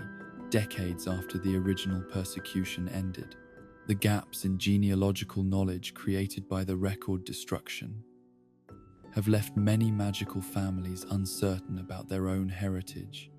unable to trace their ancestry or understand their magical inheritance patterns due to the systematic elimination of documentation that once existed. These knowledge gaps have created ongoing difficulties for magical medical treatment, inheritance, law, and family planning that demonstrate how the crimes of the past continue to impose costs on present generations. Medical treatments that require understanding of hereditary magical conditions cannot be properly administered when family medical histories have been destroyed or corrupted. Legal disputes over inheritance and family relationships become more complex when genealogical documentation has been systematically eliminated. More broadly, the destruction of the registry records has made it impossible for magical society to fully understand the scope and impact of the persecution that occurred during Voldemort's regime, preventing proper accountability for crimes committed and adequate recognition of victims who suffered. The missing documentation means that the true human cost of blood purity ideology can never be completely calculated or appropriately commemorated. The ongoing effects of this documentary destruction continue to influence contemporary political discussions about magical heritage, blood purity, and the relationship between different magical communities. Without accurate historical records, these discussions often rely on myths, assumptions, and politically motivated narratives, rather than factual information about magical society's actual demographic composition and inheritance patterns. As researchers continue their patient work to reconstruct what can be recovered from the fragmentary remains of the Muggle-born registry project, they operate with the understanding that some knowledge may be permanently lost, and some crimes may never be fully documented or understood. Yet their efforts continue, driven by recognition that understanding the past is essential for preventing similar tragedies in the future, and for building a magical society that treats all its members with dignity and respect, regardless of their heritage. The mysteries surrounding the registry project serve as reminders of how quickly bureaucratic systems can be transformed into instruments of persecution when fear and prejudice override moral constraints and democratic oversight. They demonstrate the importance of maintaining vigilance against ideologies that classify human beings according to arbitrary criteria and the necessity of protecting vulnerable populations, even when such protection requires personal courage and sacrifice. In the quiet archives, where surviving fragments of these records rest under careful preservation, researchers work to piece together the scattered evidence of both human cruelty and human heroism that marked one of magical society's most challenging periods. Their work ensures that the lessons of the registry project will not be forgotten, and that future generations will understand the prices that their predecessors paid for the freedom and equality that contemporary magical society enjoys. In the deepest chambers beneath the Ministry of Magic, where the boundary between scientific inquiry and forbidden knowledge grows thin as morning mist, and where the pursuit of magical understanding has occasionally transcended the moral constraints that govern civilized society, lies a hidden history of experimentation that challenges every comfortable assumption about the ethical foundations of magical research. The Experimental Magic Division, as it existed in various forms throughout the ministry's history,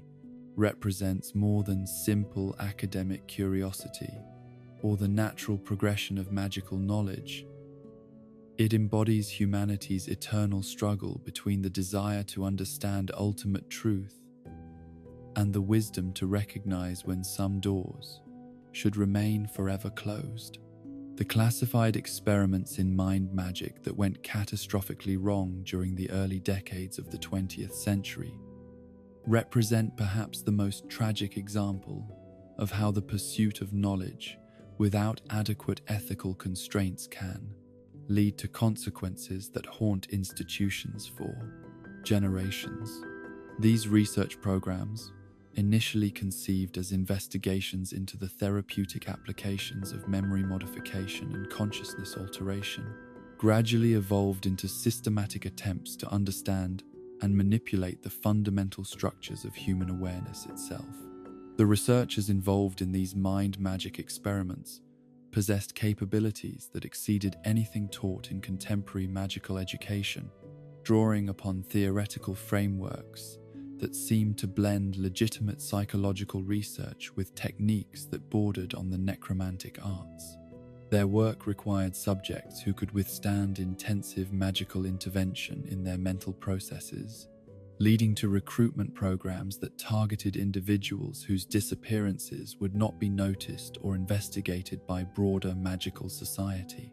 The experimental protocols developed during this period pushed far beyond the boundaries of what would be considered ethical by any reasonable standard, involving systematic dissection of consciousness through magical means that allowed researchers to isolate and study individual components of human thought, memory, and personality. The techniques they developed could separate rational thought from emotional response, extract specific memories while leaving personality intact, and most disturbingly, transfer aspects of consciousness between different individuals to study how identity itself was constructed and maintained. The catastrophic failures that ended these research programs resulted not from external intervention or ethical awakening, but from the inherent instability of consciousness that had been subjected to such intensive manipulation. Test subjects began experiencing what the research notes describe as cascading psychological decomposition, conditions where the artificial alterations to their mental structures created feedback loops that systematically destroyed their capacity for coherent thought and emotional regulation. More horrifying still, some of the mental alterations proved to be contagious, spreading from experimental subjects to researchers and support staff through mechanisms that defied every known principle of magical transmission. The affected individuals developed symptoms that combined the worst aspects of magical madness with supernatural awareness that allowed them to perceive aspects of reality that human consciousness was never intended to apprehend. Their condition was simultaneously a form of insanity and a type of terrible enlightenment that made normal human existence impossible. The emergency containment procedures that were implemented to address these consciousness contagions required magical interventions that were nearly as dangerous as the original experiments, involving mass memory modification on scales that affected entire communities and the creation of reality distortion fields that isolated the contaminated research facilities from normal space and time. The costs of these containment efforts exceeded the budgets of entire ministry departments, and required resources that had to be diverted from other essential governmental functions. The creation of artificial magical creatures that were deemed too dangerous represents another category of experimental magic that demonstrates how the pursuit of knowledge can lead to consequences that threaten the fundamental stability of magical reality itself. These projects, conducted during various periods throughout the ministry's history, involved attempts to engineer forms of magical life that could serve specific purposes, but which often developed capabilities and characteristics that exceeded their creators' intentions or control. The artificial creatures that emerged from these experiments possessed magical abilities that seemed to violate established laws of magical physics, demonstrating capabilities that suggested they had somehow tapped into sources of power that existed beyond normal magical understanding. Some could manipulate time and space in ways that exceeded anything achieved by human wizards, while others demonstrated forms of consciousness that seemed to transcend individual identity and connect directly to the fundamental forces that governed magical reality. More troubling still, many of these artificial creatures proved to be self-replicating, creating populations of magical beings that had never existed in natural magical ecosystems, and whose interaction with existing magical creatures created ecological disruptions that cascaded through entire magical environments. The artificial creatures often possessed survival instincts and adaptive capabilities that allowed them to thrive in conditions where natural magical creatures could not survive, creating competitive pressures that threatened the stability of magical biodiversity. The attempts to control or eliminate these artificial creatures when they proved too dangerous for continued existence required magical techniques that bordered on acts of war against entire species, involving systematic hunting campaigns and environmental manipulation that created lasting damage to magical habitats throughout Britain and beyond. Some of the artificial creatures proved impossible to eliminate entirely, retreating into hidden magical spaces where they continue to exist as ongoing threats that require constant monitoring and occasional intervention by specialized ministry units. The research into immortality spells that produced horrifying side effects represents perhaps the most morally complex category of experimental magic, as these projects began with the seemingly benevolent goal of extending human life and reducing the suffering associated with aging and death. The researchers who undertook these investigations believed they were pursuing knowledge that could benefit all of magical humanity, yet their work led to discoveries that challenged fundamental assumptions about the nature of life, death, and the boundaries that separate the living from the dead. The early immortality research focused on extending natural lifespan through magical enhancement of biological processes, techniques that showed promising results in preliminary testing, but which revealed unexpected complications when applied over extended periods. Test subjects who received immortality treatments began experiencing changes that went far beyond simple life extension, developing characteristics that suggested they were becoming something fundamentally different from normal human beings. The extended lifespans achieved through magical intervention seemed to require psychological adaptations that normal human consciousness could not accommodate, leading to mental conditions that combined extreme longevity with forms of madness that intensified rather than diminished over time. The immortal test subjects retained their memories and intellectual capabilities but lost capacity for emotional connection and moral reasoning, becoming increasingly detached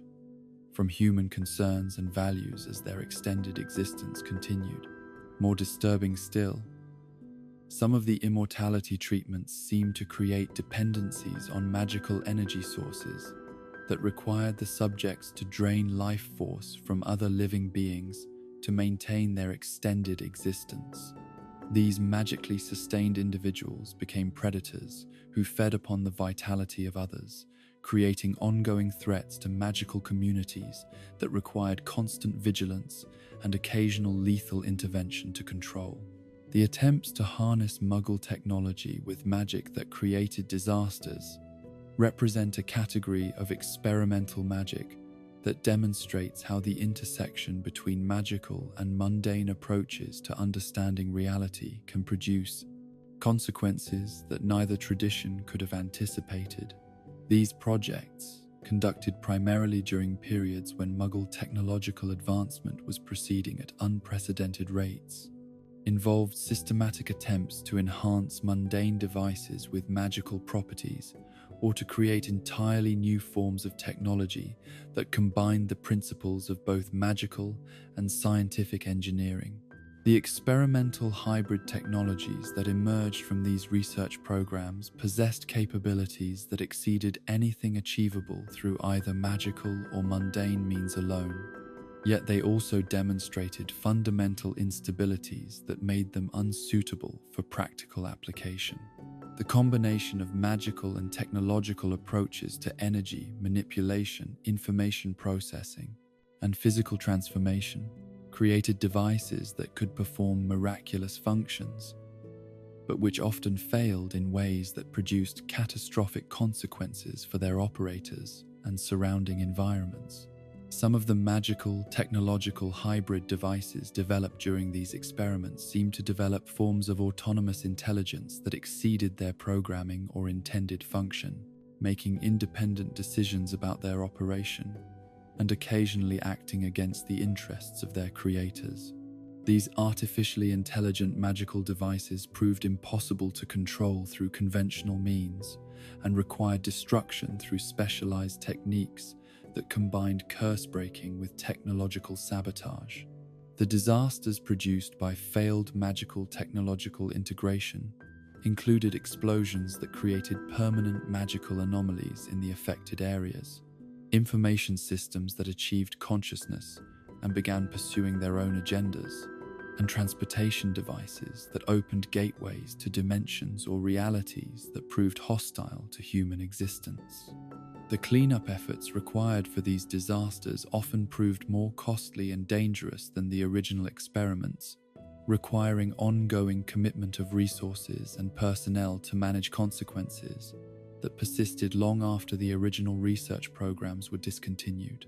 The forbidden projects that were buried so deep they're barely rumored to exist represent the most closely guarded secrets within the experimental magic research archives. Investigations that were classified not just for reasons of national security or public safety,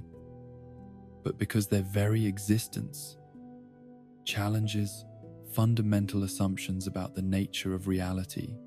and humanity's place within the larger cosmic order. These projects, referenced only in the most secure documents and discussed only among individuals with the highest levels of clearance, involved research into magical phenomena that exist at the boundaries of what human consciousness can comprehend or safely investigate. The forbidden research appears to have focused on establishing contact with forms of consciousness or intelligence that exist beyond normal space and time, entities whose nature and intentions remain completely unknown, but whose mere existence suggests that human magical society represents only a tiny fraction of the intelligent life that inhabits the broader magical universe. The attempts to communicate with these entities required magical techniques that pushed human consciousness beyond its normal limitations, creating conditions where researchers could perceive and interact with forms of reality that were never intended for human awareness. The results of these contact attempts seem to have been uniformly disturbing,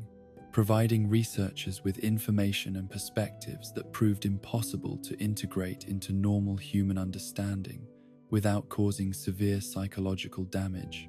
The entities that were contacted through these experiments communicated through means that bypassed normal sensory perception and directly affected the consciousness of the researchers, implanting knowledge and awareness that human minds were not equipped to process safely. More troubling still, some evidence suggests that these contact experiments may have attracted unwanted attention from entities whose intentions toward human magical society are decidedly hostile, creating ongoing security risks that require constant vigilance and occasional active defense measures. The forbidden projects may have inadvertently opened channels of communication or influence that continue to pose threats to magical reality itself, requiring ongoing containment efforts that must be maintained indefinitely to prevent catastrophic consequences. The scientists and researchers who vanished after reporting disturbing discoveries represent perhaps the most tragic human cost of experimental magic research, as these individuals paid the ultimate price for pursuing knowledge that proved too dangerous for human consciousness to safely apprehend. The disappearances followed consistent patterns that suggest they were not random accidents or simple resignation from stressful positions, but systematic elimination of individuals who had gained access to information that posed threats to the stability of magical society or reality itself.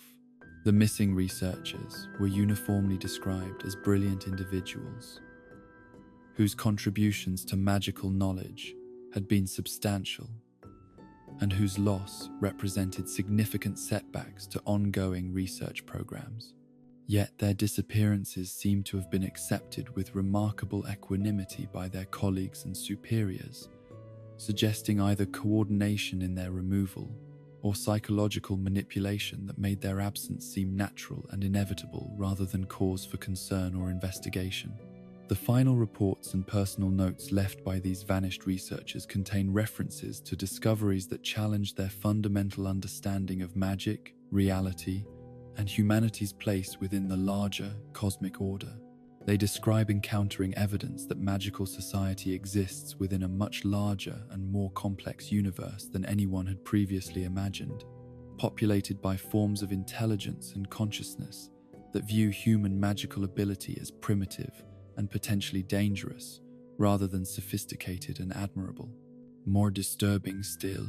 some of the final communications from these researchers suggest that they had discovered evidence of systematic deception or manipulation that affected human understanding of magic at the most fundamental levels. They describe finding indications that much of what magical society believes about the nature and history of magic may be deliberately constructed illusions designed to prevent humans from accessing more advanced forms of magical knowledge that could be either beneficial or catastrophic, depending upon how they were applied. The magical accidents that required massive cover-up operations represent another category of experimental magic consequence that demonstrates how research conducted in isolation can produce effects that extend far beyond laboratory environments to threaten entire communities or regions. These accidents, which occurred when experimental magic interacted with natural magical fields or existing magical structures in unexpected ways, created magical anomalies that required immediate intervention to prevent their spread to populated areas or their detection by non-magical authorities. The cover-up operations developed in response to these accidents became increasingly sophisticated over time, involving coordination between multiple ministry departments and the deployment of magical resources on scales that rivaled major military operations. The techniques developed for concealing magical accidents included mass memory modification of affected populations, physical reconstruction of damaged areas using transfiguration magic, and the creation of alternative explanations for unusual phenomena that could satisfy both magical and non-magical investigators. Some of the largest magical accidents produced effects that could not be completely concealed or reversed, requiring the creation of permanent monitoring stations and ongoing magical intervention to prevent their expansion or discovery. These accident sites continue to pose challenges decades or centuries after their creation, consuming resources and personnel that must be diverted from other essential governmental functions to maintain the security and concealment that these locations require. The investigation into these accident sites has revealed that some of the experimental magic that produced them involved techniques and principles that were not developed through normal ministry research, but seem to have been acquired from external sources whose identity and motives remain completely unknown. The sophisticated nature of these experimental approaches suggests that the ministry's experimental magic programs may have been influenced or guided by entities or organizations whose existence has never been officially acknowledged. The true extent of magical research during both world wars represents perhaps the most extensive period of experimental magic activity in ministry history, as the global conflicts created conditions where normal ethical constraints were suspended and resources were committed to magical research on scales that would have been impossible during peacetime. The wartime research programs involved not just British magical institutions, but international collaboration that brought together the most advanced magical researchers from multiple countries to work on projects that were considered essential to magical society's survival. The wartime experimental magic programs focused primarily on developing magical weapons and defensive systems that could counter both conventional military threats and magical attacks from enemy forces. Yet the research inevitably expanded into areas that had no direct military application, but which offered opportunities to explore magical phenomena that had previously been considered too dangerous or ethically problematic for investigation. The wartime emergency provided justification for research programs that might never have been approved under normal circumstances. The magical weapons developed during these periods possessed capabilities that exceeded anything previously achieved in magical military technology, yet many proved too dangerous or unpredictable for actual battlefield deployment. The experimental weapons often produced effects that their creators could not fully control, creating weapons that posed nearly as much danger to their users as to their intended targets. Some of the weapon designs were so devastating in their potential effects that their existence was concealed even from military commanders who might have been tempted to authorize their use.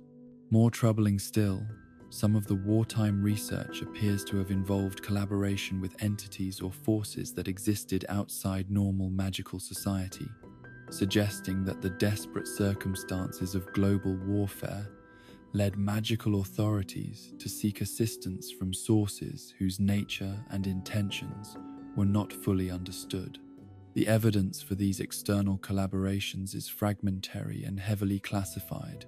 but it suggests that magical society may have entered into agreements or relationships during the war years that continue to influence contemporary magical policy and research directions. As investigators continue their patient work to understand the full scope and consequences of experimental magic research throughout ministry history, they operate with the knowledge that some secrets may be too dangerous to reveal completely, and some knowledge may need to remain buried to protect both magical society and reality itself from consequences that previous generations recognized but chose not to document fully. The investigation proceeds with careful attention to the possibility that complete transparency about experimental magic might create more problems than it solves. Yet it continues, because understanding the past is essential for making wise decisions about future research directions and ethical boundaries. The mysteries surrounding experimental magic research serve as reminders of the eternal tension between human curiosity and human wisdom, between the desire to understand everything and the recognition that some knowledge may be too dangerous for mortal minds to safely possess. They demonstrate the importance of maintaining ethical constraints on research activities even when such constraints slow the pace of discovery, and they highlight the need for ongoing vigilance against the temptation to pursue knowledge without adequate consideration of its potential consequences. In the sealed chambers, where the most dangerous experimental magic results remain under constant magical containment, these mysteries wait like sleeping dragons, whose awakening might transform human understanding of magic in ways that could prove either revolutionary or catastrophic. The choice of whether to continue investigating these mysteries or to leave them undisturbed represents one of the most profound responsibilities facing contemporary magical society, requiring wisdom that balances the potential benefits of knowledge against the certain risks of some forms of understanding. In the towering spires of Street Mungo's Hospital for Magical Maladies and Injuries, where healers work tirelessly to mend what dark magic and misfortune have broken, and where the most desperate cases of magical medicine converge from across wizarding Britain, there exist mysteries that penetrate deeper than any curse and prove more resistant to treatment than the most stubborn hexes. These enigmas, woven through decades of medical records and buried beneath layers of patient confidentiality and institutional secrecy, suggest that the hospital's role in magical society extends far beyond the publicly acknowledged mission of healing the sick and injured. The patients who were admitted to Street Mungo's but have no discharge records represent one of the most troubling patterns in the hospital's administrative history, creating gaps in documentation that suggest systematic concealment of medical cases that were too sensitive or dangerous to be handled through normal therapeutic channels. These missing individuals, who entered the hospital's care through routine admission procedures but seem never to have left through any documented means, span the entire history of the institution and affect patients from every demographic and social background within magical society. The admission records for these vanished patients show no obvious pattern that might explain their common fate, encompassing individuals who suffered from routine magical ailments, as well as those affected by the most exotic and dangerous forms of magical injury or illness. Some were admitted for simple spell damage or potion mishaps, conditions that should have required only brief treatment before discharge to continue recovery at home. Others arrived with complex magical conditions that might have justified extended hospitalization, yet even these cases show no progression notes or treatment outcomes that would explain their ultimate disposition.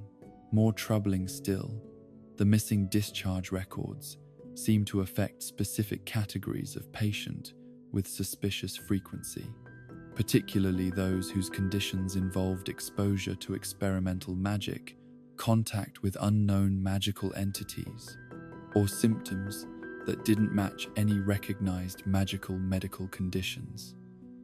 These patients appear to have been transferred to specialized treatment protocols that operated outside normal hospital procedures, involving medical staff whose names don't appear in standard personnel records, and treatment methods that aren't documented in any accessible medical literature.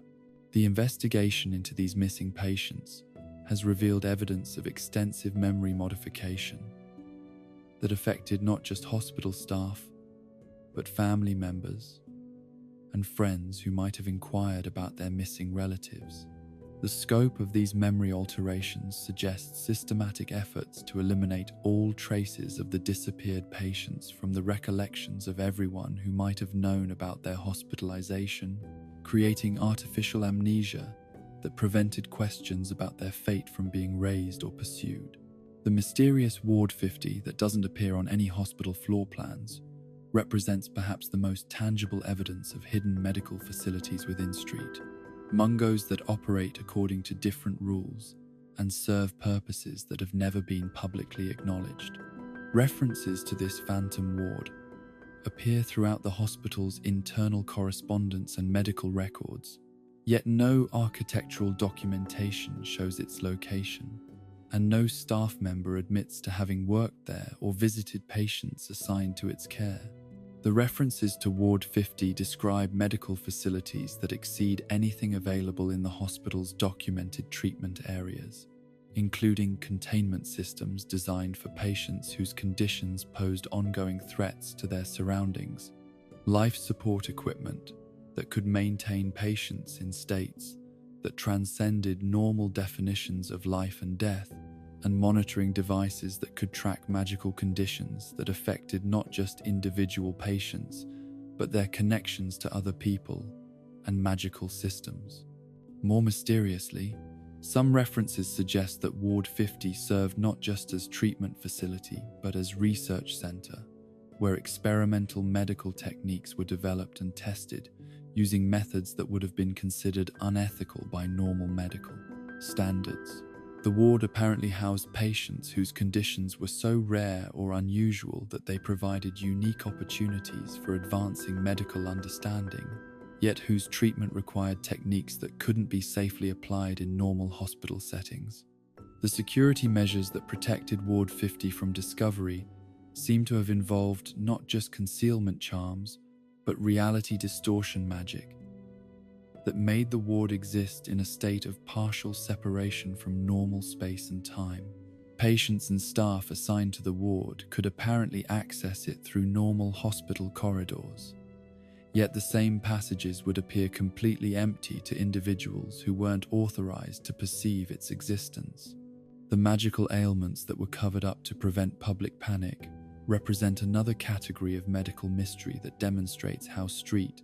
Mungo's has served not just as treatment center, but as guardian of magical society's collective peace of mind. These suppressed conditions, which affected substantial numbers of patients over the hospital's history, involved magical diseases and injuries that posed threats, not just to individual health, but to public confidence in the safety and stability of magical society itself. Some of the concealed medical conditions involved contagious magical ailments that could spread through mechanisms that defied established understanding of magical disease transmission, affecting victims through emotional contact, shared magical experiences, or even indirect exposure to contaminated magical objects. The potential for panic that such diseases could have created, if publicly acknowledged, apparently justified extensive concealment efforts that involved not just medical secrecy, but active disinformation campaigns designed to provide alternative explanations for the symptoms and effects that patients experienced. More troubling still, some of the suppressed medical conditions seem to have been artificially created through exposure to experimental magic or contact with magical phenomena that weren't supposed to exist,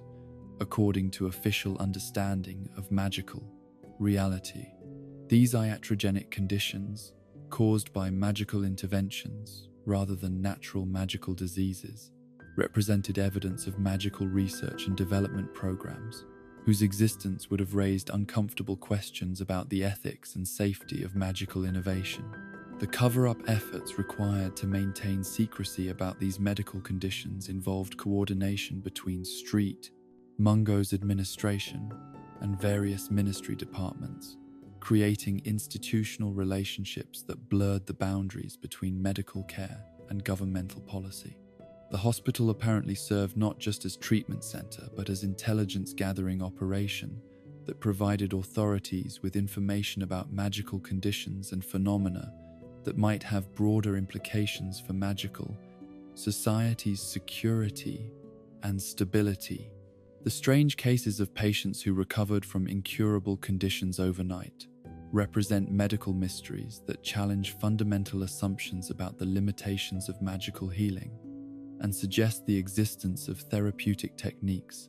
or resources that transcend anything officially acknowledged within magical medical practice. These miraculous recoveries, documented in medical records that were immediately classified at the highest levels of security, involved patients whose conditions had been definitively diagnosed as terminal or permanent by the hospital's most experienced healers. The overnight recoveries occurred without any documented medical intervention and often involved patients who had been unconscious or otherwise unable to participate actively in their own healing. The medical examinations conducted after these mysterious recoveries revealed not just the absence of the original conditions, but physical and magical changes that suggested the patients had been restored to states of health that exceeded their baseline condition before illness or injury occurred. More remarkably, some of the miraculous recoveries involved patients whose conditions had been caused by dark magic or curse damage that was supposedly irreversible, according to established magical medical theory. The disappearance of these magical injuries without any apparent treatment suggested either the development of therapeutic techniques that far exceeded official magical medical capabilities, or intervention by entities or forces that possessed healing abilities that transcended normal magical limitations. The investigation into these mysterious recoveries has revealed patterns that suggest they were not random events but resulted from systematic intervention by unknown parties who possessed both detailed knowledge of the patient's conditions and access to healing resources that weren't available through normal medical channels. Some of the recovered patients reported experiencing unusual dreams or visions during their recovery periods, suggesting that the healing process involved some form of consciousness contact or spiritual intervention. The research into magical mental health that was suddenly discontinued represents one of the most promising areas of medical investigation that was abandoned for reasons that remain completely mysterious and which may have involved discoveries that pose challenges to fundamental assumptions about the nature of magical consciousness and its relationship to magical ability. This research, which had been conducted over several decades with substantial resource commitments and significant preliminary success, was abruptly terminated without explanation, and its findings classified at levels that prevented any subsequent academic or clinical access. The discontinued mental health research had focused on understanding the psychological mechanisms that governed magical ability, investigating how emotional states, personality characteristics, and mental health conditions affected individual magical capacity and control. The preliminary findings suggested that magical ability was far more closely connected to psychological health than previously understood, opening possibilities for therapeutic interventions that could enhance magical capability while treating mental health conditions. More significantly, the research had apparently discovered connections between individual magical consciousness and larger magical systems that suggested human magical ability was not an isolated phenomenon, but part of a broader network of magical consciousness, intelligence that extended throughout the magical universe. These findings, if accurate, would have revolutionized understanding of magic itself, while raising profound questions about individual autonomy and the nature of magical consciousness. The sudden termination of this research appears to have been motivated not by scientific failures or resource limitations, but by concerns about the implications of the discoveries for magical society's political and social structures. The research findings apparently suggested that many assumptions about magical inheritance, educational methodology, and governmental authority were based on incomplete or inaccurate understanding of how magic actually functioned in relationship to human consciousness. The connection between street mungos and ministry experiments on magical healing represents perhaps the most ethically troubling aspect of the hospital's hidden history, suggesting that the institution served not just as treatment center, but as testing ground for experimental medical techniques that were developed for purposes that extended beyond simple therapeutic goals. These collaborations, documented in heavily classified correspondence between hospital administrators and various ministry departments, involved research programs that used hospital patients as test subjects for medical interventions that were designed to serve governmental rather than individual therapeutic objectives. The experimental healing programs apparently focused on developing techniques that could enhance magical ability, extend magical lifespan, or create resistance to specific types of magical attack, or influence. The research involved systematic testing of experimental treatments on patients whose conditions provided opportunities for evaluating techniques that couldn't be safely tested on healthy volunteers, creating ethical dilemmas that seem to have been resolved in favor of potential governmental benefits rather than individual patient welfare. More troubling still, some of the experimental healing research seems to have been designed to develop medical techniques that could be weaponized for use against enemies or dissidents, creating therapeutic methods that could cause harm while appearing to provide medical treatment. These dual-use medical technologies represented forms of magical warfare that operated below the threshold of normal detection and could be deployed against targets without creating obvious evidence of attack or aggression. The investigation into these experimental programs has revealed that some of the techniques developed through patient testing were subsequently used in intelligence operations and political control measures that affected individuals far beyond the original test subjects.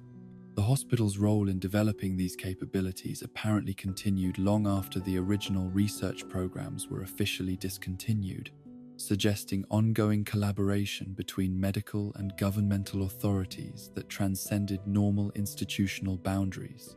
The missing medical records from the hospital's early decades represent gaps in documentation that affect understanding not just of individual patient care,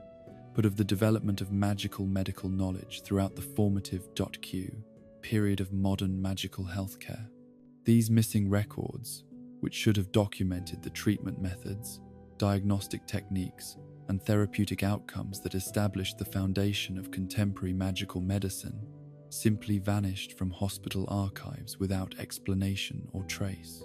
The systematic nature of these record disappearances suggests deliberate destruction or concealment rather than simple administrative negligence or natural decay over time. The missing records seem to have focused particularly on cases that involved experimental treatments, unusual magical conditions, or patients whose identities or conditions might have been considered sensitive for political or security reasons. More significantly, the missing records appear to have documented therapeutic techniques and medical knowledge that exceeded the capabilities of contemporary magical medicine, suggesting that the early healers at Street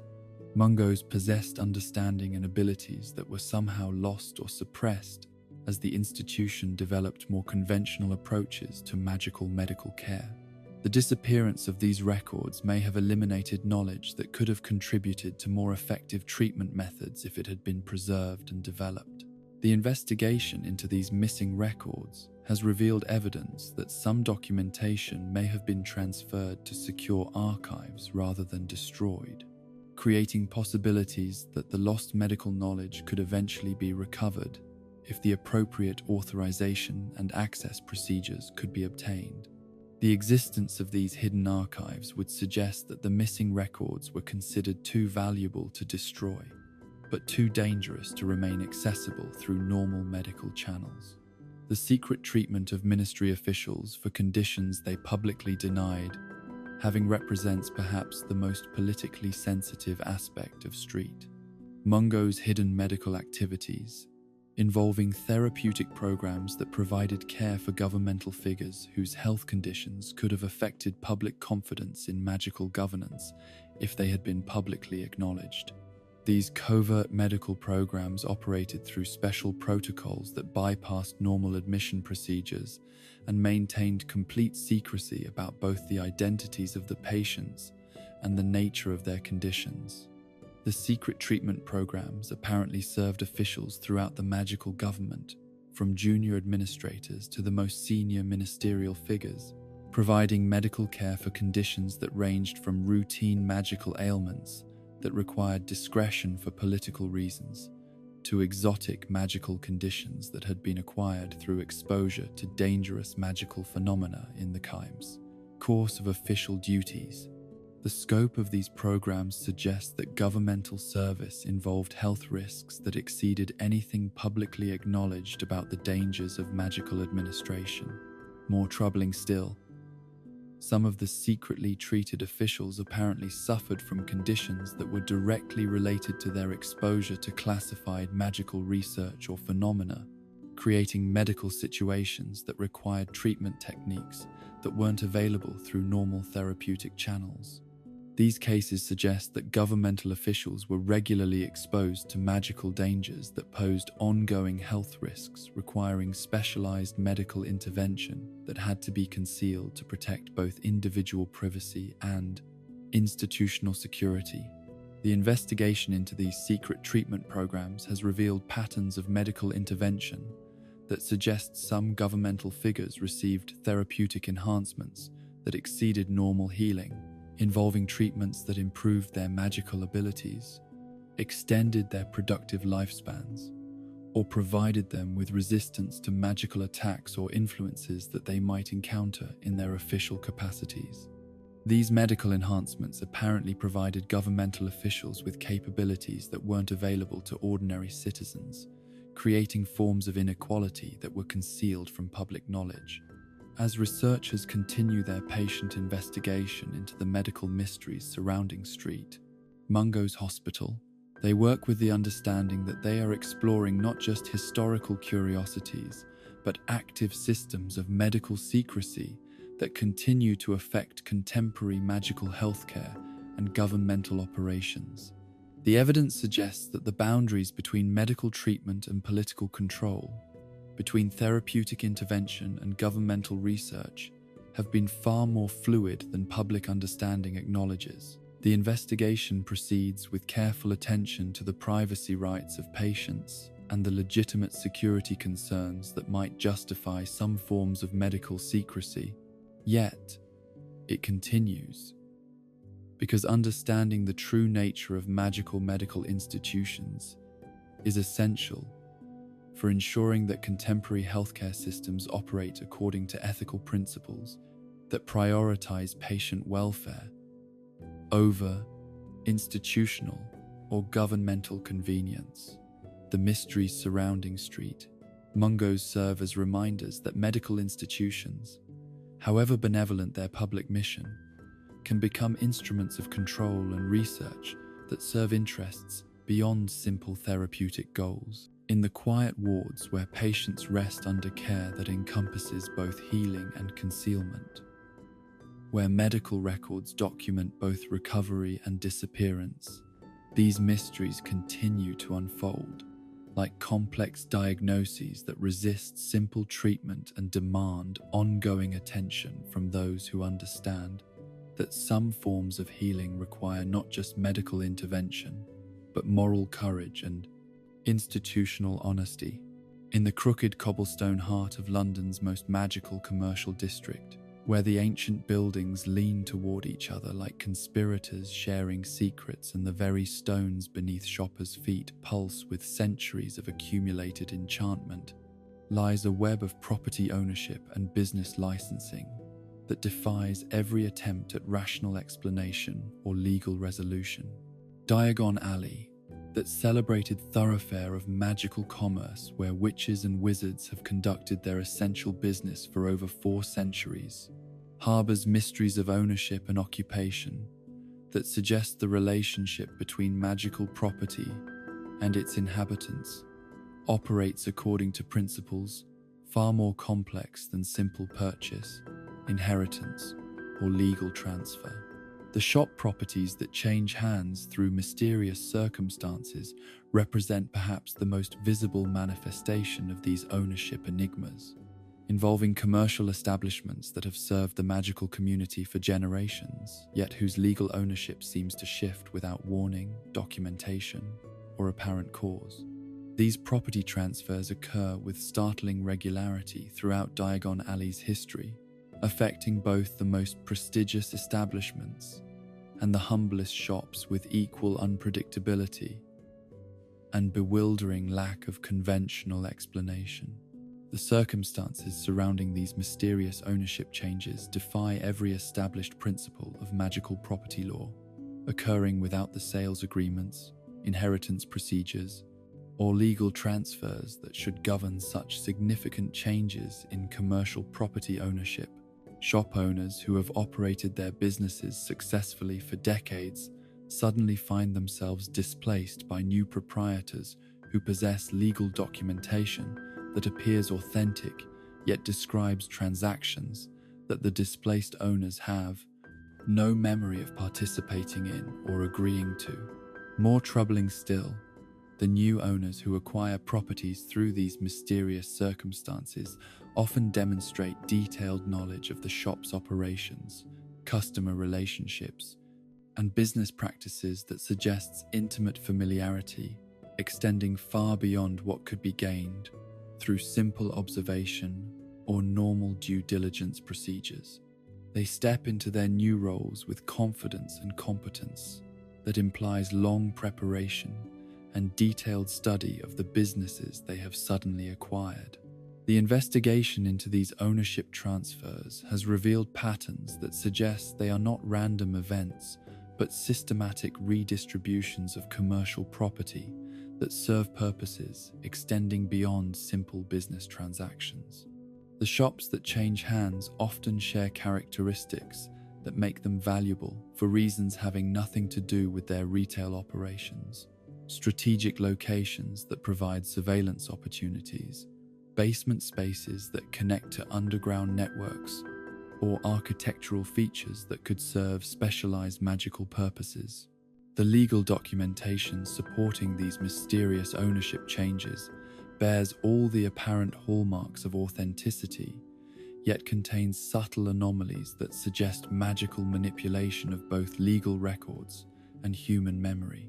The contracts and transfer agreements reference negotiations, meetings, and agreements that participants claim never occurred.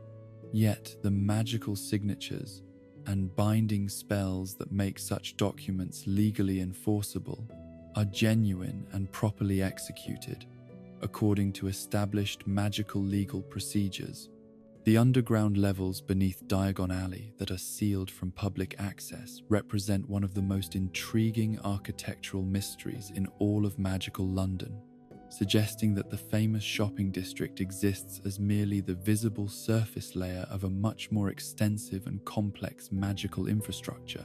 These hidden levels, referenced in architectural plans and maintenance records but inaccessible through any known passages or entrances, appear to extend deep beneath the commercial district and may connect to similar underground systems throughout magical London.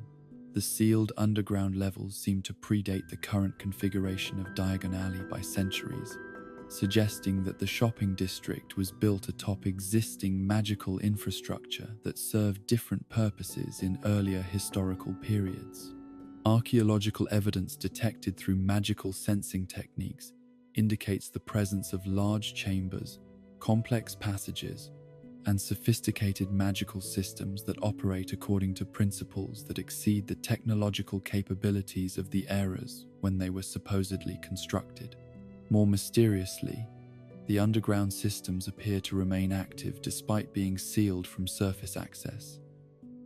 consuming magical energy and generating magical fields that affect the properties and businesses above them. Shop owners throughout Diagon Alley report subtle magical phenomena that seem to originate from below their establishments. Temperature variations that follow no seasonal patterns, magical emanations that affect the behavior of magical objects and creatures,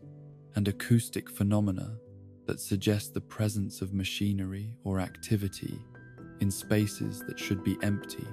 and abandoned. The investigation into these underground mysteries has been complicated by the apparent existence of access points that can be used only by individuals who possess specific magical qualifications or authorization that are not publicly documented or officially acknowledged. Some shop owners report occasional encounters with individuals who seem to emerge from areas where no passages should exist, suggesting that the sealed underground systems are not actually inaccessible, but simply restricted to users who meet criteria that remain completely unknown. The business licenses for shops that no one remembers existing represent another category of administrative mystery that challenges basic assumptions about commercial oversight and regulatory authority within magical commercial districts. These phantom businesses appear in official licensing records and tax collection databases, yet no physical establishments corresponding to their descriptions can be located within Diagon Alley's documented commercial spaces, creating bureaucratic puzzles that resist resolution through normal investigative procedures. The licensing records for these non-existent businesses contain detailed information about their operations, including descriptions of services provided, magical techniques employed,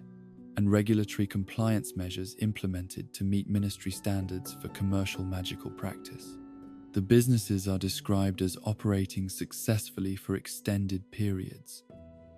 generating substantial revenue, and maintaining good relationships with customers and regulatory authorities. Yet, no trace of their actual existence can be found through direct investigation. More puzzling still,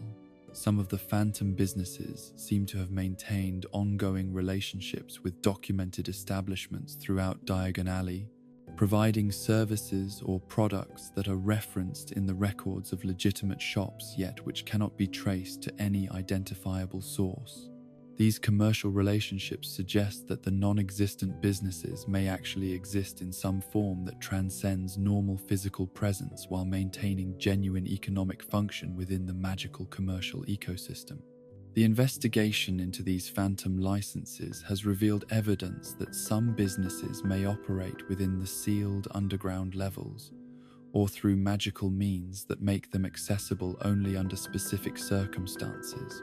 or to particular categories of customer. The licensing records often reference business practices and magical techniques that would require specialized facilities or equipment not available in normal commercial spaces, suggesting operations that extend beyond the visible surface level of Diagon Alley. The strange ownership history of Nocturne Alley properties presents perhaps the most troubling aspect of magical London's property mysteries, involving commercial establishments that serve the darker aspects of magical commerce, yet whose ownership patterns suggest coordination and control by entities whose identities and purposes remain completely obscured. The shops and businesses that operate within Nocturne Alley's shadowy confines change hands with even greater frequency and mystery than those in the more respectable commercial districts, creating networks of ownership that seem designed to obscure responsibility and prevent accountability for the questionable activities that occur within these establishments. The property transfers within Nocturne Alley often involve not just changes in ownership but complete transformations in business identity, as shops that have operated under particular names and specialties for years suddenly reopen under different management with entirely different inventories and purposes. These transformations occur without the renovation periods or transitional phases that would normally accompany such radical changes in business operation, suggesting either preternatural efficiency or magical processes that transcend normal commercial procedures. More troubling still, many Nocturne Alley properties seem to maintain consistent illegal or quasi-legal activities regardless of changes in official ownership, suggesting that the real control of these businesses lies with entities that transcend the documented proprietors. The illegal magical practices, dangerous artifact sales, and ethically questionable services that characterize Nocturne Alley commerce continue without interruption, despite frequent ownership changes that should have disrupted established criminal networks and supplier relationships. The investigation into Nocturne Alley ownership patterns has revealed connections to legitimate businesses throughout magical London, suggesting that the darker commercial activities are not isolated phenomena, but integral parts of larger economic networks that span the entire magical commercial infrastructure. Some respectable establishments in Diagon Alley appear to maintain relationships with Nocturne Alley businesses that provide services or products that cannot be obtained through legal channels, creating economic dependencies that blur the boundaries between legitimate and illegitimate magical commerce. The evidence of ancient magical communities that predate current Diagon Alley represents archaeological discoveries that challenge fundamental assumptions about the historical development of magical London and suggest that the current commercial district was built upon the ruins of much older and possibly more sophisticated magical settlements. These ancient communities, revealed through excavations conducted during routine maintenance work, possessed architectural and magical technologies that exceeded the capabilities of the periods when they supposedly existed according to established magical historical chronology. The archaeological evidence indicates that these ancient magical communities maintained extensive commercial and residential infrastructure that was systematically destroyed or buried during unknown historical periods, creating foundations upon which the current magical London was constructed. The older magical technologies found in these archaeological layers demonstrate approaches to magical engineering and urban planning that could have provided sustainable alternatives to current magical infrastructure if they had been allowed to develop naturally rather than being deliberately eliminated. More significantly, some of the ancient magical communities appear to have maintained different relationships between magical and non-magical populations, with evidence suggesting integrated societies where magical and mundane humans coexisted openly rather than maintaining the separation that characterizes contemporary magical society. These earlier models of magical mundane integration were apparently abandoned or suppressed for reasons that are not documented in accessible historical records. The investigation into these ancient magical communities has revealed evidence that some of their magical technologies and social systems continue to influence contemporary magical London through mechanisms that operate below the threshold of conscious awareness. The magical fields generated by ancient infrastructure affect the behavior of magical objects and creatures throughout the district, while architectural elements embedded in current buildings channel magical energy, according to principles established by earlier magical communities. The role of goblin banks in financing questionable magical businesses represents one of the most politically sensitive aspects of magical London's commercial mysteries, involving financial relationships that suggest goblin-controlled banking institutions serve not just as neutral financial intermediaries, but as active participants in commercial activities that challenge established magical law and pale social norms. The complex financial structures that govern magical commerce in London appear to depend upon goblin banking services that operate according to principles that differ fundamentally from those governing human magical financial institutions. The goblin banks that serve magical London businesses maintain secrecy policies and operational procedures that prevent normal regulatory oversight, while providing financial services that enable commercial activities that might otherwise be impossible to conduct within established legal frameworks. These banking relationships allow businesses to maintain operations that require financial resources and transactional capabilities that exceed what could be obtained through conventional magical banking systems. More troubling still, some evidence suggests that goblin banks actively facilitate the transfer of questionable magical properties and businesses through financial arrangements that obscure ownership patterns and prevent accountability for illegal or unethical commercial activities. The complex loan structures, ownership transfers, and financial guarantees provided by goblin banks create layers of legal protection that make it nearly impossible to trace responsibility for questionable business practices to their actual controllers. The investigation into these financial relationships has revealed that goblin banks maintain extensive intelligence networks that provide them with detailed information about magical business activities throughout London, creating possibilities for financial manipulation and commercial control that extend far beyond normal banking services.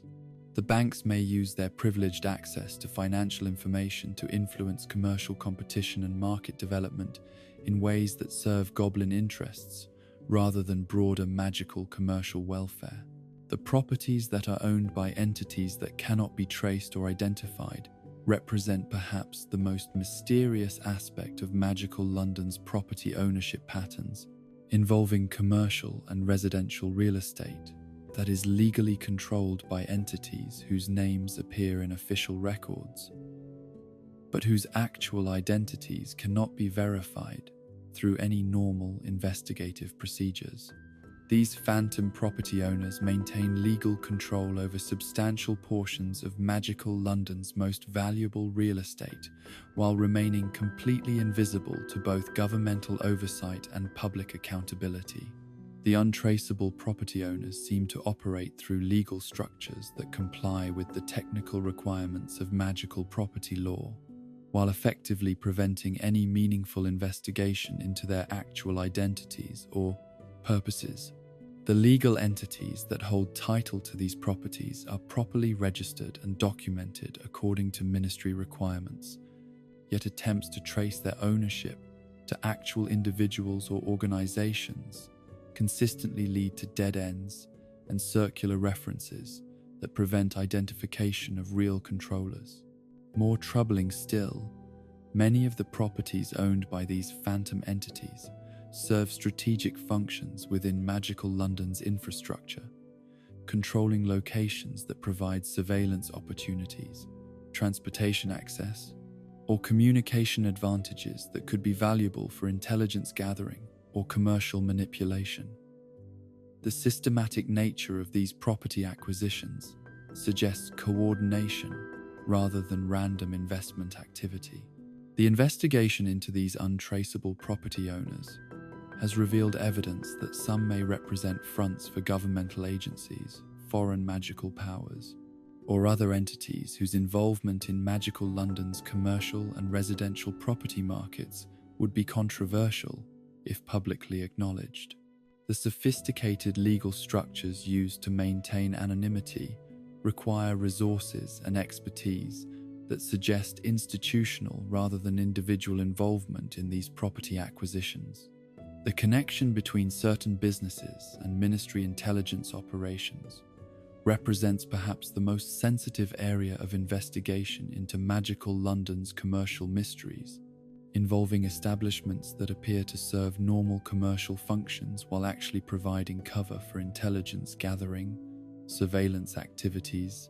or other governmental operations that require concealment from public scrutiny. These dual-purpose businesses operate simultaneously as legitimate commercial enterprises and as components of larger intelligence networks that serve governmental purposes that are never officially acknowledged. The businesses that serve intelligence functions maintain their commercial operations with sufficient competence and authenticity to avoid suspicion from customers and competitors, while providing their handlers with access to information, communications, and operational capabilities that would be impossible to obtain through official governmental channels. The integration of intelligence activities into commercial operations is so seamless that even employees of these businesses may be unaware of their establishment's dual purposes.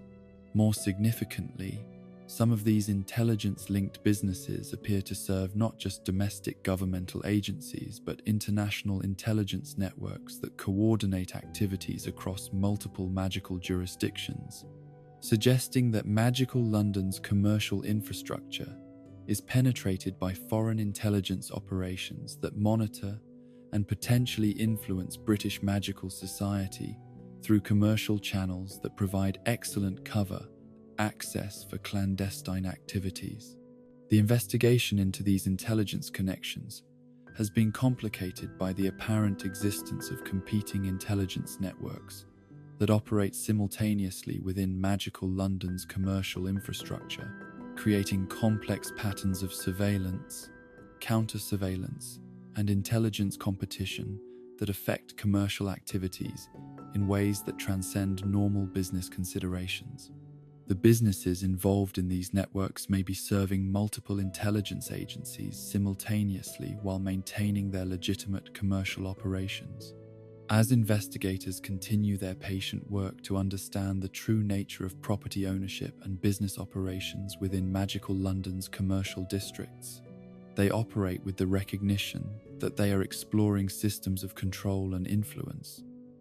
that extend far beyond simple commercial considerations to encompass questions of political power, international relations, and governmental oversight that affect the fundamental structure of magical society. The mysteries surrounding property ownership and business licensing in magical London represent not merely administrative curiosities, but active systems of economic and political control that continue to shape magical British society in ways that most citizens never suspect. The investigation proceeds with careful attention to the legitimate privacy interests of property owners and business operators, while recognizing that some forms of commercial secrecy may serve purposes that conflict with public accountability and democratic oversight of magical society's economic infrastructure. The evidence suggests that magical London's commercial prosperity and apparent freedom may depend upon systems of control and influence that operate according to principles that have never been subject to public debate or democratic approval. In the narrow alleys where ancient stones remember centuries of commercial secrets, and the very air shimmers with the accumulated magic of countless transactions, both legitimate and questionable, these mysteries continue to unfold like complex business ventures, whose true purposes and ultimate beneficiaries remain hidden behind layers of legal documentation and commercial respectability that may conceal truths too significant for simple transparency to safely reveal. Above the windswept Quidditch pitches where broomsticks slice through air thick with competitive tension, and the roar of passionate crowds echoes across stadiums that have witnessed centuries of magical sport, there exists a hidden world of influence and manipulation that transforms the beautiful game into an instrument of political power and international intrigue. The sport of Quidditch, beloved by magical communities worldwide and celebrated as the pure expression of magical athletic prowess, harbors secrets that reach into the deepest corridors of governmental authority and extend across international boundaries, where diplomatic negotiations are conducted through the movement of golden snitches and the outcomes of championship matches. The match outcomes that were influenced by ministry intervention for political reasons represent one of the most disturbing corruptions of sporting integrity in magical history, involving systematic manipulation of Quidditch results to serve governmental objectives that had nothing to do with athletic competition or sporting excellence. These interventions, documented in classified ministry correspondence and revealed through decades of careful investigation, demonstrate how the passion and loyalty that magical communities invest in their sporting heroes can be exploited to achieve political goals that would be impossible to accomplish through normal democratic processes. The political manipulation of Quidditch matches began during periods of social tension when governmental authorities recognized that sporting events provided unique opportunities to influence public mood and political sentiment in ways that conventional propaganda could never achieve. The emotional investment that magical citizens made in their local and national Quidditch teams created psychological vulnerabilities that could be exploited through careful manipulation of match outcomes to create feelings of triumph, despair, unity, or division that served specific political agendas. The techniques used to influence match results operated at levels of subtlety that made detection nearly impossible, involving magical interventions that affected player performance, equipment function, and even weather conditions in ways that appeared natural while actually serving predetermined political objectives. The interventions were calibrated to create outcomes that seemed plausible while actually being carefully orchestrated to produce specific emotional and political responses from magical communities whose sporting loyalties were being systematically manipulated. More troubling still, some evidence suggests that certain Quidditch matches were used as cover for delivering political messages or coordinating governmental activities that required secure communication channels between different magical authorities. The complex symbolism and ritualized behaviors associated with professional Quidditch provided perfect camouflage for intelligence operations that operated in plain sight while remaining invisible to spectators who believed they were witnessing athletic competition rather than political theater. The mysterious deaths and disappearances of certain Quidditch players represent perhaps the most sinister aspect of the sport's hidden political dimensions, involving athletes whose elimination served purposes that extended far beyond simple competitive advantage or sporting rivalry. These incidents, which affected players at all levels of professional Quidditch from local league stars to international championship athletes, follow patterns that suggest systematic targeting rather than random tragedy or sporting accident. The players who vanished or died under mysterious circumstances often shared characteristics that made them valuable not just as athletes but as political symbols or intelligence assets whose influence extended beyond their sporting achievements. Some were beloved figures whose public statements or personal relationships made them threats to established political arrangements,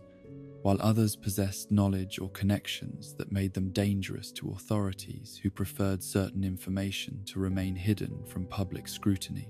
The investigation into these mysterious deaths has revealed evidence of magical techniques that could eliminate targets while creating appearances of natural death or accidental injury that would prevent investigation by both sporting authorities and law enforcement agencies. The sophisticated nature of these elimination methods suggests institutional involvement rather than individual criminal activity, pointing to governmental or intelligence operations that used sporting venues as cover for assassination activities. More disturbing still, some of the disappeared players seem to have been recruited for activities that required their complete disappearance from public life, suggesting that their athletic skills and public profiles made them valuable for intelligence, operations, or other governmental activities that necessitated their complete separation from their previous identities and social connections. The athletic abilities that made them Quidditch stars apparently translated into capabilities that were useful for activities far removed from sporting competition. The evidence that some World Cup tournaments were used as cover for international negotiations demonstrates how major sporting events provide ideal opportunities for diplomatic activities that require both security and plausible justification for bringing together representatives from multiple magical governments. The World Cup tournaments, which naturally attract governmental officials and international dignitaries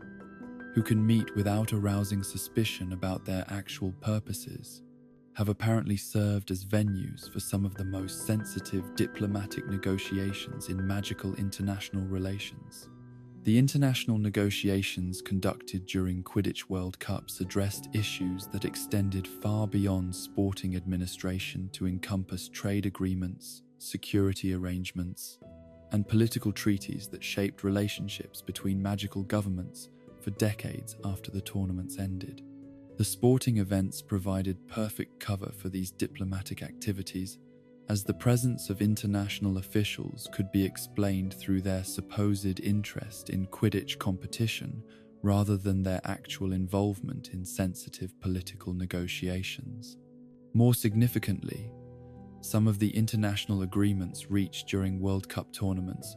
appear to have been implemented through mechanisms that operated outside normal diplomatic channels and legislative oversight, suggesting that sporting events provided opportunities for governmental authorities to make commitments and arrangements that avoided the democratic accountability that would normally govern such significant international agreements. The investigation into these covert diplomatic activities has revealed that some World Cup tournaments were deliberately scheduled and located to facilitate specific negotiations that required secure meeting environments and international participation that could be justified through sporting, rather than political rationales.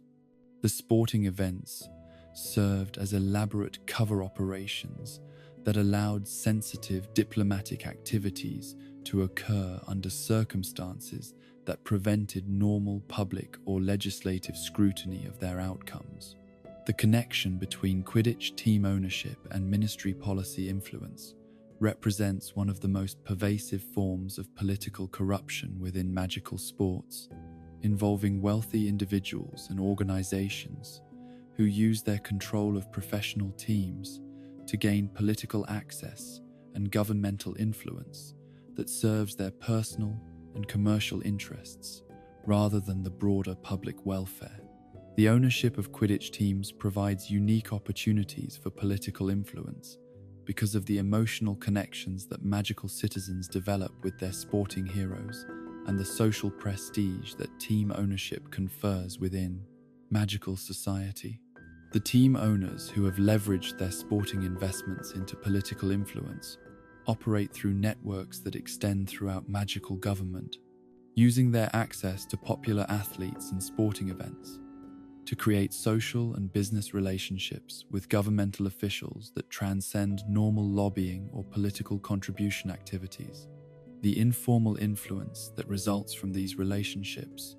often proves more effective than official political processes in shaping governmental policies that affect the owner's broader business and personal interests. More troubling still,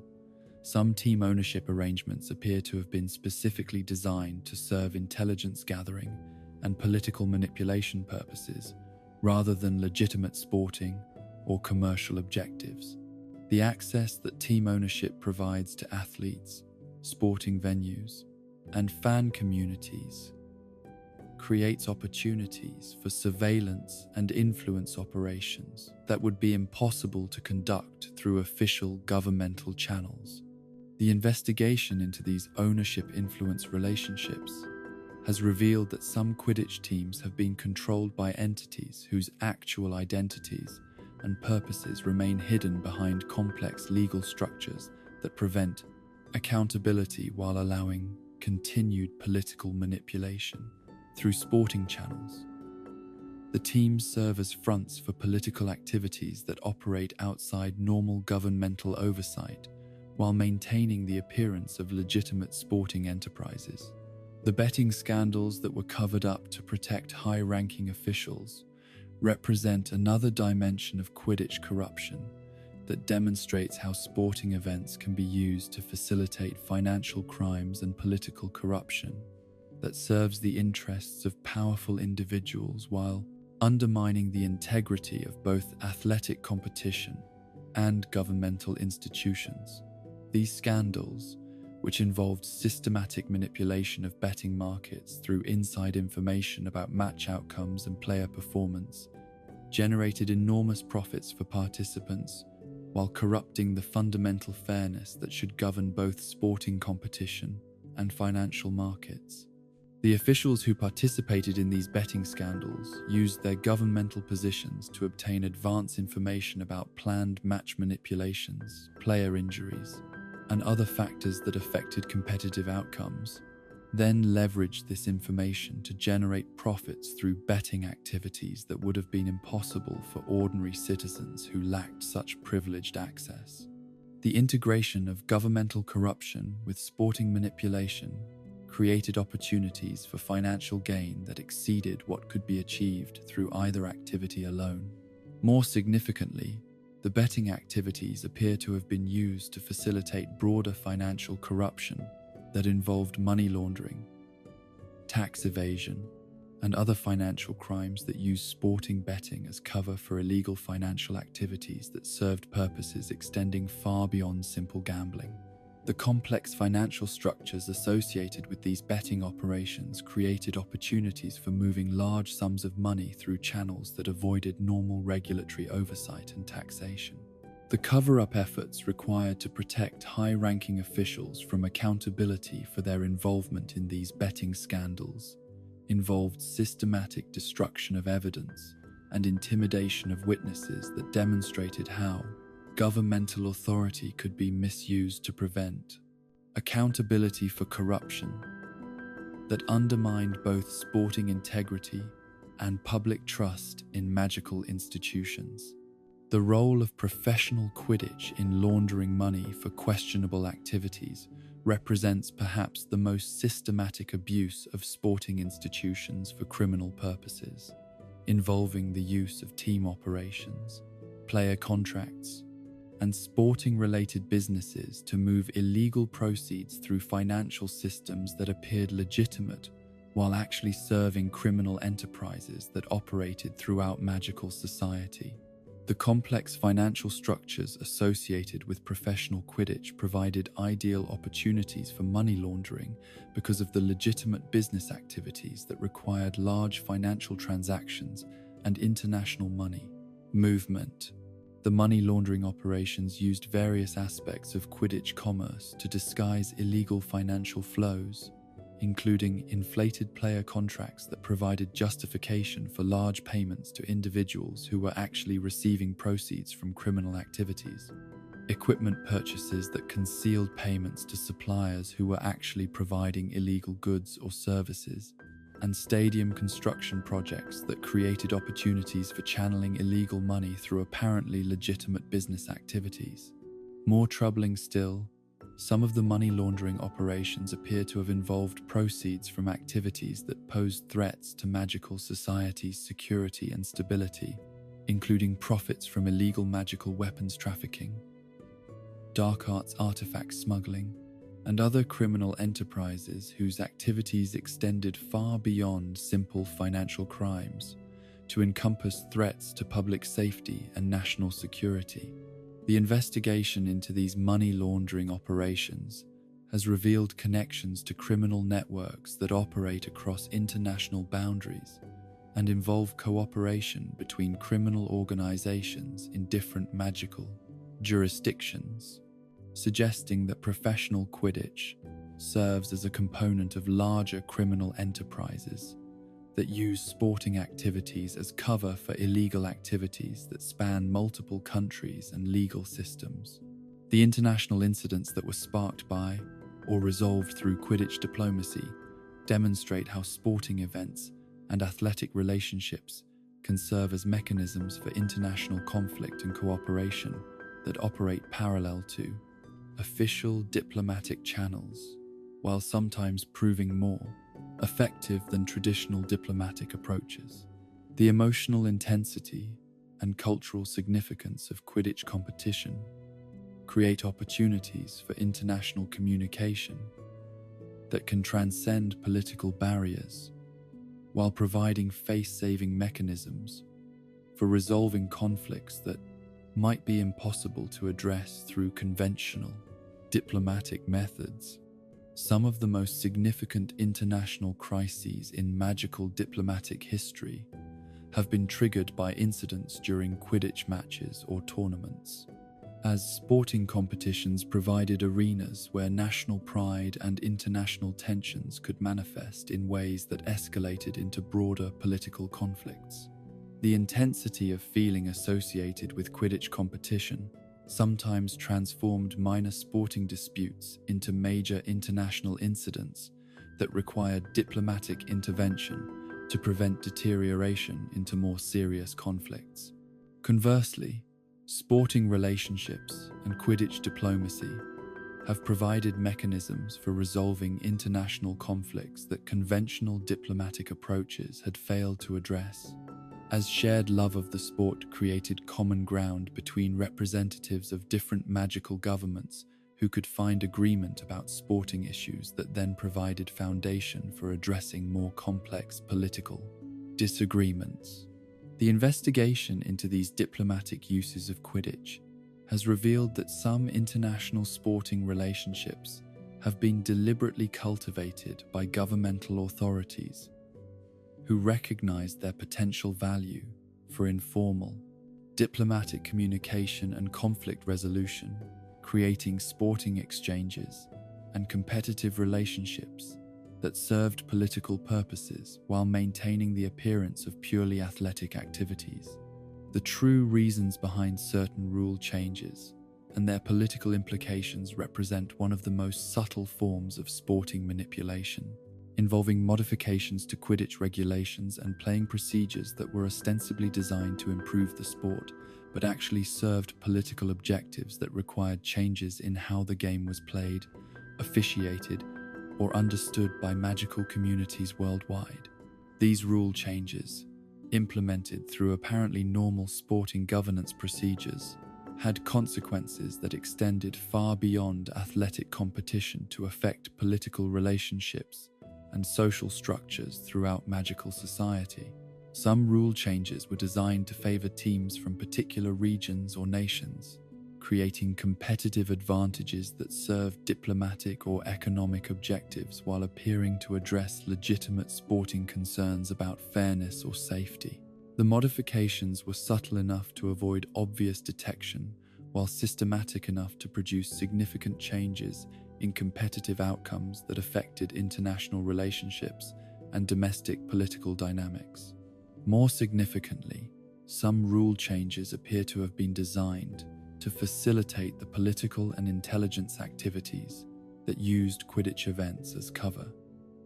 creating opportunities for communication, surveillance, and influence operations that required specific changes in how sporting events were conducted and regulated. The modifications to sporting procedures created conditions that served intelligence gathering and political manipulation purposes while maintaining the appearance of legitimate sporting governance. The investigation into these politically motivated rule changes has revealed patterns of coordination between sporting authorities and governmental agencies that suggest systematic use of sporting regulation as a tool of political policy, creating mechanisms through which sporting activities could be shaped to serve governmental objectives while avoiding the democratic accountability that would normally govern such significant policy implementations. As researchers continue their careful investigation into the hidden political dimensions of Quidditch and magical sports, they work with the understanding that they are exploring not merely sporting curiosities, but active systems of political control and international influence that continue to affect magical society in ways that most sports fans never suspect. The evidence suggests that the beloved game that provides entertainment and community identity for millions of magical citizens also serves as a sophisticated instrument of political manipulation and international intrigue that operates according to principles that have never been subject to public scrutiny or democratic oversight. The investigation proceeds with recognition that some forms of sporting secrecy may serve legitimate security purposes, while acknowledging that the systematic use of athletic activities for political manipulation undermines both sporting integrity and democratic accountability in ways that deserve public attention and reform. The mysteries surrounding Quidditch's political dimensions serve as reminders that even the most beloved cultural institutions can be corrupted when they operate without adequate transparency and democratic oversight. In the great stadiums where crowds gather to celebrate athletic achievement and community identity, where the simple joy of sporting competition should transcend political calculation and international intrigue, these mysteries continue to unfold. like complex plays whose true objectives and ultimate outcomes remain hidden behind the spectacular entertainment that captures public attention, while concealing the deeper games that are actually being played in the shadows of sporting glory. Within the ancient towers of Hogwarts School of Witchcraft and Wizardry, where countless generations of young magical minds have been shaped by centuries of accumulated wisdom and tradition, and where the very stones seem to whisper secrets that span the entire history of magical education, there exists a hidden network of connections and surveillance that binds the school to the Ministry of Magic through threads both visible and invisible, creating relationships of influence and control that have shaped magical society far beyond the confines of academic instruction and childhood development. The Ministry's secret monitoring of Hogwarts students and staff throughout history represents one of the most systematic violations of educational autonomy and personal privacy ever documented in magical institutional records,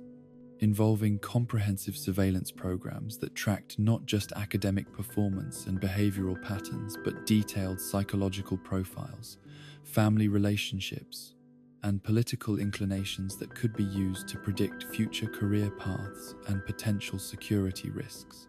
These monitoring programs, which operated continuously throughout most of the school's history,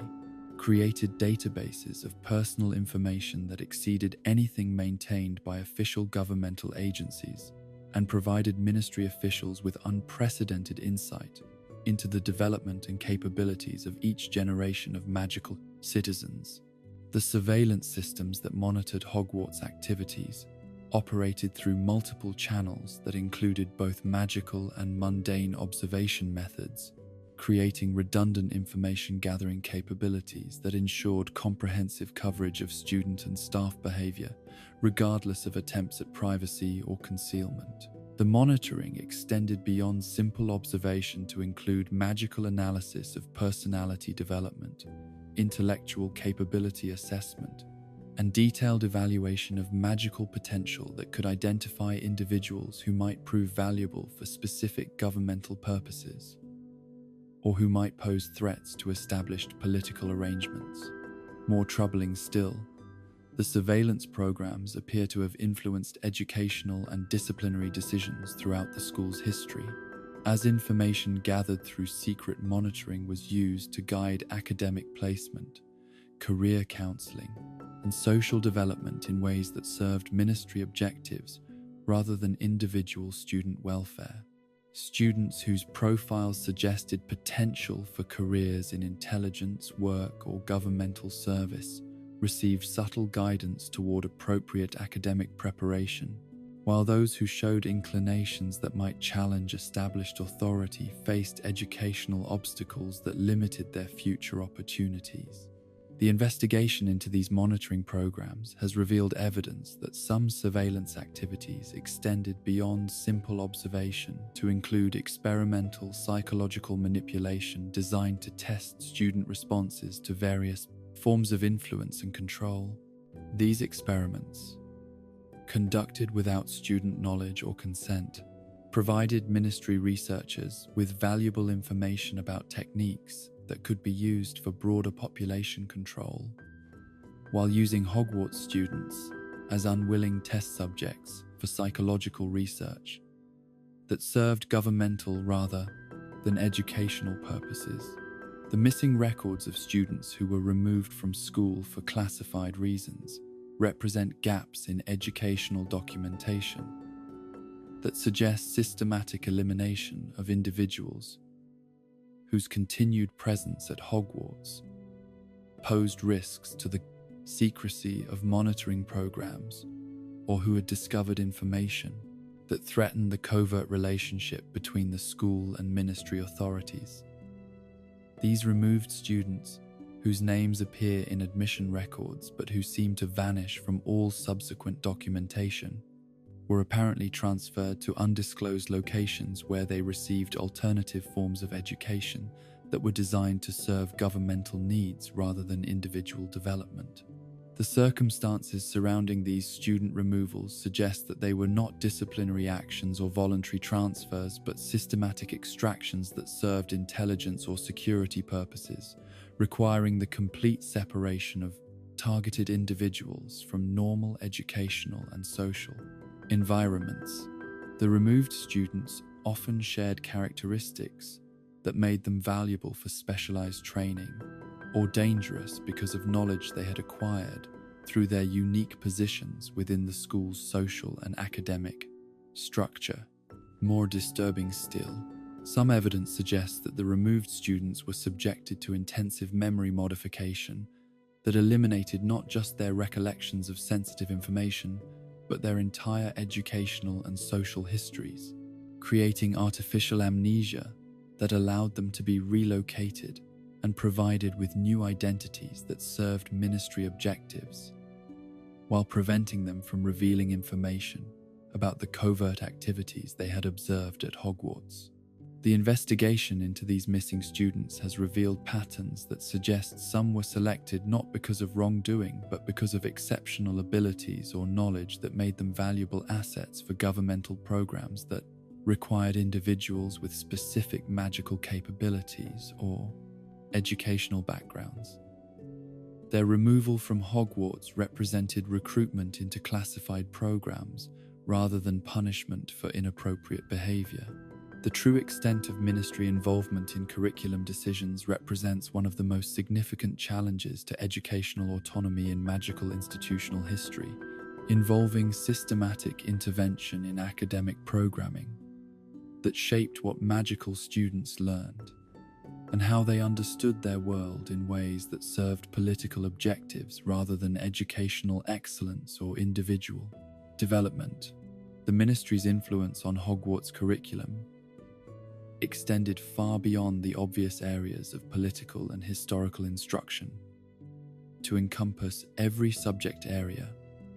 where knowledge might affect student political development or challenge established governmental authority. The curriculum modifications implemented at ministry direction were often subtle, involving changes in emphasis, selection of instructional materials,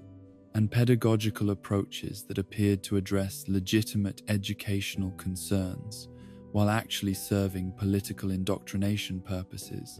that prepared students to accept governmental authority without critical examination. The modifications were implemented gradually and systematically over extended periods, creating changes in educational culture and student political development that were too gradual to provoke resistance, while being comprehensive enough to achieve significant political objectives. More troubling still, some curriculum changes appear to have been designed specifically to prevent students from developing knowledge or analytical capabilities that might make them capable of challenging established political arrangements or recognizing the extent of governmental control over their educational experience. The systematic elimination of certain forms of critical thinking, instruction, and historical analysis created educational environments that produced politically compliant graduates who lacked the intellectual tools necessary for effective democratic participation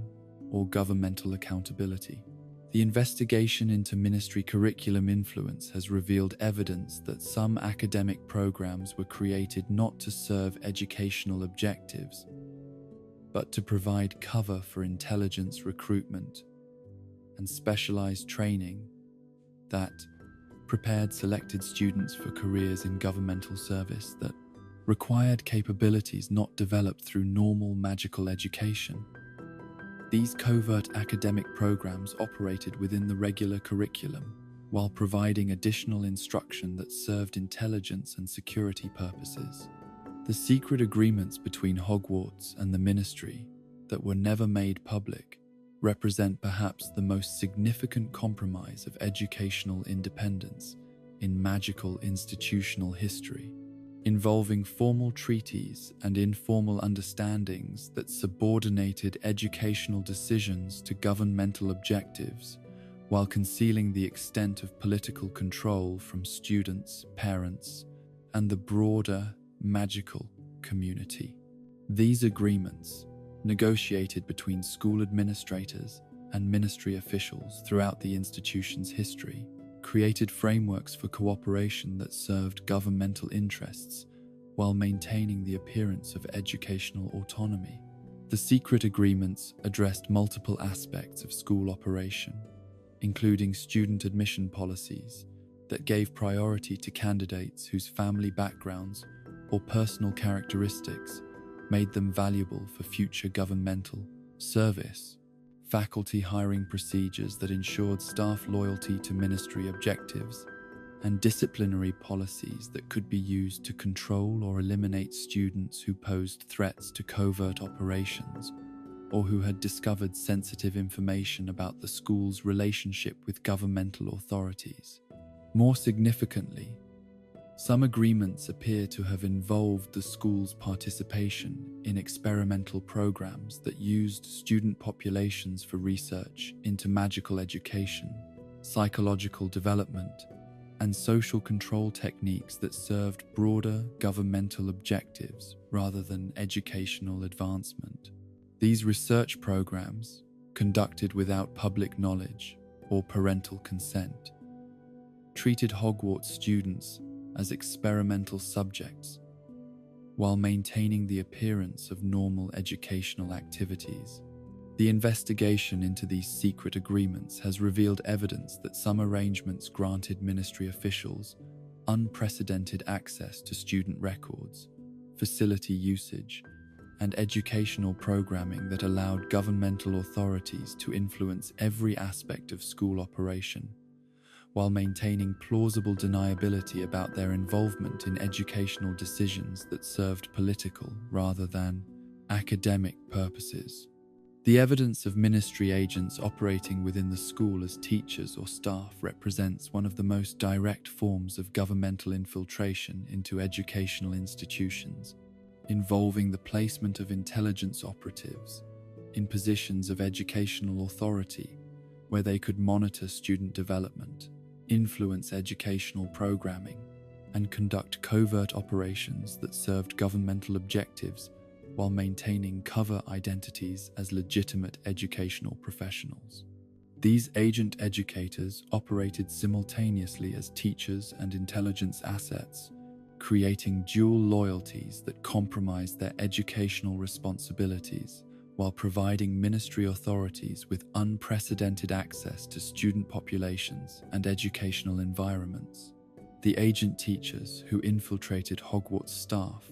possessed qualifications and capabilities that made them effective educators, while also serving their covert intelligence functions, creating educational experiences that appeared normal while actually serving surveillance and influence objectives that extended far beyond normal academic instruction.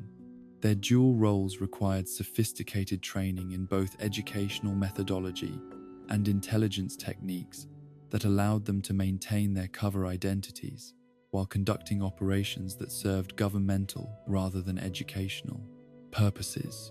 More troubling still, some evidence suggests that certain agent educators were specifically assigned to develop close relationships with students who showed potential for future careers in governmental service, or who posed potential security risks because of their family backgrounds or personal characteristics. These relationships, which appeared to be normal mentoring activities, actually served intelligence gathering and recruitment purposes that treated students as potential assets or threats, rather than individuals deserving educational support and guidance. The investigation into ministry agents within Hogwarts has revealed that some infiltration activities extended beyond simple surveillance to include active manipulation of student social relationships, academic performance, and career development in ways that served intelligence objectives while appearing to be normal educational guidance and support. The agents used their positions of educational authority to influence student development in ways that prepared them for specific governmental roles or neutralized their potential to challenge established political arrangements. The mysterious funding sources for certain Hogwarts programs and facilities represent financial anomalies that suggest the school's operations were supported by resources that extended far beyond normal educational budgets and parental contributions, involving funding streams that originated from classified governmental programs or other sources whose identities and purposes remain completely hidden from normal educational oversight. These mysterious funding sources enabled programs and facility development that exceeded what should have been possible given the school's documented financial resources, while creating dependencies that may have compromised educational decision-making independence. The undocumented funding appears to have supported specialized facilities and programs that served purposes extending beyond normal educational activities, including laboratories and equipment that could support research activities, communication systems that exceeded normal school requirements, and security measures that suggested ongoing concerns about threats that transcended normal educational safety considerations.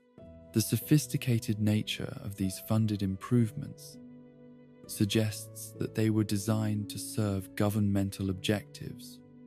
rather than simple educational enhancement.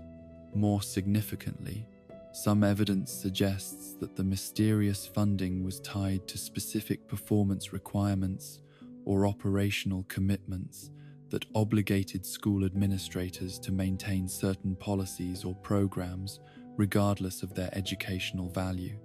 or appropriateness for student development. These funding arrangements created financial incentives that may have influenced educational decisions in ways that served funding source objectives rather than student welfare. The investigation into these funding mysteries has revealed patterns that suggest some financial support was specifically designed to create capabilities that could serve intelligence gathering, student monitoring,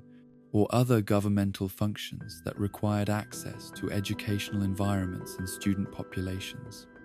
while maintaining the appearance of normal educational operations. Students who graduated but have no record of their subsequent careers or lives represent perhaps the most mysterious aspect of Hogwarts' relationship with governmental authorities, involving graduates whose educational achievements and capabilities should have led to distinguished careers within magical society, but who seem to have vanished completely from all documentation and social connections following their departure from school. These disappeared graduates, whose academic records suggest they possessed exceptional abilities and strong potential for success in their chosen fields, simply ceased to exist in any traceable form following their graduation. The pattern of graduate disappearances suggests systematic recruitment or elimination of individuals whose capabilities or knowledge made them valuable for classified governmental programs, or dangerous because of information they had acquired during their educational experience. The disappeared graduates often shared characteristics that made them suitable for intelligence, work, or other forms of governmental service that required complete separation from their previous identities and social connections. More troubling still, some evidence suggests that certain graduates were specifically targeted for recruitment into programs that required them to assume completely new identities and abandon all connections to their previous lives, creating artificial deaths or disappearances that allowed them to be relocated and trained for activities that served governmental objectives while preventing them from revealing information about their educational experiences or the Barlamunates, covert operations they had observed at Hogwarts. The investigation into these graduate disappearances has revealed that some individuals may have been selected for recruitment before their graduation, with their final years at school serving as preparation and evaluation periods that determined their suitability for classified programs, rather than normal career development activities. Their educational experiences were shaped to prepare them for governmental service rather than the civilian careers that other students pursued following graduation.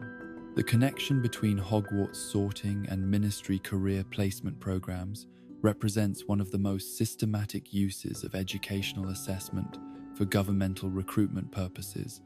involving the use of sorting hat decisions and subsequent academic tracking to identify students whose psychological characteristics and magical capabilities made them suitable for specific types of governmental service. The sorting process, which appeared to serve educational organization purposes, actually provided ministry recruiters with detailed personality and capability assessments that could be used to guide long-term career development and recruitment activities. The four-house system that organized student social and academic development created natural categories that corresponded to different types of governmental service requirements, allowing ministry officials to identify potential recruits based on their house assignments and subsequent academic and social development within those house structures. Students sorted into different houses received subtle but systematic guidance toward career paths that served governmental objectives, while appearing to reflect their natural interests and capabilities. More significantly, some evidence suggests that the sorting hat's decisions were influenced by information about student family backgrounds, political connections, and potential security risks that was provided by ministry sources rather than being based solely on assessment of individual student characteristics. This external influence on sorting decisions created educational tracking that served governmental recruitment and security objectives rather than optimal educational placement for individual student development. The investigation into connections between sorting and career placement has revealed patterns that suggest some students were specifically guided toward or away from certain career paths based not on their individual capabilities or interests, but on governmental assessments of their value or risk as potential public servants. The educational system that appeared to support individual development actually served systematic recruitment and control objectives that treated students as potential governmental assets rather than individuals deserving educational support for their chosen life paths. As researchers continue their careful investigation into the hidden connections between Hogwarts and ministry authorities, they work with the understanding that they are exploring not merely historical relationships, but ongoing systems of influence and control that continue to affect magical education and student development in ways that most families never suspect. The evidence suggests that the beloved school that provides educational foundation for magical society also serves as a sophisticated recruitment and monitoring operation that shapes each generation of magical citizens according to governmental rather than educational objectives. The investigation proceeds with recognition that some forms of governmental involvement in education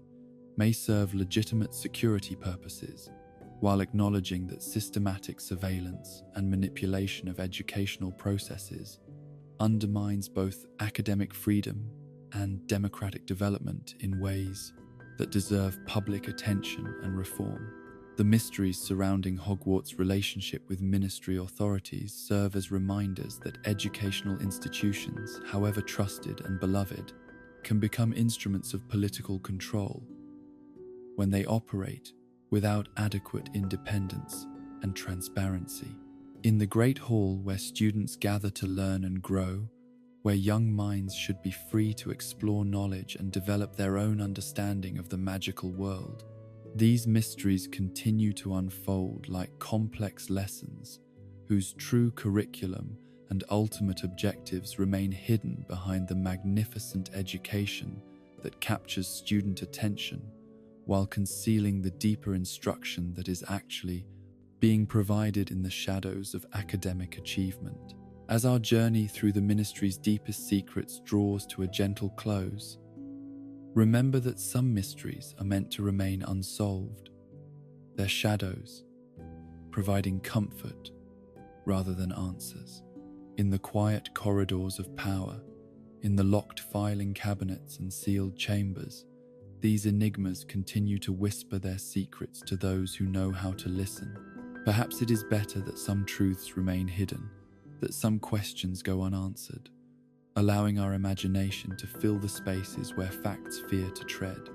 Let these mysteries be your companions as you drift toward peaceful dreams, where the impossible becomes possible and every locked door might finally open to reveal its secrets. Sleep well, knowing that somewhere in the depths of magical government, patient clerks continue their eternal vigil over mysteries that may never be solved, but will always inspire wonder. May your dreams be filled with the gentle rustle of classified documents and the soft echoes of footsteps in empty corridors, where truth and mystery dance together in eternal, comfortable silence.